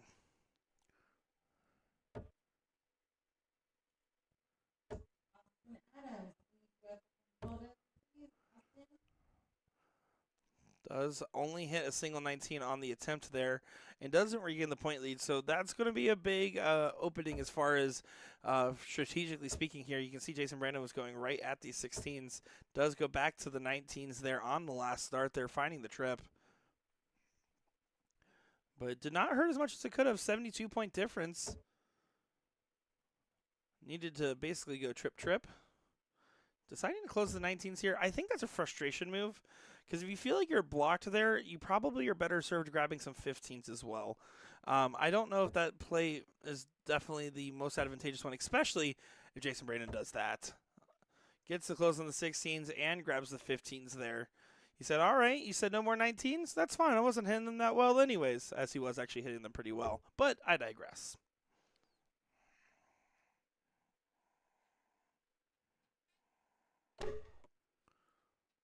You can tell that it clicked the wire in a funny way in that last start. Just kind of escaped him a little bit there, but it's just game number 1. This is a tough matchup here. I mean, Ryan Watson, again, throwing a 3-4 would mean that if that was his day average, would put him in the top 10 on cricket averages for the whole thing. Now, that could obviously be skewed, especially by legs where it really falls off, like towards the end, or maybe a leg where you already won and is locked in. But even then, a mid 3 is still going to be the waypoint, and the mid 4 is going to be the waypoint if you want to win it all. Jason Brand does get leg number 1 there. And you can see immediately turns around for the fist bump. We talk about the niceness and chivalry with these pro players. Jason Brandon absolutely qualifies in that regard. Beautiful double bull on that diddle. Beautiful double bull answered. He said, throw it again. Yes, Ryan says, what? They're having a little bit of a laugh. That's the second time that's happened now where they both hit double bull in the first start. But that's what Ryan did last time. Ryan said, let me show you how to do this. Bang. Finds a single bull. We'll get the start here. Let's see what they're able to do with it.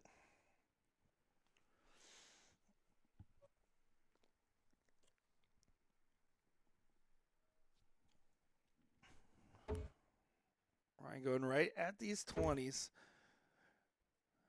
The goal is always the 5 mark when you're trying to gauge of opening, because 5 mark is the last bad opening as far as a opening that can get beaten with a 9 mark, right? So if you hit 5 on the 20s, at least you with the 40 points, that can at least your opponent to go trip 19, trip 19, trip 20 for a 17-point lead. If you hit anything more than a 5 mark on the 20 opening, that means that your opponent cannot get ahead of you on the first turn. On their first turn, at least.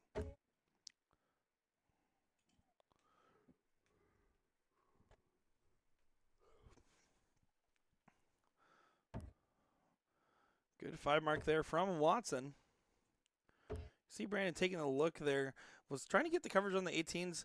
I will say, I kind of made a joke in jest in the previous leg. But his 19s were either he was hitting them like crazy or wasn't hitting them at all. He was doing a lot better on his switches there. So not surprising that you saw the quick switches from Jason Brandon there. Gonna stay.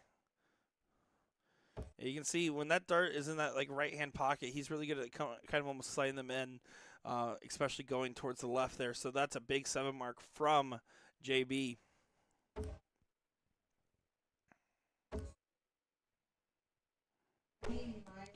Oh, yeah, unfortunately, an awkward deflection and bounce out there. Jason Brandon with a big opportunity here. Gonna have to stay focused on the close. Not gonna be happy that it took him 3, and it's gonna feel like a reprieve here if you're Ryan. Your entire logic now is, all right, well, 5/18s there does give me the point lead. So that's gonna be the target line for this throw. That's a good marker dart for it, too. Needs to catch the other side of it now. But a little bit too far over. And without getting this close secured here, that means that Jason Brandon's gonna go right at it. He already has a slash on it. Gets the close.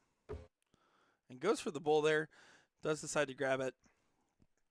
Normally, I'm always a big fan of grabbing the bull after the 20s through 17s are closed.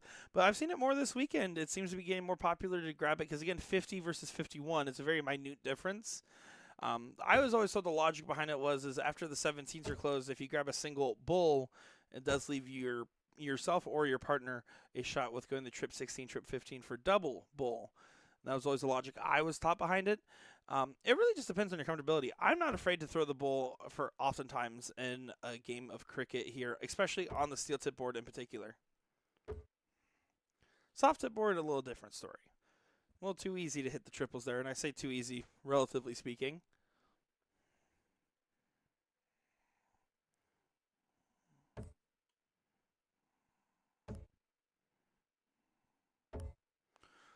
Deciding to just get the closes up there.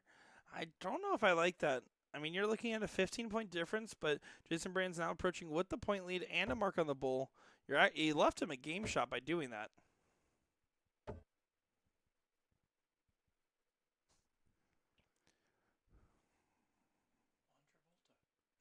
The one and only.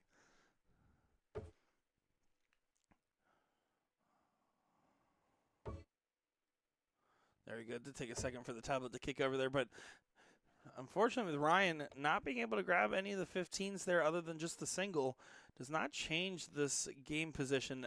It's going to be a tough spot. Almost impossible to come back from. Not going to be over yet, though. Jason Brandon's like, really? None of those are triples? You can see he moves over, but then throws the big single there. So he grabs that. 2 bowls away from winning this 2-0. But Ryan Watson, definitely a promising player on the live feed here. And having a lot of potential for some big darts. And that's a big 4 bowls there. Not quite over yet. 10 points and 2 bowls. Going right at the bowls. Now going to switch. Gets the points back. And then decides to stay there. Trying to leave himself a cleaner shot. Also does realize that he had to stay because double bowl is now needed for the game shot. It's a harder shot.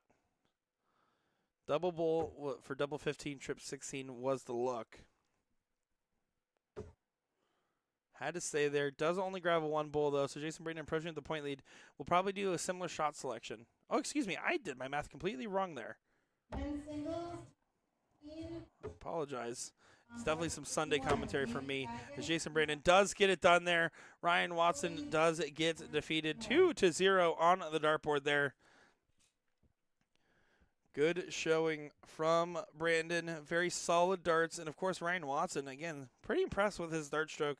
Excited to see what he can do in the future here. But that will conclude his run for Cherry Bomb International.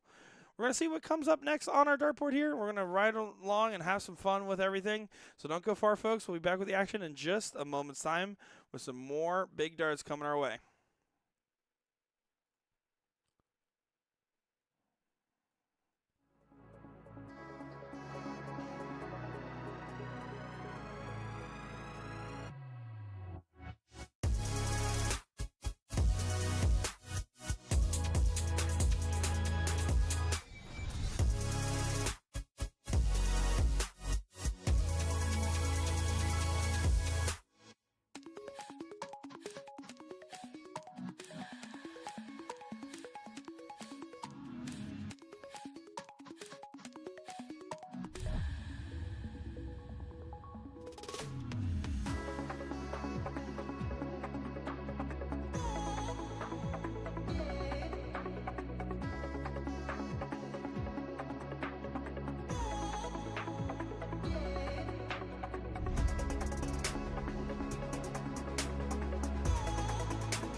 Here we go for another great matchup here. We got Leonard Gates going up against Robin Albury in what should be a pretty enticing affair. Of course, Leonard Gates definitely in the last half of yesterday and of today has been in form and is your doubles champion from earlier. Currently making a run in the singles at the moment. I believe this is our first look at Albury on the live stream here. But we're starting to get pretty deep into this bracket. This is a top 16 matchup here. Winner of this will play Hossie Hicks in the next round. So interesting to note there. Hossie's definitely been having a good weekend and has been feeling pretty good with the game. You see in the background there, that is Kevin Luke versus Alex Spellman playing on board 43 going on. We have Coach John Langle sitting in the top 16 currently waiting for an opponent. And then let's see, who else do we have in here? And we did just see Jason Brandon 2-0 Ryan Watson. Jim Wood did 2-1 over Neil Cartwright. Danny Baggish and Michael Wallace playing it out there. So Tumbleweed versus the Gambler. And then John Beard does best Bear Nance 2-0. So interesting matchups on the stream here. My name is Nick Teixeira, joined by Jeff McMahon on the controls for what should be more action, more fun, more darts. More is better. Who doesn't like some good stuff going on here?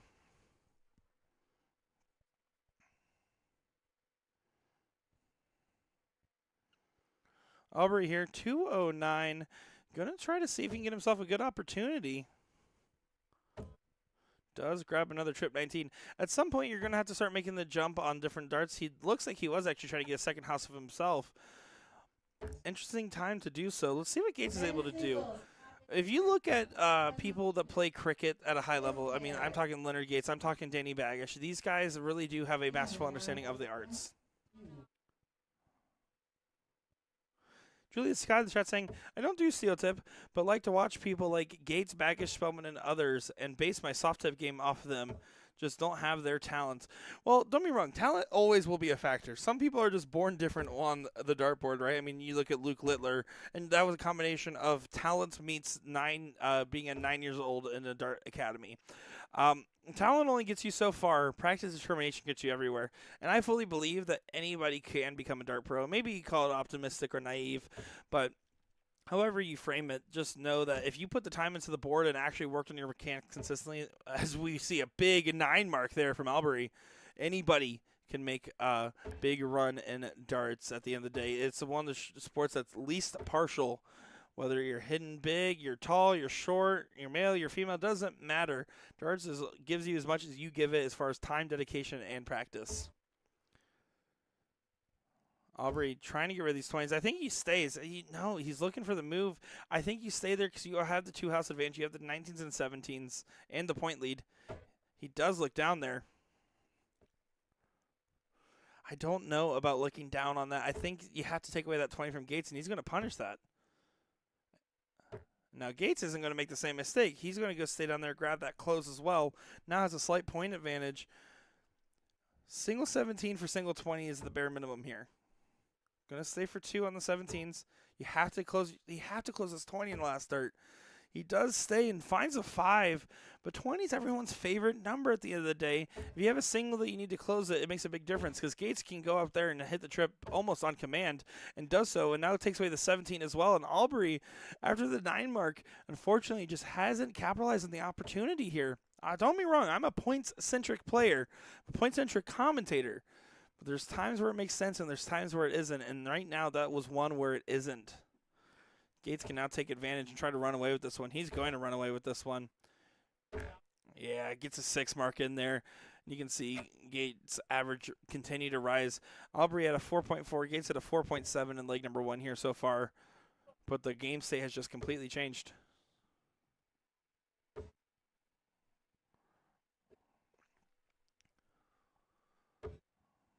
Gates was trying to go ahead and just grab the bulls. Then taps the 15, back to the bulls. No grab there except for the 15s, but massive advantage, meaning that this first leg is locked in for LG.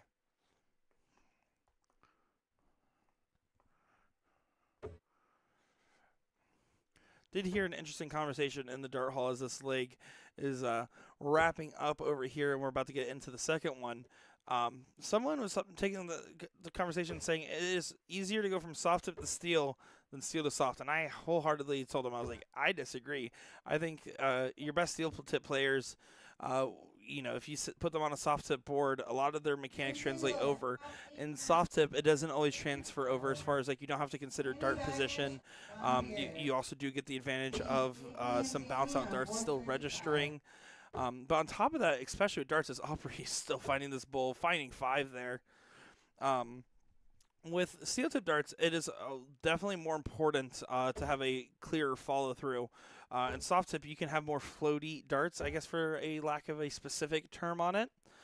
And so it's one of those things I always thought was interesting. I've always practiced steel at the house, played soft tip in public, and that's how I've always thought about it. That's coming from someone that loves both. These double bulls are free right now. Good fallout into the 20, finally getting it closed. Moving over, trying to grab another bull here. 18s, 16s, and 15s still need to get closed, but it does make this a little bit more interesting, right?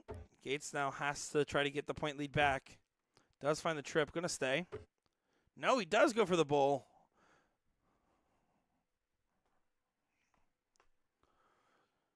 No game darts available here. Gonna have to just try to give himself another opportunity.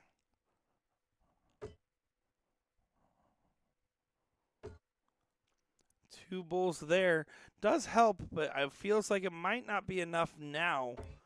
Although Gates has definitely been making this one interesting. All goes ahead and grabs the bulls. Back upstairs. And not quite enough to finish it out. 6-point difference. One time for the one time. Single 16, trip 18, trip 15. For Robin Albury, Amanda was definitely staying focused in this leg on those bulls. Massive darts there.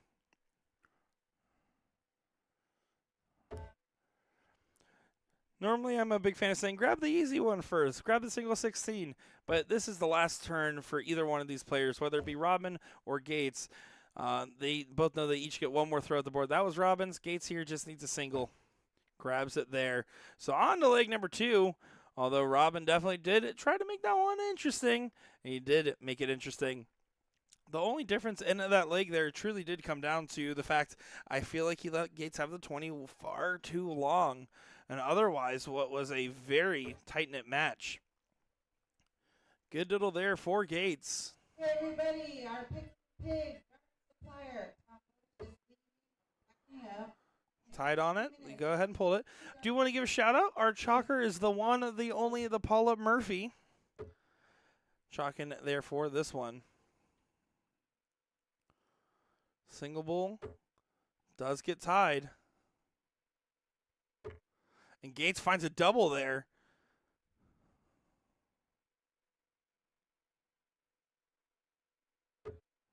Oh, and that dart definitely escaped Robin. You can see the wince in his eyes there, right?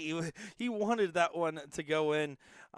Very impressive stuff from these guys here. Leonard Gates, though, will get the start. But a very pedestrian 3-mark open for Gates. Early opportunities already. Aubrey did spend all that last match getting those points mostly on the 19s and 17s. But definitely a bad time for an opening like that.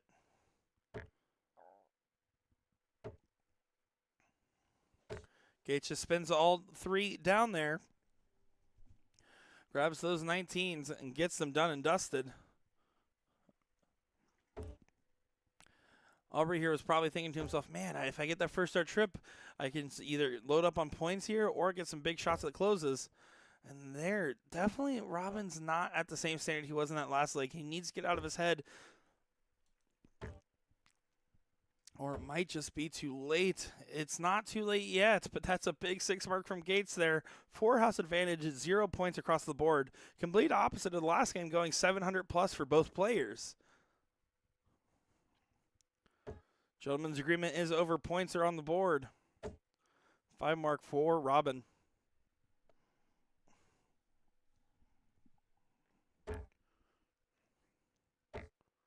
Gates goes ahead and pops the 16. Went up to try to get to the 20s one more time. didn't regain the point lead, but with a 4-house advantage, it's inconsequential. Robin here needs to go ahead and 15. If he gets another trip 15, there's an argument to grab at least a single 18, but now you have to stay. The only reason I say that is on the off chance Gates doesn't regain the point lead again, it leaves you a 9 mark. Well, technically an 8 mark, but you guys got the idea. Men's singles, top But that will do from Gates there. 7 mark there, chugging along in this game. A 4-house advantage going into the Bulls. A complete disparity from a game where I feel like really Aubrey was advantaged to potentially win that last one. It's going to be a little bit of a heartbreak finish for him here. But Leonard Gates doing what Leonard Gates does best. Hit big darts and punish some silly plays, especially when it comes to cricket. Still 1 bowl away. And Robin there, again, massive ups. I mean, he really did play particularly well in that first leg. It was such a good showing there, and he's going to feel frustrated about what he showed in the second leg. But it's not representative of the whole story there, and you have to remind yourself that.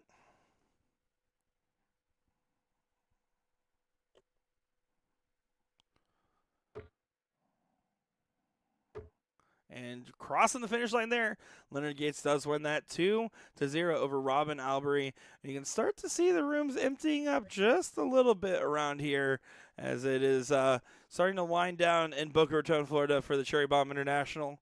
We're going to go ahead and get some more matches coming your way. We'll be back in just a moment's time. My name is Nick Teixeira, joined by Jeff McMahon. Don't go far, folks.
told you if we dance in the blizzard, we are not getting cold. So keep on dancing, baby. Dance, dance, dance. Oh, dance, baby. Dance, dance, dance. Dance, baby.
Here we go for another great matchup on the dartboard here. This is going to be an interesting one. You got Liz Alameda versus Paula Murphy here for the ladies. This should be a good match. I'm looking forward to seeing Alameda on the stream for the first time this weekend.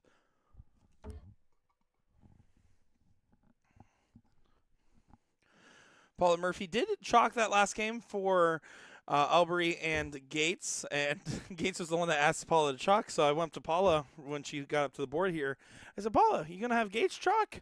She's like, oh, absolutely, quid pro quo. And then as soon as that happened, you hear Leonard Gates get called for his match, and he's like, oh, sorry, got to go. So I had a little bit of a laugh out there. Some high spirits in the room. Everyone seems to be having a pretty good time out there. See Alameda not able to get the 19s. After the first two misses, I almost would have preferred just to grab the 20s. But in either case, Paul's going to start this turn on the 19s.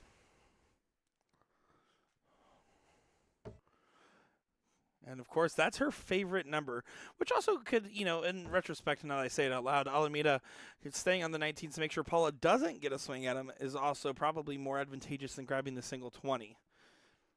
Let's see if she's able to get a foothold. She's just trying to get a number on the board.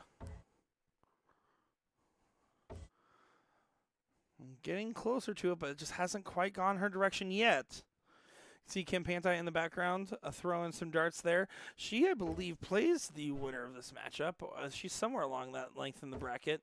No, she's waiting on an opponent. If she wins her match and Paula or Liz win this match, they will play each other there. So that's where that is. This is currently a top 8 matchup that we are looking at.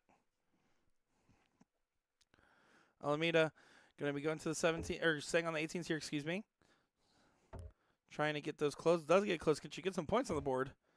Not yet. And she had let out a big sigh of frustration there. Those are closed. Moving down to the 17s. Just needs 2 singles. Click the wire. Going to stay right on it. And does get it there. So now a 3-house advantage for Miss Murphy.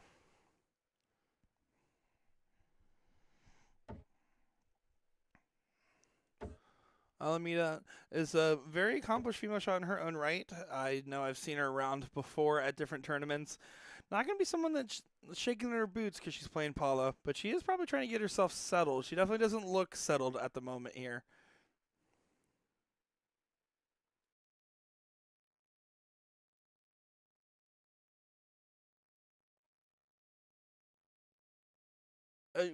For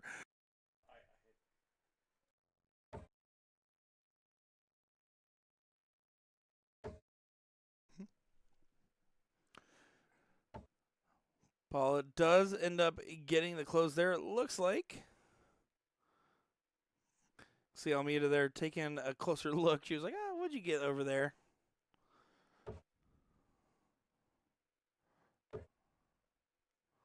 Oh, that's an awkward angle on that dart. Yeah, you can see the way it was laying there. You would have almost had to move without having a risk of knocking it out.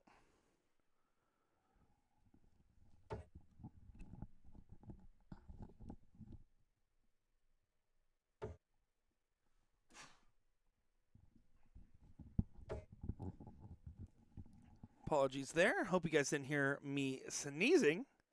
It is that summer dew in the air doing it for us.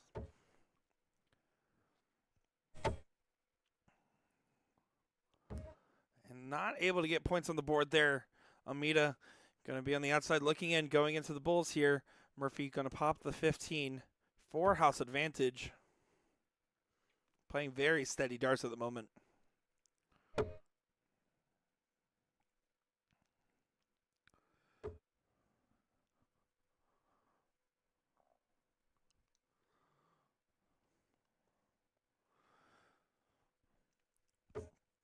So if you're Liz in this scenario, the thing you need to be telling yourself is hey, you know, I can't have full control of everything going on, but I can have full control of this next leg. You can tell on those darts there that she does rock a little bit when she throws, but the first and third dart had a significantly less prominent lean / wobble there versus that second dart where you could tell that leg almost fully kicked up.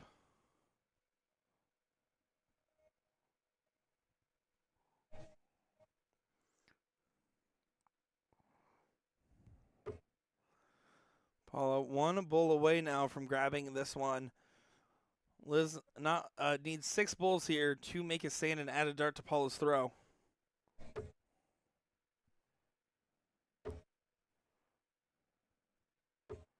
Does find the double on the last there.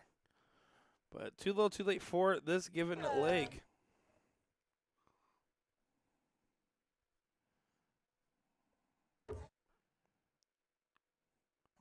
Paula's saying to herself, where are you going? To the dart.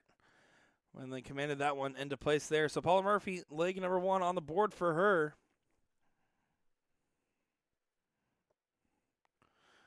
Jimmy Jen saying, hi, how did Joe Cheney Chainsaw do this weekend?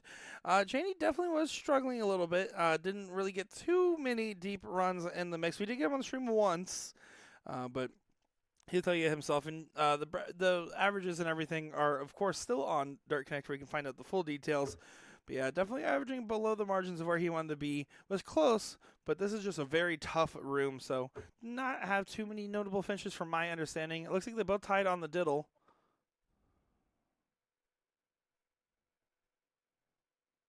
Liz here. Gonna try to replicate another bull. Oh, but that one got away from her. She lets out an oh god in the background.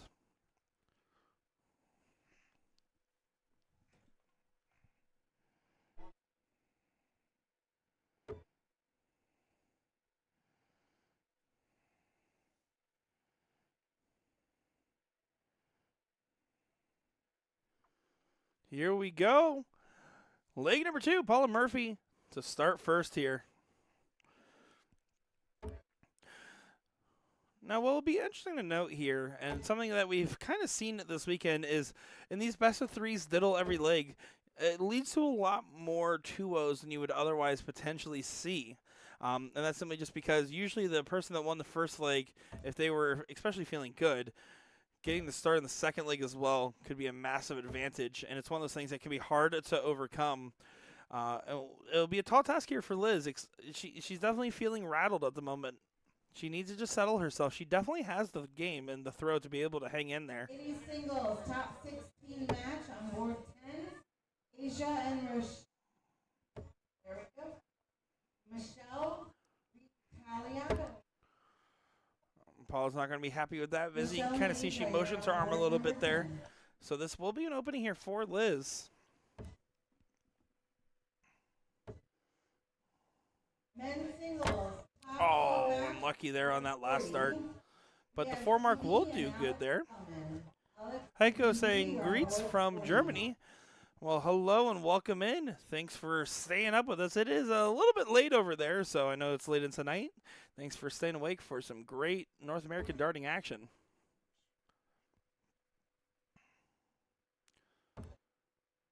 Big single 19 on this last start to get the close. Does drill it in there. in convincing fashion.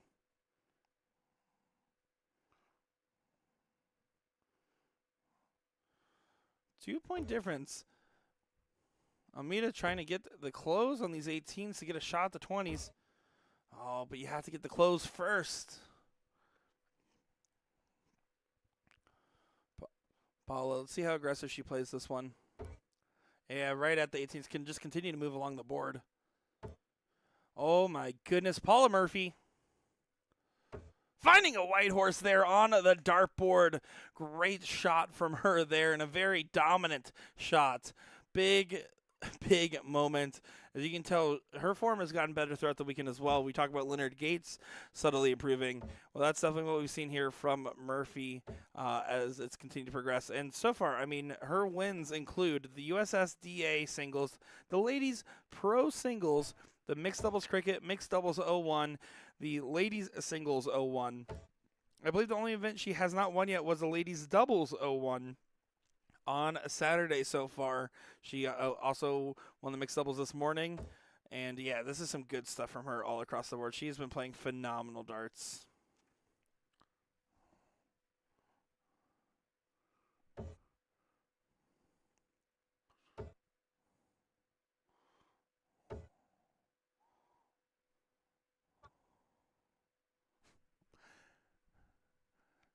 Single 15 for Paula, then on to the bull she can go. Again, with that multi-house advantage, doesn't need to consider adding any points here. It does find a double in that last start there. Well thrown. One bull away from a 2-0 win, and blink and you miss it style.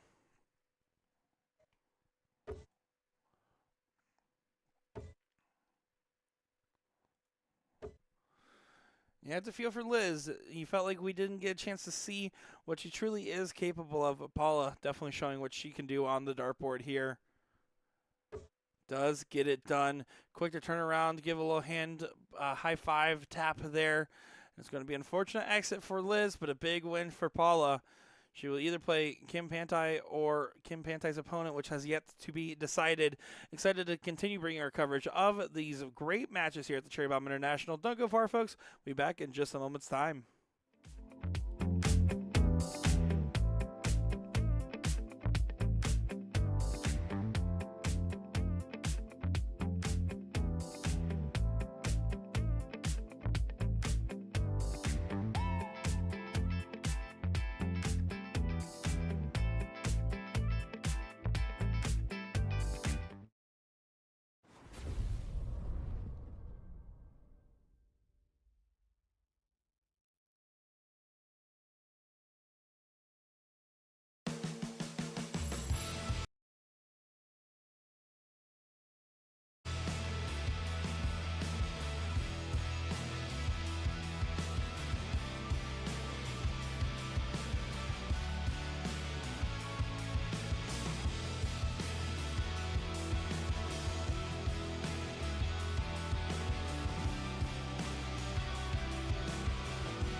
Is the greatest darting force on the planet.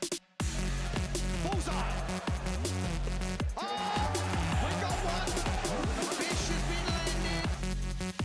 We know he's too good. The world #1, world champion. Incredible stuff.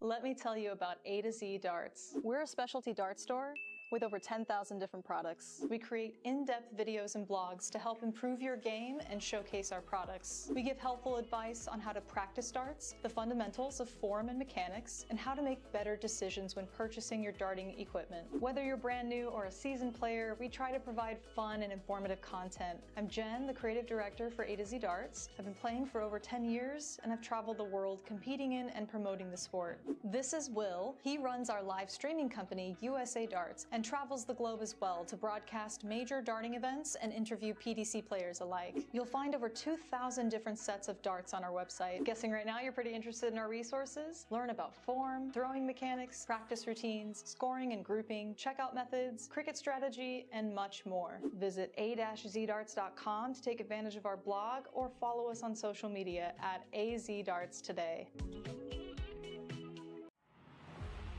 game is going to be key. You can tell by the way they're scoring. There may be nothing in it. One man misses, does the other man get? Yes! Double 12!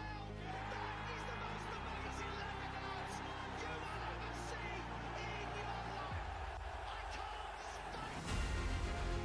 Double 12, and the 9 Dart King lands another one. Covered by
Here we go once again with another great matchup here.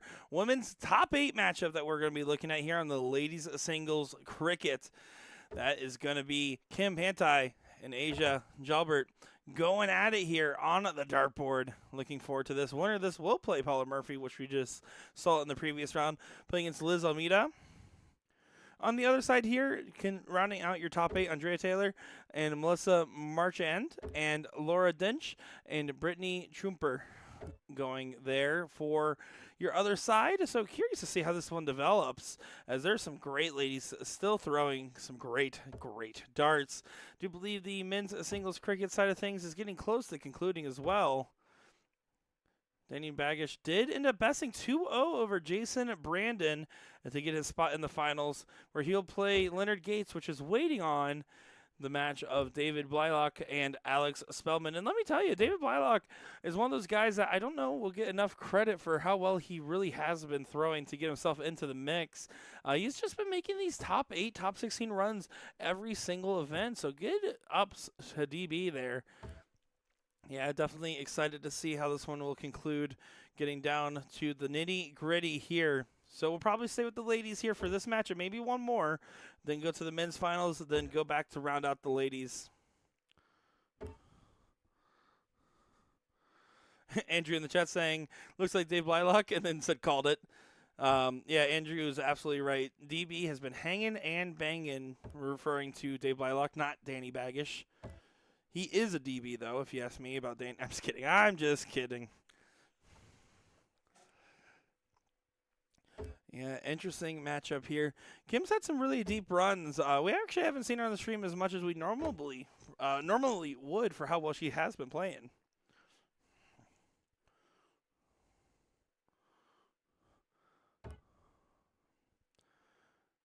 Kim going to take advantage of these 17s. Has to be careful. That dart tip is barely in the board. Wow, that is barely touching the board, but it does look like it is touching.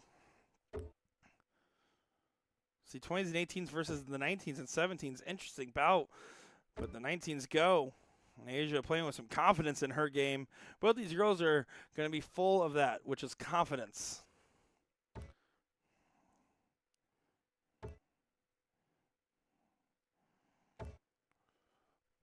See Kim there going and grabbing some 17s, but not as many as she would have preferred. 4 does get her the point lead.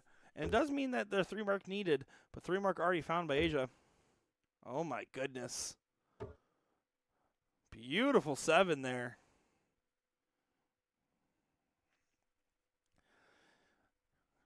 Kim on a little bit of a backpedal now. Was going to have to continue to fight along on these 17s. Catching the wrong neighbor at this moment. This is a big opportunity in this match. Asia here going to go up there, try to get these 2 17s out of the way. There's one. Going to drill the second one. Where's she go? Looks like she's looking over to the right. It was trying to grab the 15s there. Men's singles, top 4 match on board 56. We've got Alex Spellman against Leonard Gates. Alex Spellman versus Leonard Gates will be your other top 4 match. Leonard, that will play Danny Baggish. We will get Danny Baggish versus either Leonard Gates or Alex Spellman. So just a heads up, that will be what comes up after this matchup here. It looks like, assuming the games don't run incredibly long. You never know. Referring to the gentleman I speak there, if they run a couple 1,000-point games, who knows? They could go on forever.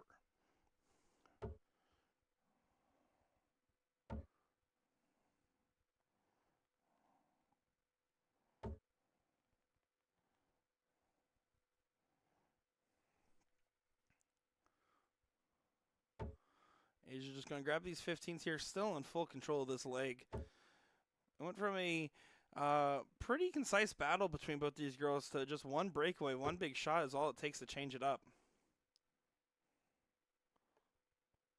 Yeah, just 115, 116 there.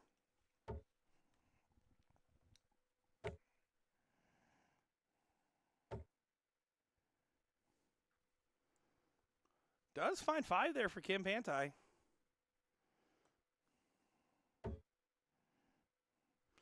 Not enough to regain the point lead. 15s are gone. On to the bullseyes here.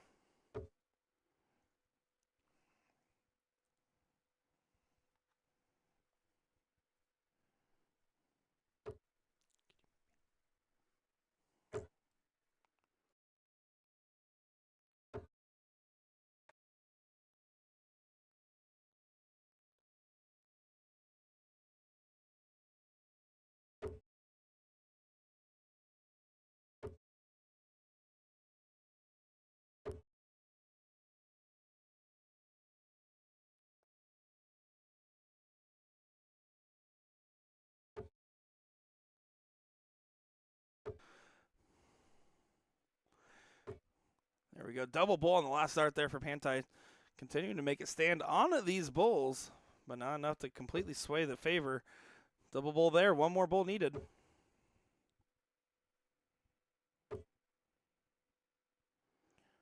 Does look like she did get the 3 bulls necessary there. Leg number 1 to Asia on that. And you can see right there, looking at the breakdown, she was nailing the 20s with ease.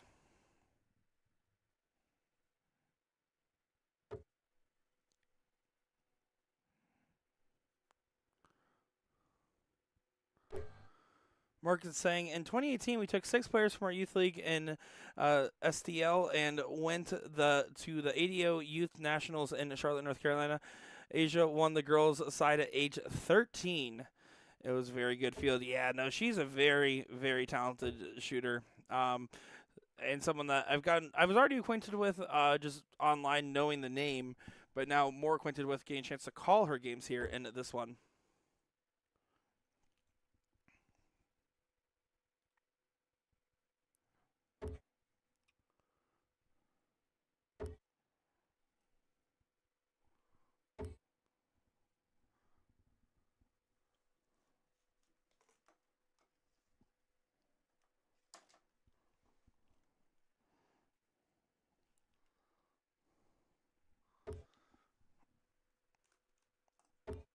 A little bit of troubles on the 20s for the girls so far.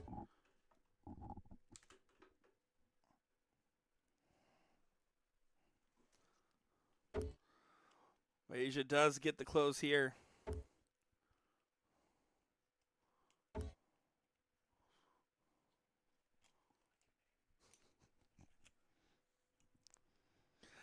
Kim now going to try to get a grab on these 20s.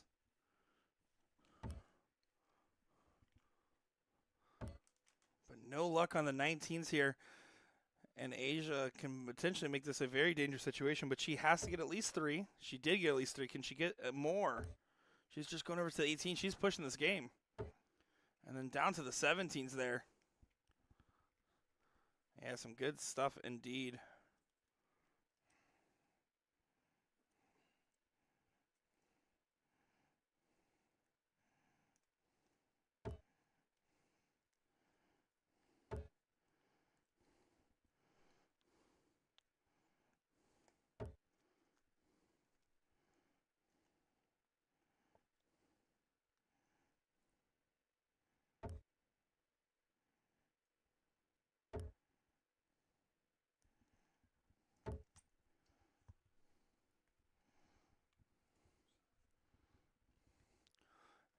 And right now, Asia's doing a good job of just pushing this game forward.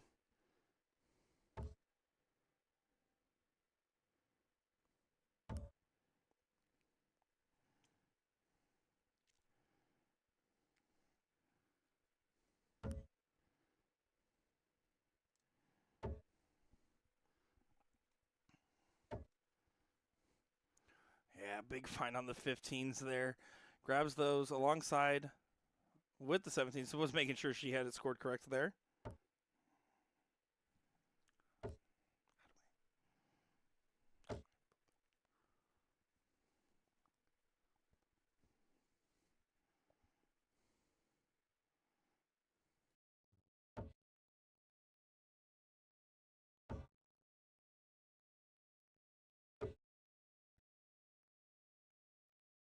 Mix to do that.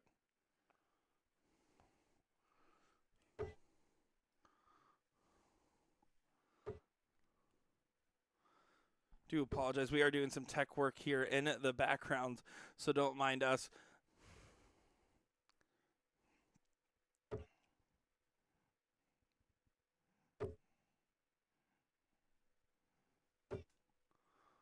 And one bull away there for Asia.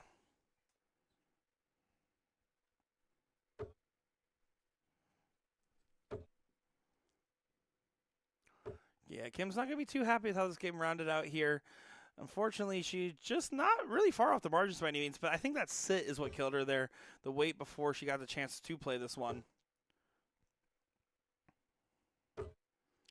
Not quite over yet, though.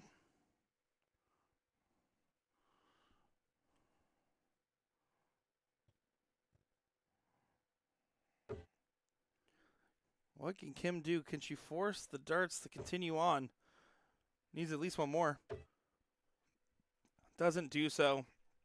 Expect Asia to go ahead and cross the finish line here in a 2-0 win over Kim Pantai. And it does do so. You can see the fist bumps between the players. And yeah, I think the sit got to Kim there just a little bit. So some frustrations there. But I do believe what we're going to be getting next is going to be the finals of the men's singles here. The top four is currently playing. We're going to see if we can do something to get you guys that. But in the meantime, we'll be back in just a moment. I'm Nick Teixeira, joined by Jeff McMahon.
We dance in the blizzard, we are not getting cold. So keep on dancing, baby.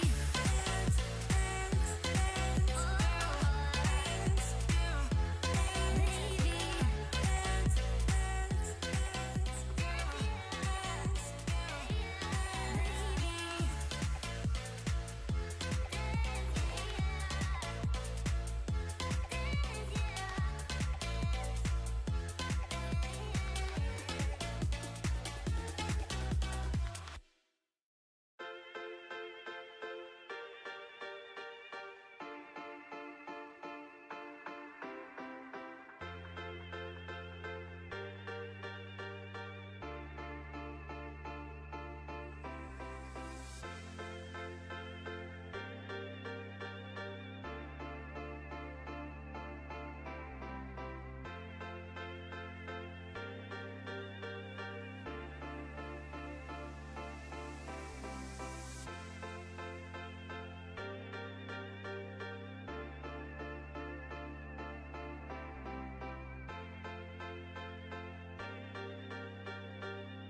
Here we go. Time for the finals here. And of course, this was a final kind of set in stone. The two guys in contention for that men's MVP. Alex Spellman, the Jackal, going up against Danny Baggage, the Gambler, here in this one. Looking forward to a great match. And we're going to set it off on the right pace here, getting a 7 mark from Alex Spellman to get things going.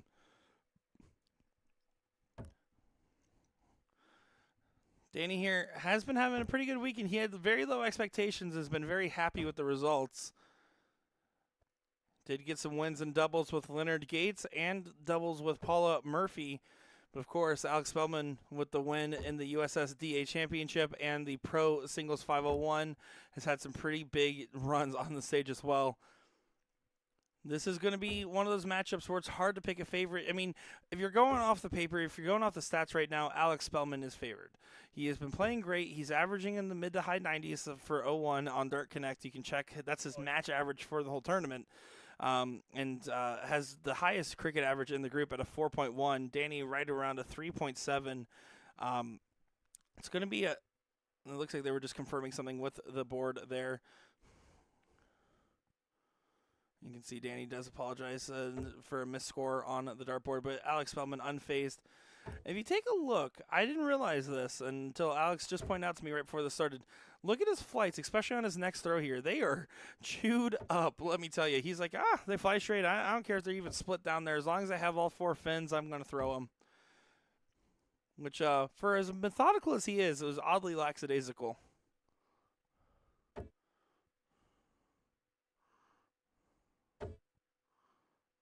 Spellman here spinning all 3. Does get it on the last there. Maintaining great standard. Currently averaging a 6.0 in this leg. Danny Baggish right on the money with his average for the tournament so far at a 3.7. Does pick it up there with a 6 mark. But Spellman has just been so ruthless on this board. It seems like he owns it.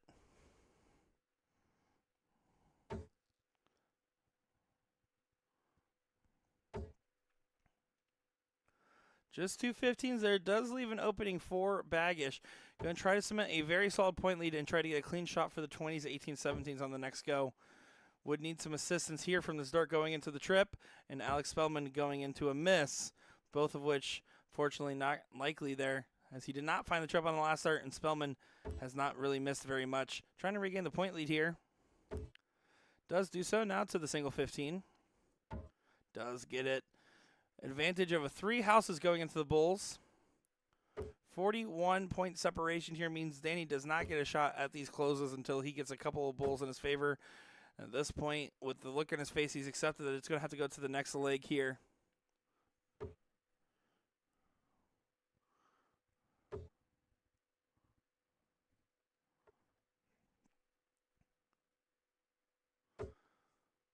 You can see Danny on game 2 here. Drills the double bull. Just a single for Alex, so Danny Baggish will get the start here in the next leg. Do believe it's actually a best of 5 here for our final. It looks like it says on the board.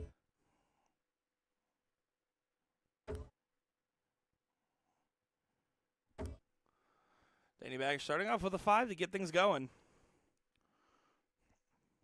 Of course, just a heads up, after this, we will be getting our ladies final. I believe both top 4 matches are currently playing. So we are at the tail end of our coverage here in Boca Raton, Florida. Spellman answers with a 5. Of course, I mean, we've talked about it time and time again, but with Danny Baggish having that high ground strategy there, you expect him to play very conservative when he has the bigger number and very aggressive when he does not.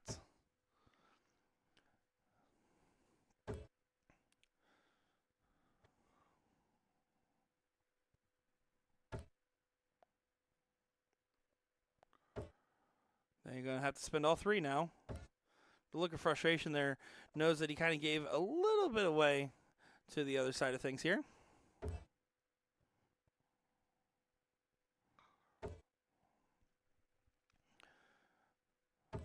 Spellman does hit the cover on the 17s. Big 7 mark find. Do you like the utilization of multiple houses here? You can see Danny first dart to the 20 before he takes any swings. He's going to take 1 swing. Is at the 18s there. Just grabs a single. So now Spellman, if he hits a 6, can get the point lead.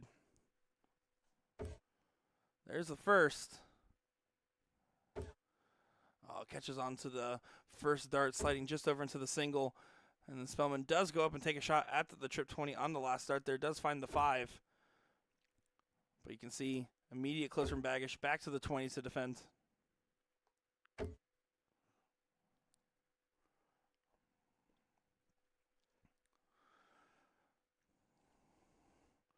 Back and forth these guys go. There was no other way you kind of chalked up and pictured this final.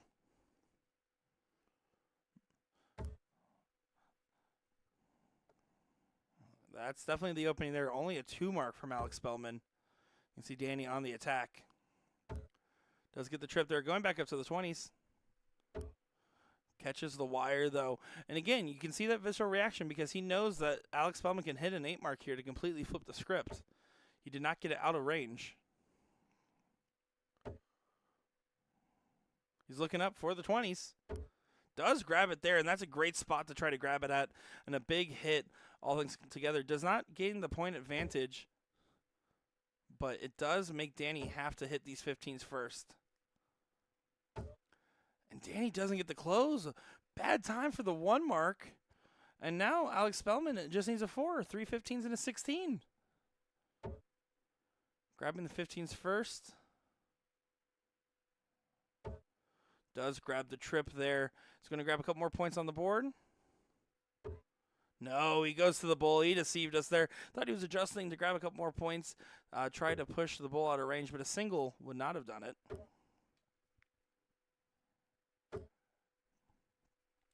Danny there with 3 bulls. But he's going to feel like that one round at the 15s there, that single mark, is the thing that really changed the script of the second leg. So Alex Spellman does get it there. So it's now, yeah, it looks like they're double checking, but yeah, it is in fact a best of 5 here in this final. As Danny thought it was already done and over, now he's like, oh, okay, I guess I have to keep going. He's putting his headphones back in. He thought he was done throwing, and Alex is just having a laugh about it. That could honestly be a good sign for Danny. Honestly, kind of now playing with house money. Not like he was feeling nerves per se, but it definitely makes it feel just a tad bit easier knowing, hey, I didn't even expect to still be playing. 3 off the spin on Alex Spellman will be a tall task, especially if Alex starts off strong. But Danny Baggish is always one of those guys that is up for a tall task. Oh, no. Alex Spellman only with a 3 mark on the open. This is the best case scenario with Alex Spellman going first, typically.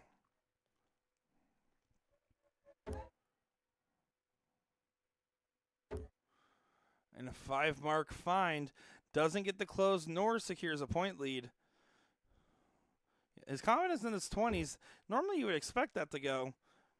So to see it miss could be costly. It's going to hurt a little bit. Big 7 find there and a good adjustment from Alex Spellman to get the second house online. Then he does pop the 20 there. And then goes back down. That's a good answer, but now he knows that he's kind of almost playing a little bit of chase here. Spellman taking a look now. Is he going to stay? He is going to stay. Oh, his eyes are tricky. I keep doing this to our producer here. I do apologize. But yeah, it does decide to switch over for another 7 mark find. And a 5 from Danny. He's currently throwing a 6 in leg, so it is a technically regression. We'll see how much it comes into play on this give and go. And you see the 19s are gone. Going back to continue to grab points. Finds a 8 mark there from Alex Spellman. Big shot there indeed. And he is an absolute freight train, averaging a 5-1 in the match so far to Danny's 4-1, which is completely respectable. And a 3 in the bed there for Danny Baggish to follow the 8 mark. When one hits, the other follows. A little bit of a nervy dart there from Alex. Yeah, not able to find the trip in the first 2. Something that is a rarity, especially in this match. Does find the trip on the last there, hitting a 5. Danny's going to consider taking the swing. No, he's moving over now to stay on the dart. Or no, he's moving over to stay on the 15s now. Try to get that second house. Not getting that close there is the difference maker. Alex Spellman now 6 marks away from having a massive advantage going into the bowl. Going to start on those 15s. He's doing that to, again, make that X useless from Danny. It effectively means that those marks were wasted. Even with just a 3 mark there, it means that Danny's last turn just didn't count for much. So he's going to try to grab some points. Moving. Grabs the 15 and then back over. He's doing that to save himself a dart. So he finds that 7 mark there, and that's a massive last dart. He's doing it in hopes that he can get a chance to hit a trip on the 16, trip on the 17, trip on the 18, right? He's leaving himself that opportunity, and because he's going to assume that Alex Spellman's getting the point lead on this turn. And he'd be correct in assuming so. 7 mark there for the Jackal. But here's the shot that Danny left. Doesn't go on the first, so now he has to stay. He's going to the bowl. He's abandoning it. I don't know about that dart there. Very much almost feels like a form of resignation. It doesn't feel like the dart would be a blocker, but does find 4 poles there still, so it's still a big hit.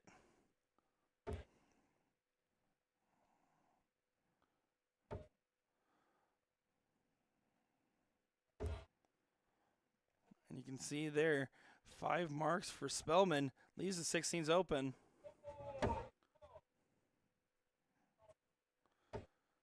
Then he does find the trip on the second. Needs to continue to find more. 64 points there. Doesn't regain it. So now Spellman can go for the 2 16s and then grab some points. Finds the 16s. Grabs some points. Onto the bull. Flight is perfectly blocking it there, but is a big hit and did grab the bull. And now Danny Baggish is at the point where resignation might be in play, throwing a 5.6 going into this turn to Spellman's 5.7. And for the match, Danny Baggish at a 4.3. Mind you, Alex Spellman's tournament-long cricket average was along the lines of a 4.1, and that is just a massive game there. Once again, Alex Spellman cementing himself as the male MVP here, if you ask me, in Boca Raton, Florida.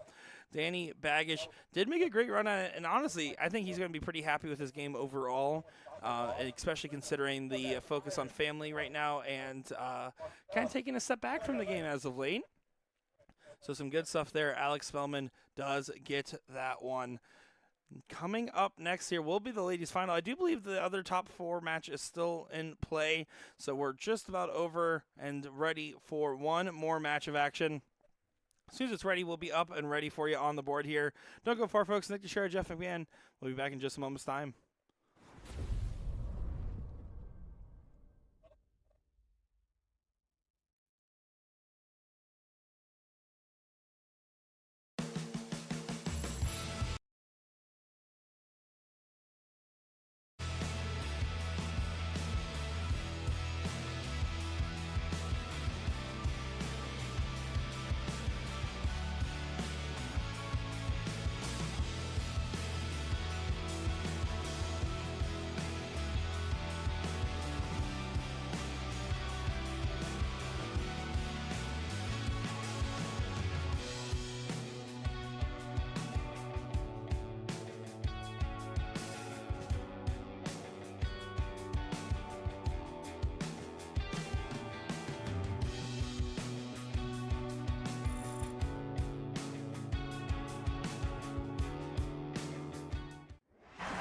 Humphries is the greatest darting force on the planet.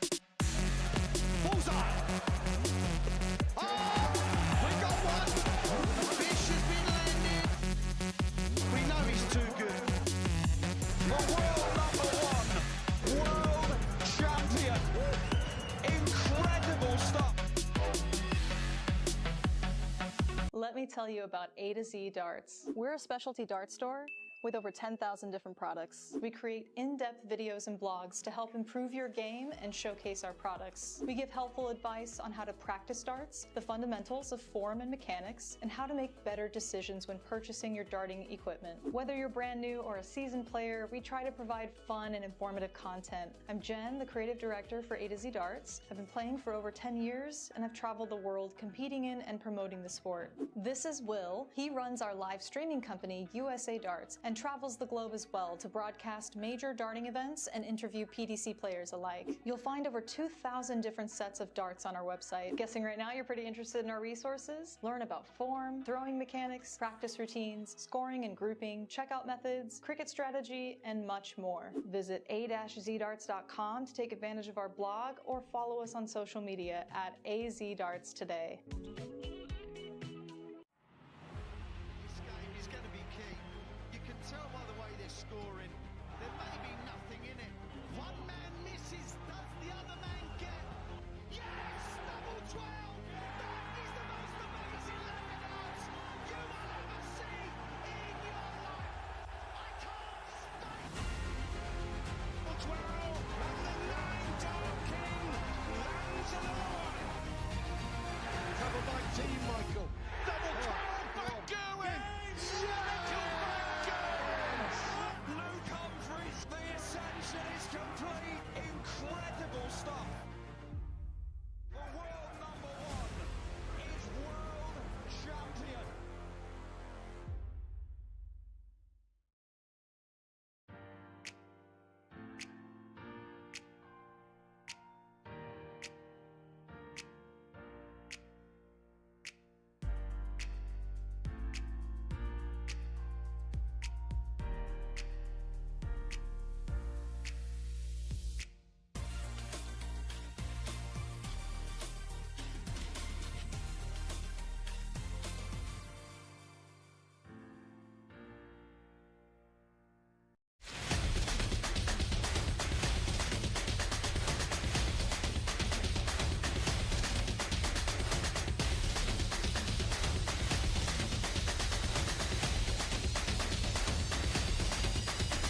Here we go for one more time on the board here.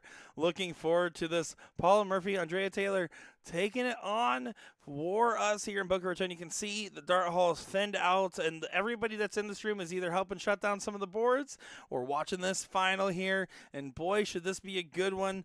And given how things have been going today, this is how you kind of expected this one to go. This is actually, was this the third final today now for Andrea Taylor? So good stuff for her indeed. So looking forward to this one. Let's see how this one plays out. Bianca saying, are these steel dart tournaments open? Yes, they are. In fact, I would say majority of North American steel tip competitions are opens. There's a handful of stuff that you obviously have to qualify for in some invitational tournaments or some circuits. But majority of like the floor event style tournaments are opens here in North America. I do know you have been tuning in with us from over in Germany and then moved over here, so it's great to see you. And if you ever want to find out more about these tournaments, I mean, the best place to look is always on Facebook. You can look up different dart tournaments and different circuits. This one's more associated with the USSDA, but there's also WDF events over here. You have the ADO, the ADA, you have a bunch of different organizations.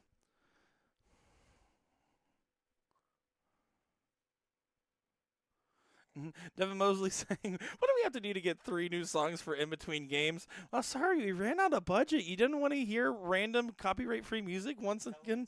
We actually have 8 songs for the record. Sorry, our producer wanted to let that know. But no, just jokes aside here. This is the last match, so no more music to be added into the mix. Paula Murphy in control of this one so far. Finds the 17s. Over now to the 18s. No, she's staying for more trouble. You know what, Devin? That's fair enough. Yeah, that's real. That's honest.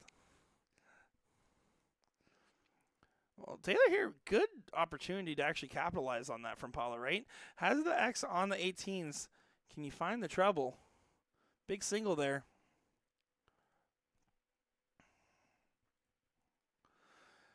And just one single on the grab.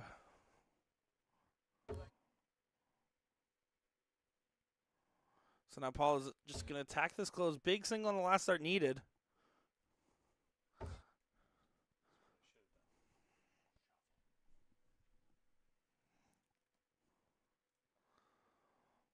Now Taylor getting pushed to the corner pockets here. She's in the 15s. I don't think there's a particular difference between the 15s and 16s in this given scenario. And I actually do like doing that just because it makes an easy transition to the 17s there if you do get that advantage. Taylor has said, hey, I've been struggling. The darts just don't feel like they're coming out quite right. There's a little cog in the machine there trying to figure it out. It's one of those things that's so hard to figure out. But even then, just know that she's been playing really good and making, 3 finals today now. So it's one of those things where I'm like, man, if this is the B game, I wonder what the A is going to be.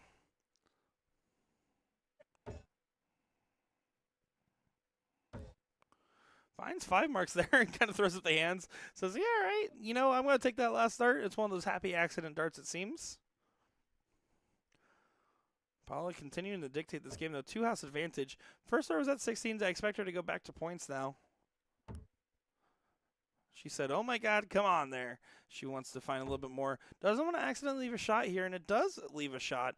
Trip 16. We'll get a look here at the 15s and 17s, but has to be a big first start triple.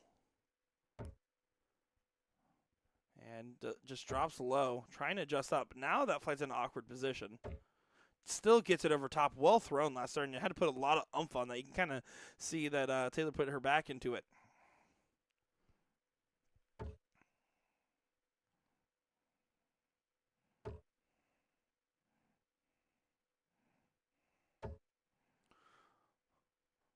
Looks like Paula there tripped the 15 on the last start. Does get the point lead back. 56-point difference, too. So a significant point lead in the sense that one dart trip does not get the point lead for Taylor.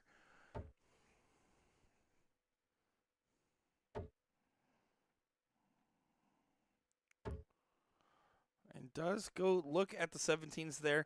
I would have preferred that last start to go ahead and grab a single 15. Get the guaranteed close and save yourself a dart later on. We'll see.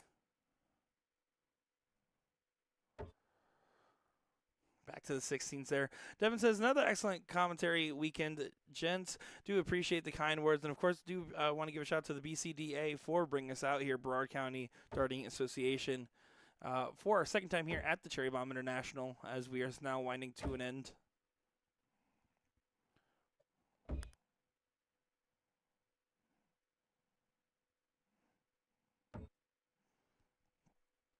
One more 16 for the close.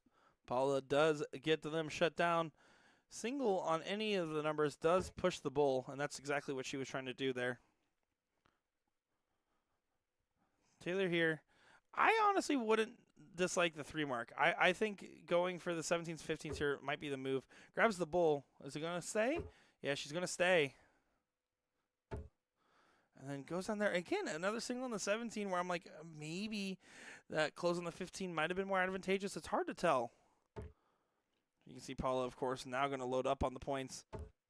And that's why I was thinking maybe if you go single 15, single 17, single 17, it'll set you up a little bit better. And Paula shows exactly why. 7 marks there, 130-point difference. Now means 1 bull to close and 6 to get up. 7 bulls now needed, instead of a 4-3 bull race, which is what it would have been. No outshot available now for Taylor. Paula Murphy can throw 3 clear at this bull. Finds the first.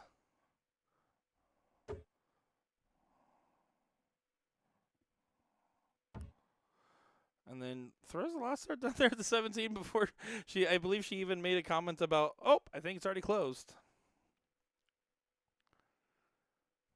Inconsequential dart, though, all things considered. And Taylor not able to grab any bulls there. So Paula Murphy now looking for 2. Can work in with that dart. Looks like she did get that bull in. She's going to probably stay. Yeah, she does stay. Just grabs the 1 bull.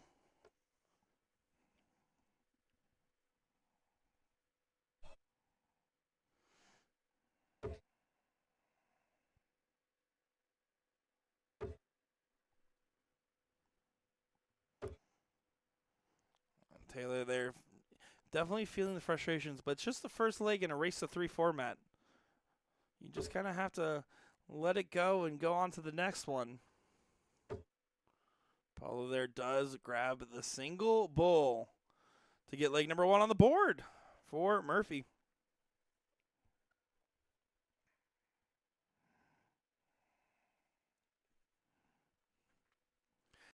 A little bit of a laugh and a chat over there. Looks like Paula is going to show first.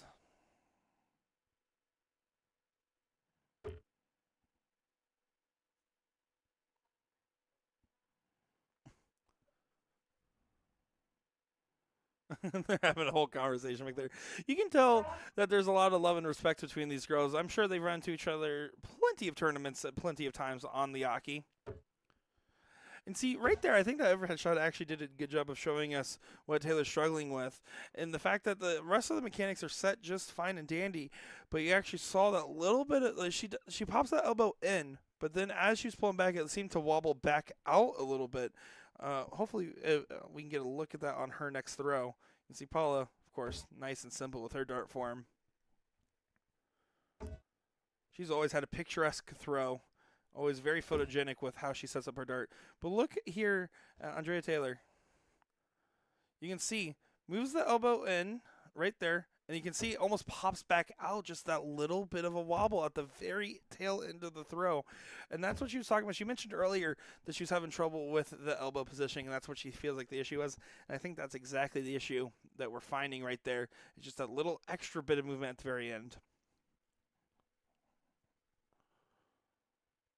Paul taking an extra moment to recompose. They're having a laugh about something over there.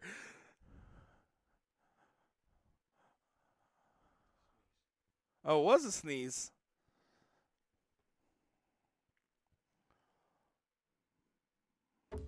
Paulie goes right up onto the wire of the 20, looking down to the 19s. It's her favorite number. She's going to stay.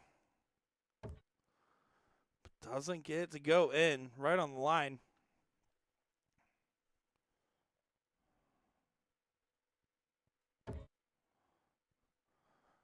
Taylor there does snap that first dart right in. I don't agree with the early switch up there in this given situation. You have the X on the 19s, and you needed 4 to get the point advantage, which she did get. But at least Paula an opportunity for a 2 mark here, right? A single 19 to a single 20, or whatever combination gets her all she needs in this one. Yeah, now she can go wherever she wants with this last start. Beautiful 5 mark for Murphy. And Paula's been at the top of the women's game in North America for a long time now. And I say that just keeping in mind of the fact that she's one that's paved the way for a lot of these other female talents to kind of come through. I mean, we've talked about for years on end how many Paula Murphy, Chris Grimmel finals we've seen. Of course, Meredith McGee, all these other Florida ladies that I've grown up watching and playing with and against. But yeah, Paula has just been one of those girls that's really done a lot for North American darts. You got to give credit where credit's due in that regard. I mean, even to this day, she still does a lot for North American darts.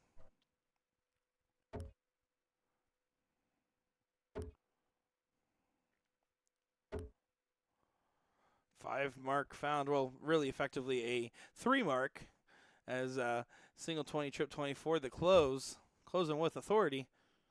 Paula just going to take the 2 here. Gets the close. Now down to the 17s. You almost expect the trip to go in, but it goes high onto the single. So Taylor gave herself this opportunity. 3 to close, and then would need to find trip after to bring it back within striking distance. Would still be down 4 points, though. But this will help the cause. Oh, last one gets away just a little bit there.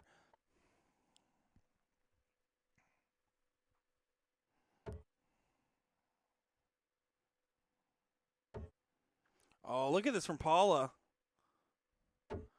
Oh, gets a 5 mark there. She did hit a white horse on the stream earlier today.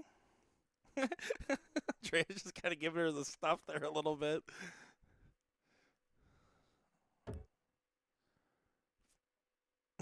Says already closed that. Not trying to correct and go to the 16s. Those dang 19s, they're like 16s upside down. I get it too.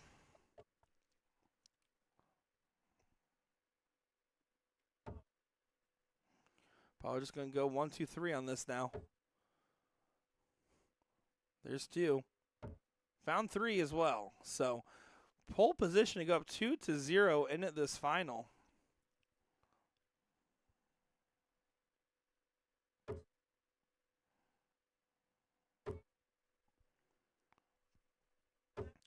Some great shots on the bull there. Gets 2 clear. But Paula 3 needed.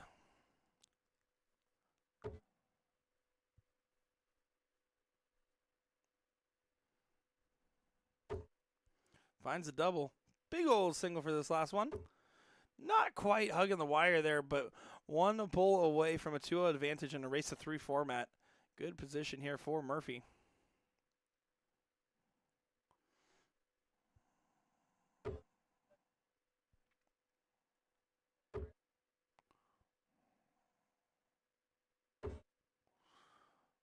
Good 3-ball correction there. Taylor's going to be one of those players that never gives up and never really backs down. Neither is Paula. I think they're hugging, but I believe they're not done yet. Pretty sure they still have another game left. Let's see here. They're kind of having a little bit of a laugh about it, but they're giving big hugs. Might be over.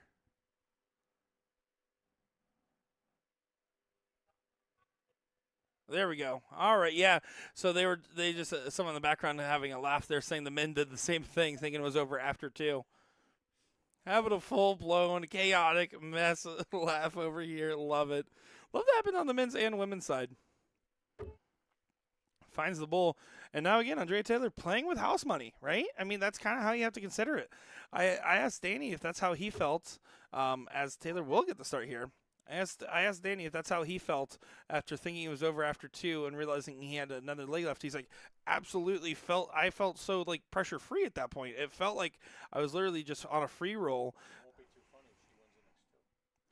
So we'll see what happens here. Andrea Taylor getting started off.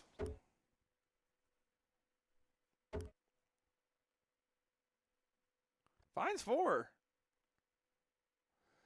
Good things going, and definitely a momentum shift. Paul's going to have to settle in on these 19s.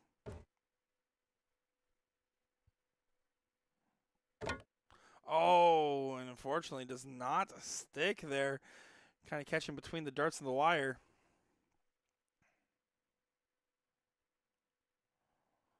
You can see the refocus here from both players as they're starting to get nice and serious here. Oh, big 3-mark close was needed. Going back up for the cover shot. Murphy gets a trip. She can take a swing. You expect her to kind of ride the 19s for a bit, though. We'll see how this shot goes. Can work in from there.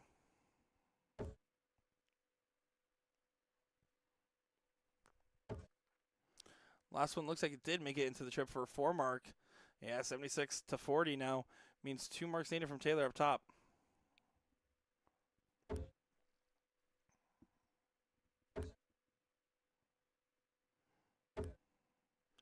And that will not do, and Taylor knows it. We'll have to regroup because this is a big striking moment for Paula potentially.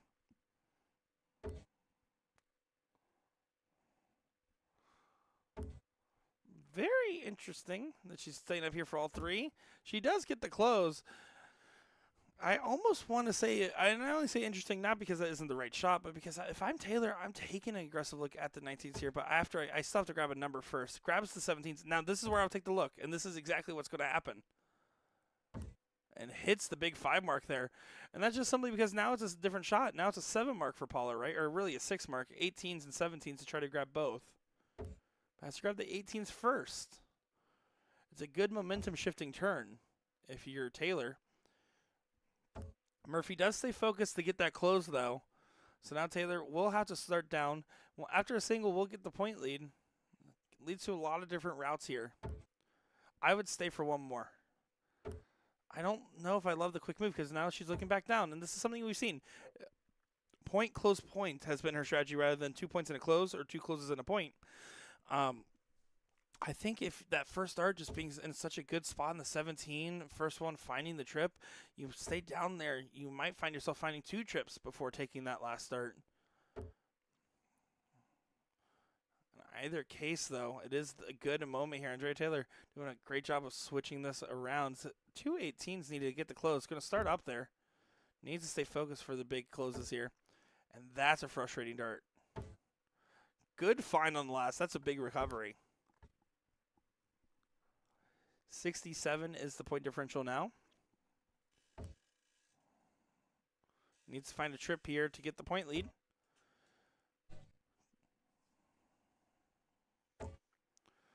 Four mark there. Sorry, 3 mark. I don't know why I said 4 mark. Brain fart. Sunday darts indeed. Taylor again approaching with the point lead now. 2 18s. Going to take the same shot from last time. Grabs it in 1. And I like this look back at the 17. Yeah, stays down there for 2. I love that shot selection and that given shot.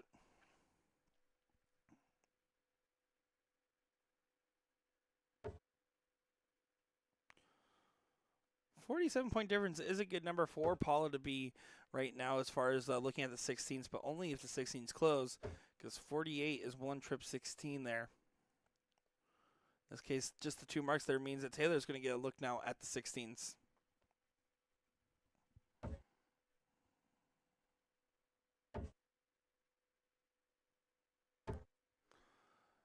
Goes back and finds a third dart trip 17, and that's definitely what Taylor's been riding on in this one. That third dart 17 has been amazing for her.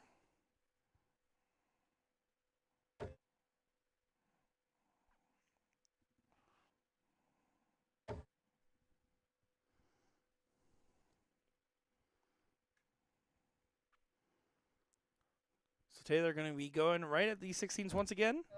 Needs to bring him up. Big old single on this last dart. And another opportunity where Paula can just now sneak behind. It happened on the 18s and didn't get penalized. Will that be the case this time? Paula really wants to punch. I don't think she was expecting that shot at the 16s again. You can see the extra moment that she tried to recompose herself. Any 16s you hit right now is less 15s you have to hit in the next turn. Even if you can't get the point lead, it is something to consider. But they're just one single.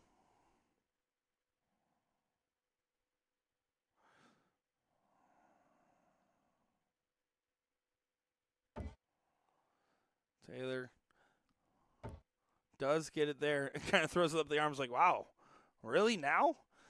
Now over to the 17s probably to add, or right at the 15s? Yeah, no, definitely the 17s there.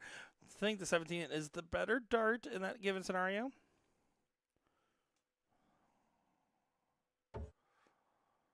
Murphy finds the first dart on the trip. And the second. This would be a good time to do this. Oh, doesn't get in there. It was running out of space and caught the top of the barrel, but a good 7 mark there. Again, 10-point difference.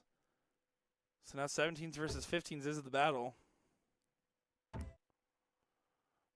Taking a look.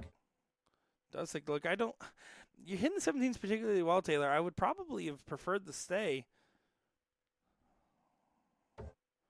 Murphy could get 2 darts now for the 17s if so chooses. Does find it there. What a shot from Paula Murphy. Back to the 15s for another 7 mark. Back-to-back 7s from Paula Murphy, and that's what she really does best.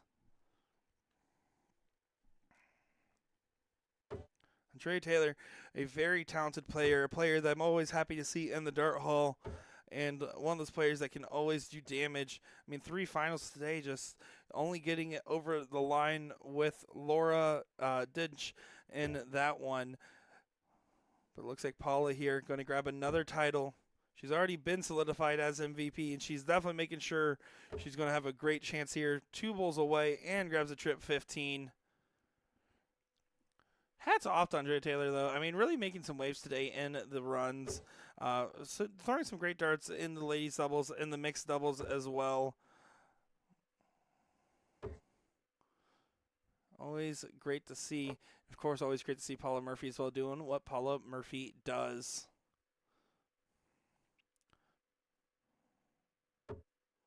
One more bowl needed.